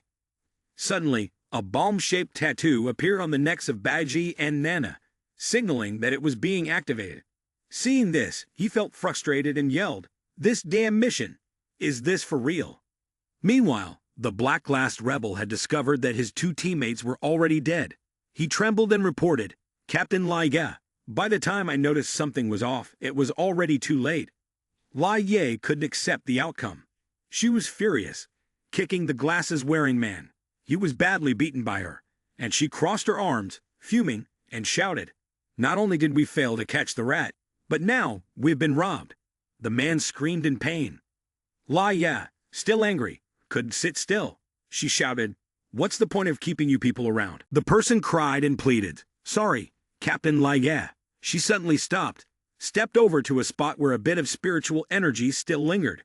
Lai Ye approached, sniffed for a while, then said, "It's still alive." "Which rat is it?" The man with glasses eagerly responded, "It's one of them. With your ability, you might be able to find it." Lai Ye looked at him with disdain, pushed his face with her hand, and shouted, "Do I need you to teach me?" The man with glasses, terrified, spoke up, No, I wouldn't dare." Feeling utterly annoyed, she crossed her arms over her chest, her face cold as she ordered, "Hurry up and chase it." At Daimi Industrial Zone, Mojang was clearing the zombie horde and said, "I'm back again." He looked at Baji and Nana, his eyes filled with concern. The punishment for failing the mission, even if it were just a fake one, was something he couldn't risk. No matter what, the mission had to be completed. The Dynamite Technology Company in front of them was the largest technology corporation. Nana's eyes lit up, her face filled with excitement. She said, "There are so many toys. Nana really likes it." While Nana was eagerly exploring, Mojang appeared deep in thought. He said, "Dye my phones, drones, dye my cameras." There must be information here related to the establishment of the factory, and their products cover a wide range of fields. Looking to the side, he suddenly realized that Baji had disappeared. Without thinking, he asked, "Where's Baji?" Hearing a clattering sound from behind, Mojang turned around. In front of him, Baji was crawling into a washing machine. He quickly shouted, "Wait, Baji." It was too late. Baji had already climbed into the washing machine and shut the door. The machine automatically switched to its spinning mode. Mojang quickly pulled her out of the washer. Baji's head was spinning, and he gently said, "Although zombies can't do anything to you." He patted her head and comforted her softly. "But these things are very dangerous for you. Don't touch them recklessly." At this moment, Nana had managed to get a mini airplane. She excitedly controlled it, making it loop, fly high, and dive to attack. The plane suddenly flew toward Mojang's head. As it hit him, he cried out, "That hurts." Seeing how mischievous Nana was, he grabbed her by the collar and lifted her up. "What are you trying to do again?" She pouted and answered, "I just wanted to see if my flying skills have improved since I haven't played in a while." Angrily, he shoved the mini airplane into her chest, his tone sharp. "Flying it on someone else's head and neck? How about using your own body as an airport to test it instead?" Being punished by him, Nana felt like crying. She regretted and said, I was wrong. Please let me go." Suddenly, the system appeared, detecting a cutting-edge technology fusion compatibility. The system asked, "Do you wish to proceed with the fusion?" Upon reading this, Mojang was surprised. Is there new fusion technology? He quickly initiated the fusion, and the result was immediate. He praised, "The newly fused flycam works quite well." He told Nana, "Zoom in on the production area." Nana operated the tablet screen. After observing for a while, he thought to himself, there must be a lot of equipment and materials there. Maybe we can use them to build a factory. He asked Nana, "Now that I think about it, how do you know how to operate UAVs?" When Nana heard his question, her ego quickly swelled. She confidently replied, "Don't even mention UAVs. I could race cars if I wanted to." Nana is the heir of the Dongjing family. He looked at her with sympathy. The training methods of Dongjing's heirs are quite unique. He turned to Baji. Compared to Baji, he was completely not skilled in machinery. He had only learned traditional skills like swordsmanship and tea ceremony. She was standing there, confused. Suddenly, a strong scent hit her, and Mojang immediately switched to alert mode. The smell was intense. Something was nearby. He spoke just in time, as a white snake, coiled up, crawled toward them, baring its sharp fangs and dripping with saliva, looking extremely menacing. Mojang smiled and muttered, "Let's see how the new toy emerged from the drill and cannon performs." With that, he used his mechanical arm to touch the white snake's body. A huge explosion went off, sending the white snake flying far away. He felt pleased, offering a compliment. "Not bad, works well." The white snake was hurled away. Baiji seized the opportunity and quickly struck, severing its head. Afterward, Mojang stepped toward the door, his voice turning serious. "Inside is the production area. Hurry up and go in." Nana sensed something was wrong. "Wait a second." As soon as they entered, a larger white snake, which had been waiting for them, lunged at the group. Without hesitation, it aimed straight for Nana, wrapping its body around her. Nana screamed in fear. "Wah!" The white snake squeezed tighter around her. Nana cried out in desperation. "Help! Help!" Mojang immediately shouted, "Nana, you're still crying. Help! Help me!" At that moment, Nana was being held down by the white snake, which was eyeing her hungrily. Baiji quickly appeared and severed the head of the white snake. With its head cut off, both the snake and Nana fell to the ground. Mojang caught her and gently asked, "Nana, are you okay?" Nana sobbed, "I'm soaked. It's so uncomfortable." The white snake seemed to have recovered at some point, and it resumed attacking Mojang. Mojang glared at it in annoyance and said, "Still moving. This time, I'll let you die comfortably." With that, he activated his mechanical arm.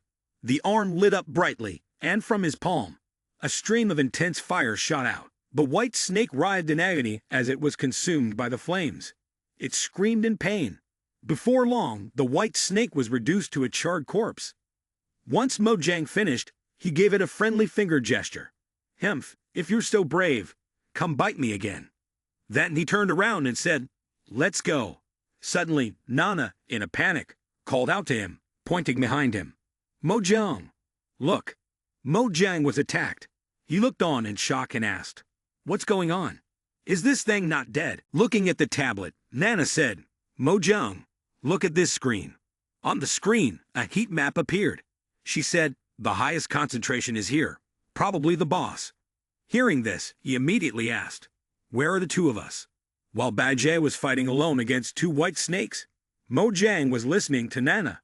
Baiji was suddenly struck by the tail of a white snake. Mojang quickly caught her, and, feeling tense, he said, "One of them can't take it anymore, and there are still so many more." After speaking, he grabbed Nana's hand and said, "Let's get out of here and talk." The three of them ran to a spot and stopped when there were no white snakes around. Mojang glanced at the watch on Baiji's wrist, his mind racing with worry. "I need to make the most of the time. Where else can we establish a workshop?" He held the green crystal in his hand, pondering. "Should I give this to Baiji?" Suddenly, an arrow shot at him from behind. He quickly dodged to the side. Mojang spun around and shouted, "Who's there? Come out." Lai Ye grinned and said, "You're quite quick, aren't you?" Behind her was an entire rebel army. She arrogantly introduced herself. "Let me introduce myself. I'm Lai Ye, in charge of the opposing squad." A walked closer to Mo Chuan, arrogantly saying, "You must know what's going on, right? If you defeat me, we'll consider it settled." Mo Chuan assessed the situation, noticing the imbalance between both sides, and replied, "With so many people on your side, fighting, you would be stupid." A smirked, "No, I mean just you and me. And you don't get to choose." Chen Zi and Shangwan, tied up, were brought over. Mojang looked at them in suspicion. Lai Ye shrugged and smugly said, "Now you understand, don't you?" Mojang, indifferent, turned around and called Baiji, "Nana, let's go." Lai Ye, frustrated, shouted, "Wait, aren't you guys allies?" Mojang glanced at Lai Ye and coldly replied, "This is the apocalypse, what allies? By the way, the girl can be kept. She's got decent abilities." He looked at Shangwan, who, despite being tied up, was still able to sleep soundly. Then he pointed at Chen Zi with a look of disdain. "As for that guy, put him to forced labor, and if he's useless, Just killed him. Upon hearing Mo Jiang's ruthless words, Chen Zi felt a surge of hatred, and he cried out in fury. Lai Ye was at a loss, unsure of how to react. He suddenly changed his attitude, smiling happily and saying, "So that's how it is." She pretended to be dangerous as she glared at him. "More interesting than I thought. In that case, I definitely can't let you go." With that, she grabbed the dagger, her face curling into a murderous grin, and charged at him. Mo Jiang wasn't particularly concerned. He quickly blocked her blade. He said, "Is it really that bad? How boring." Bai Jia watched as Mo Jiang was attacked by her, a surge of anger rising within her, wanting to crush the woman into bits. Mo Jiang understood her intent and signaled for her to stop, then calmly said, "No need. Let me handle this." Mo Jiang looked at his arm, silently thinking, "Although Bai Ji doesn't need to upgrade to imprint level 4, I feel much more powerful. It's worth testing out. Also, how will my new abilities fare in real combat?" He silently stepped in front of Lai Ya, his gaze fixed on her. He asked, "Aren't you going to fight?" Then, he waved her over. "Come here." Lai Ya, eager for a fight, charged forward. "Now that's more like it." Mo Jiang laughed loudly, stepping aside, smugly saying, "Ha, using the same move twice is useless." Lai Ye was no ordinary opponent. She pretended to attack from above, but when Mo Jiang raised his hand to block, she immediately bent down. Her hand reached for his other hand, and with a 180-degree spin, her legs wrapped tightly around his neck. Her hand locked one of his, her legs cutting off his movement, and Mo Jiang's head was trapped between her slender thighs. His face instantly turned bright red with embarrassment. Flustered, he asked, "Hey, are you really going to use this move?" Meanwhile, Bai Jie was grinding her teeth in anger. She shot an annoyed look at him, pouting and muttering under her breath, "Mo Jiang, you jerk." On Mo Jiang's side, Lai Ye smiled triumphantly, raising her voice to ask, "Well, isn't this soft technique a compulsory lesson in enemy combat training? If you give up now, I'll allow you to be my servant." Blood was boiling, and Bai Jie, seeing red, pulled out her 40-foot-long sword, her face grim as she looked ready to charge. Nana could only watch in fear, realizing there was no way to stop her now. Despite being in this predicament, Mo Jiang was still teasing Lai Ya, smiling as he said, "Hasn't your combat team ever taught you not to underestimate your opponent?" At this moment, the hand she had locked was gathering energy. He thought to himself, "I must control a force that's about to burst out." Having thought for a moment, he immediately opened his palm, warning her as he faced her, "If you don't let go, don't blame me for putting this on you." Lai Ye sensed the danger and immediately awkwardly backed away from him. Mo Jiang coldly asked, "Aren't you going to let go?" Lai Ye hurriedly moved away from him, and at that moment, the arrow in his palm was already shot out. Mo Jiang realized it seemed to have attacked somewhere it shouldn't have, and he said, "It's over." Lai Ya, struck by the attack, was thrown far away with a loud thud, followed by rising smoke. Lai Ya, her upper body exposed, quickly covered herself with her hands and shyly said, "This time, consider it your win. Do whatever you want." Mo Jiang looked at her, utterly confused, and asked, "Did you want a life-and-death battle?" Suddenly, Lai Ye smiled at him. "If it's you, a little change of pace wouldn't hurt." Mo Jiang quickly turned his gaze elsewhere and said, "Forget it."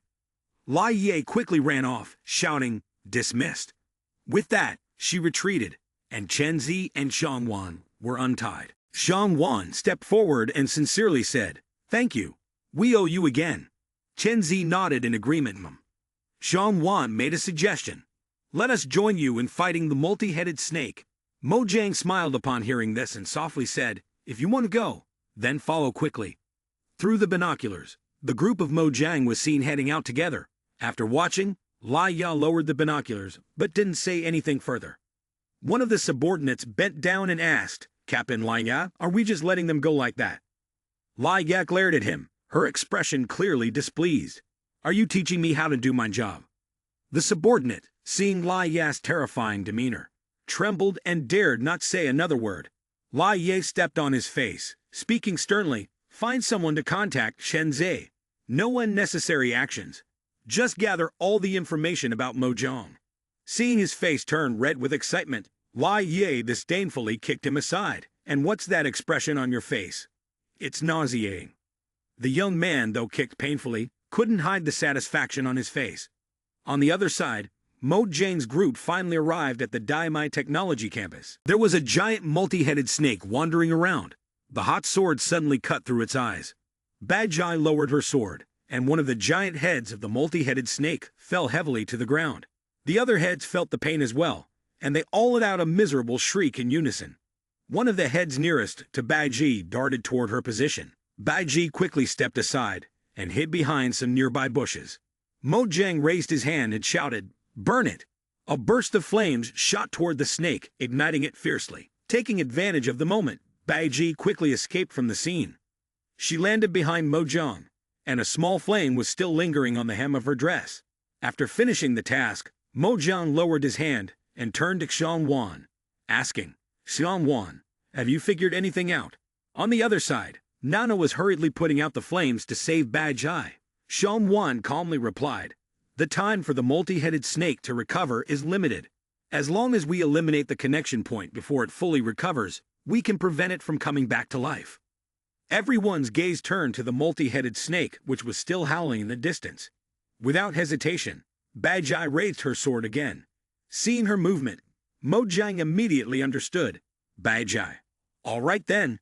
Let's try cutting off one of its heads first." Mo Jang rushed forward, once again using the same tactic to set it ablaze. Baiji approached another head, swinging her sword to sever it. Nana supported from behind, sealing its movements. Thanks to Nana's seal, the snake could no longer move much. Its whole body trembled as if trying to break free. Mo Jang gripped his mechanical arm tightly, thinking to himself that with the situation like this, Nana wouldn't be able to hold on for long. He needed to resolve it quickly. He shouted, "Bajai, use lightning." Immediately, a powerful bolt of lightning was struck down by Bajai, successfully severing one of the snake's heads. Mo Jang spread his hand, saying, "It's not over yet." A bright bullet shot out from his arm, heading straight for the multi-headed serpent. There was the sound of an explosion, and it seemed the snake had taken considerable damage. Xiang Wan cheerfully said, "It's a success." Mo Jang retracted his hand and smiled in satisfaction. Indeed, the connection points are their weak spots. We should destroy the rest like this. She said, "Let Nana go first." Without hesitation, she volunteered to lead the way. At this point, the multi-headed snake no longer made any sounds. It trembled and stuck out its crimson tongue toward them. Mo Jang gathered a fireball in his hand and turned to Bajai, saying, "Let's go together." But suddenly, at this moment, Bajai raised her sword and swung it toward him. Mo Jang reacted just in time, dodging the strike. He stepped back, panicked, and shouted, "Bajai." Mo Jang quickly approached and scanned Baiji's body. He anxiously asked, "Bajai, are you all right?" But Baiji's complexion was poor, and she swung the sword again, continuing to attack Mo Jang. On the other side, Nana, with no help arriving, was immediately ensnared by the multi-headed snake and lifted into the air. She cried out, her strength drained away. Mo Jang turned around in shock and looked at Nana, while Xiang Wan, holding her head, wore a distressed expression. The legendary 8-patterned snake could drain the energy of other creatures. At that moment, the multi-headed snake let out a roar and lunged toward them. Mo Jang rushed over, grabbed Xiang Wan, and ran. Xiang Wan said seriously, "It seems like it has us cornered now. I probably won't be able to hold on much longer." She gathered her strength in her palm and accurately sliced through the head that was binding Nana. Immediately, Nana fell from the tree, and Xiang Wan rushed to catch her in her arms, saying, "We should retreat.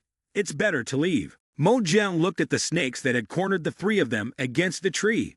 He coldly said, "Even if we want to leave, I'm afraid this thing won't give us that chance." At that moment, Baiji also swung her sword. Mo Jang blocked her strike with his strong arm and continued, "And it's just controlling the nerves." He gritted his teeth and said, "Baiji, and I will definitely find a way to solve this." Mo Jang yelled loudly, "Baiji! Recognize him quickly." Upon hearing this, Baiji's movements suddenly paused for a moment. The multi-headed snake did not let out though. Two of its heads had wrapped around either side. Xiang Wan shouted a warning, "Be careful." One of its poisonous fangs grazed Mo Jang's arm, leaving a tear in his skin.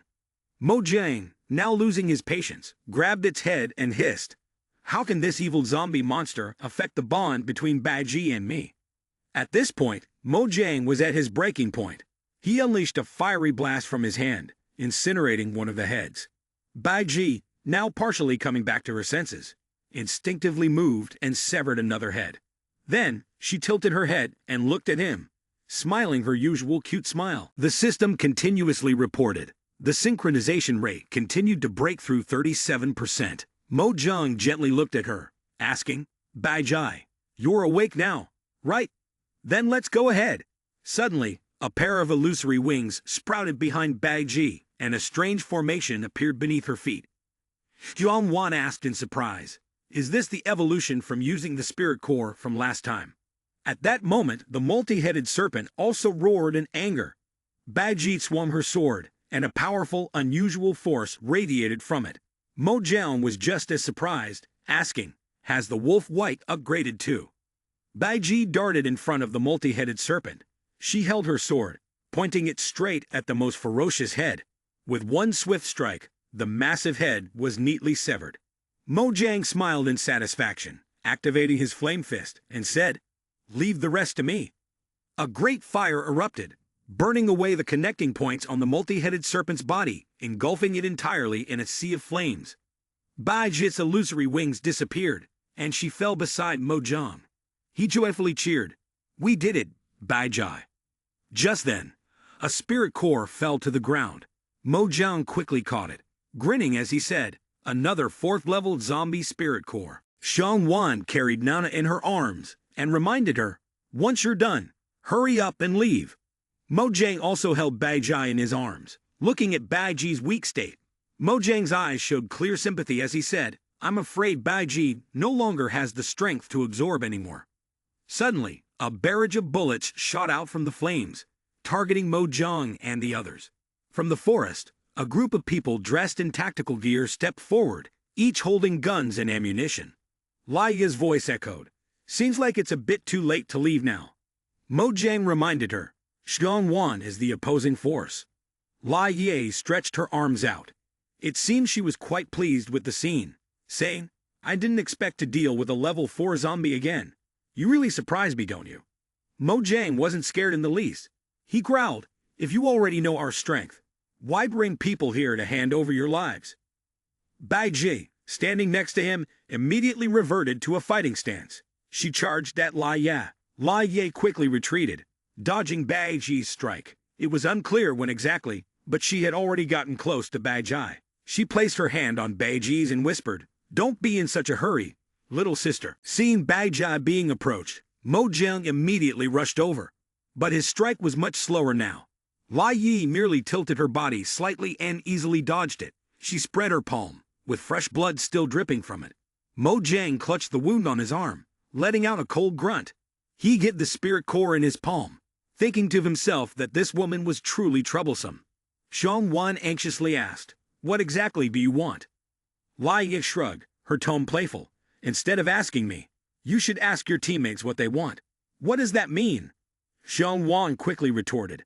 Just then, a hand with sharp claws suddenly appeared behind her. Wan immediately sensed it, quickly stepping back and shouting, "Who's there?" But the figure was too fast, and in the blink of an eye, they grabbed Wan by the shoulder. Only when they stopped did Chen Zi's face appear before her. He grinned and said, "Wan, long time no see." Seeing that it was Chen Zi, Wan angrily yelled, "Chen Zi, what are you doing here? And why are you wearing the uniform of the opposing forces?" Mojang immediately understood upon seeing this. It seemed that everything was clear now. This fool had stolen our plan and used it as a condition to join the opposing forces, which is why they arrived just in time. Chen Zi tightly held Wan's shoulders, pointing at Mojang, and said, "I'm not the same as before. You better be careful with your attitude." He turned around, his sharp claws brushing against Wan's skin, but his voice was chilling to the extreme.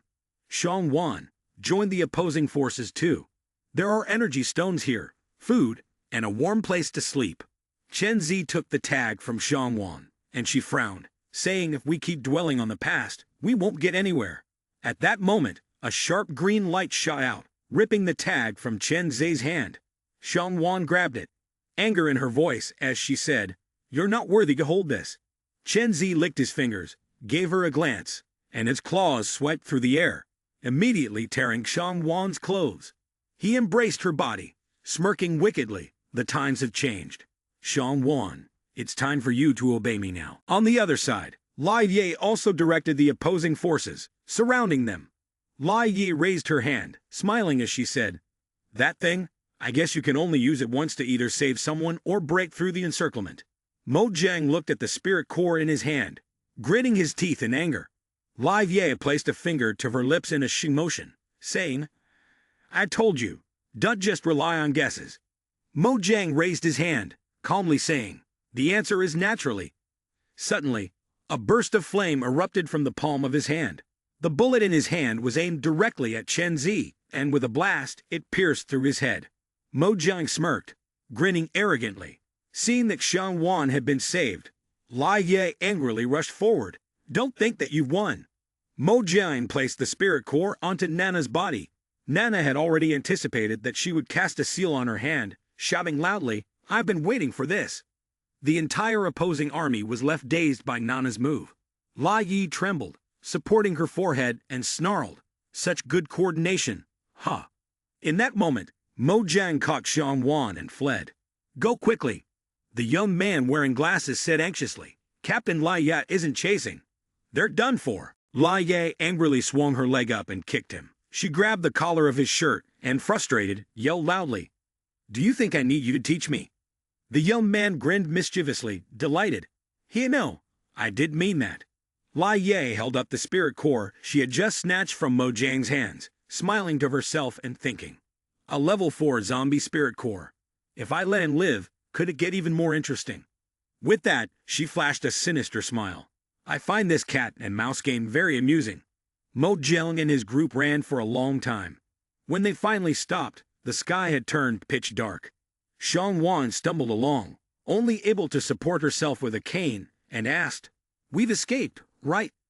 Mo Jiang assessed the situation, saying, "There's no movement within a 2 kilometers radius. They probably haven't caught up yet." Xiangwan lowered her head, her voice full of guilt. "I didn't expect Chen Zi to lead the plan. I'm sorry." Mo Jiang simply waved his hand. "That's how the world works. He'd has already paid the price." But Mo Jiang had already realized that the level 4 spirit core, which they had worked so hard to obtain, had been stolen by Lai Ya. He angrily said, "She took the spirit core. This debt must be repaid." At that moment, Bai Ji frowned and cried out, "It hurts so much." Even Nana hugged herself and said, "I feel so uncomfortable." Wan asked in surprise, "What's wrong?" At that moment, the system issued a reminder. Less than 8 hours remaining to complete the mission. Mo Jiang finally remembered the mission and said irritably, "I almost forgot about this. We need to make use of the time." After a while, Mo Jiang led the 3 of them back to the old factory area. Wan asked, "Why are we coming back here?" Mo Jiang reassured them, "Don't worry, the opposing forces must have withdrawn by now." He then turned to Wan and said, "Please stay outside and watch the door for a moment." "All right," Wan immediately agreed. Mo Jiang then led Bai Ji and Nana inside. Once they entered, Mo Jiang removed the virtual bandage on his hand and calmly said, "The multi-headed snakes here have been dealt with. It should be usable for production now." Immediately, the system's notification sounded, indicating that the space suitable for setting up a factory was being established.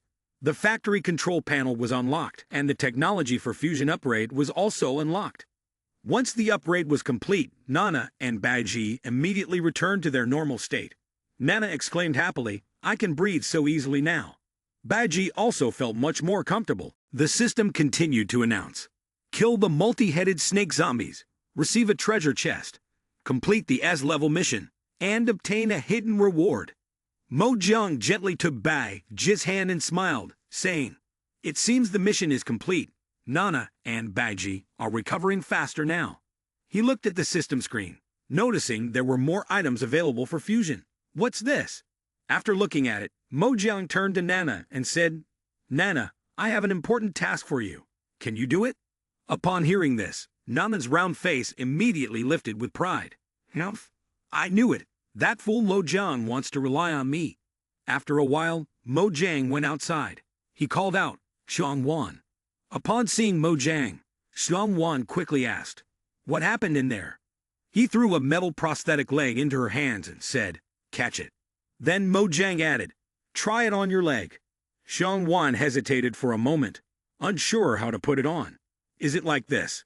After fitting it on her calf, Xiangwan felt significantly more comfortable. She asked in surprise, what is this? Mojang smiled and said, just think of it as a prosthetic leg. This way, you won't need to use a cane anymore. Xiangwan tried to move a little, and she joyfully exclaimed, it feels so perfect.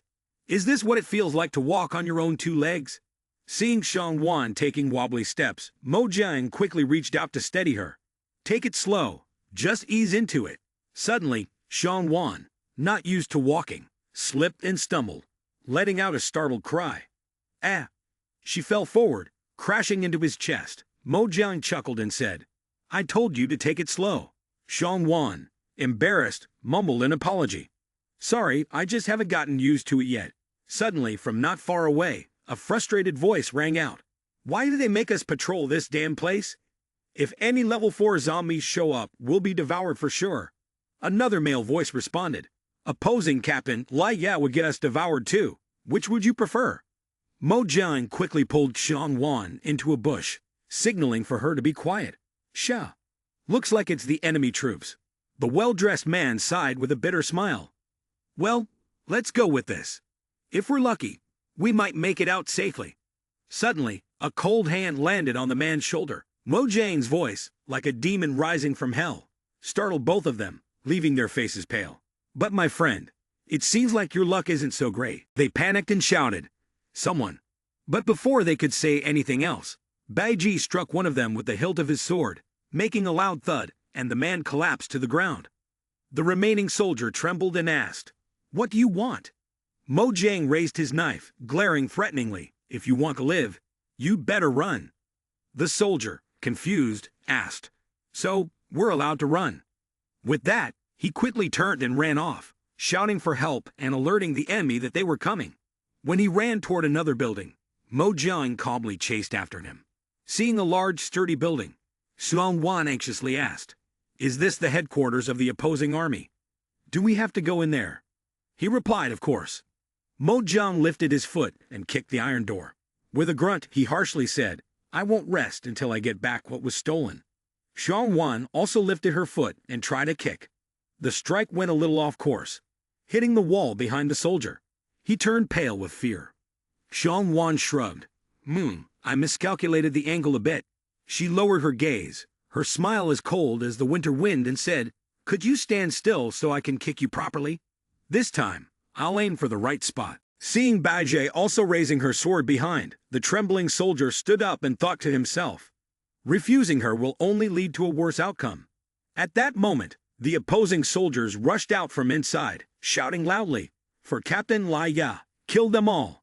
Quickly, Mojang spun his sickle and smiled, asking, finished talking? Then why are you still standing there? But everyone was pushing each other forward. One person nervously asked, should we fight now? Mojang also felt sorry for Lai Ya and thought, how did she end up with such a bunch of troublemakers? At that moment, Lai Ya walked out. She was speechless, holding her forehead. All right, everyone retreat. Let me deal with him. She waved her hand, signaling her subordinates to make way. They all looked at her with admiration, eagerly flattering her. Captain Lai Ya, Captain Lai Ya. Lai Ya leaned close to Mojang, playfully asking, so you really came, huh? Can't bear to be away from me. But Mojang had no time to joke with her. He swung his fist up and said, think whatever you want. However, Lai Yi suddenly grabbed Mojang's hand, smirking. Besides my ability to sneak around, I also have a talent for catching things. Her strength was so powerful that it made it difficult for Mojang to escape. Lai Ya calmly said, from the start, always attacking this spot. Then, Lai Ya leaned in, looping her legs around Mojang's neck. He suddenly let out a cry, and Lai Ye seemed quite intrigued by him. She caressed his face, her voice full of allure, saying, if you like me, you can come to my room later. It will be easier for the two of us to talk. Mo Jiang's face was squeezed between Lai Ya's thighs, and he grimaced, thinking to himself that he had underestimated her. His body was trapped too tightly. At that moment, Bai Jai rushed forward, sword in hand, forcing Lai Ya to detach herself from Mo Jiang. He shouted loudly, and Zhang Wan, who was behind, shot a green beam toward them. They immediately tore Lai Ya's clothes. She let out a startled ah. Lai Yi crouched down, covering her body, and said, "We had an appointment to talk, just the two of us. This is against the rules." Mo Jiang removed the bandage from his hand, and coldly said, "When did I agree to that?" Bai Jia, Zhang Wan, attacked together. Seeing Bai Ji and Zhang Wan surrounding her from behind, Lai Ye sneered, "Don't think this means you've won." Her eyes suddenly grew fierce as she said, "First, it'll be you." Lai Ye grabbed the dagger and charged forward, slashing once to cut a line across Zhang Wan's face. Seeing this, Mo Jiang immediately asked in concern, "Zhang Wan, are you all right?" Zhang Wan touched her face and calmly replied, "I'm fine, just a minor scratch." Suddenly, her eyes flashed as though she had been struck by some great blow. As Zhang Wan clutched her chest and collapsed, Lai Ye casually licked the blade of her dagger and said, "Of course, it's because my poisonous blood has numbed you." She raised the dagger and coldly said, "Let's deal with one of them first."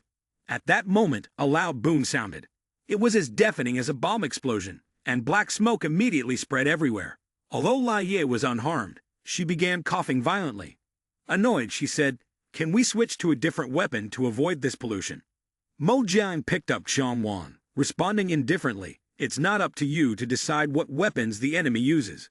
While Lai Ye was still coughing, Mo Jiang quickly snatched the spirit core hanging from her neck and said, "And this too." He smirked and added, "If it belongs to me, it will definitely come back to me."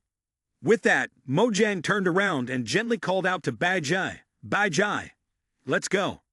Bai Ji immediately nodded obediently. Lai Ye stood up, clutching her arm, and said calmly, "Do you really think you can come and go as you please through my front door?"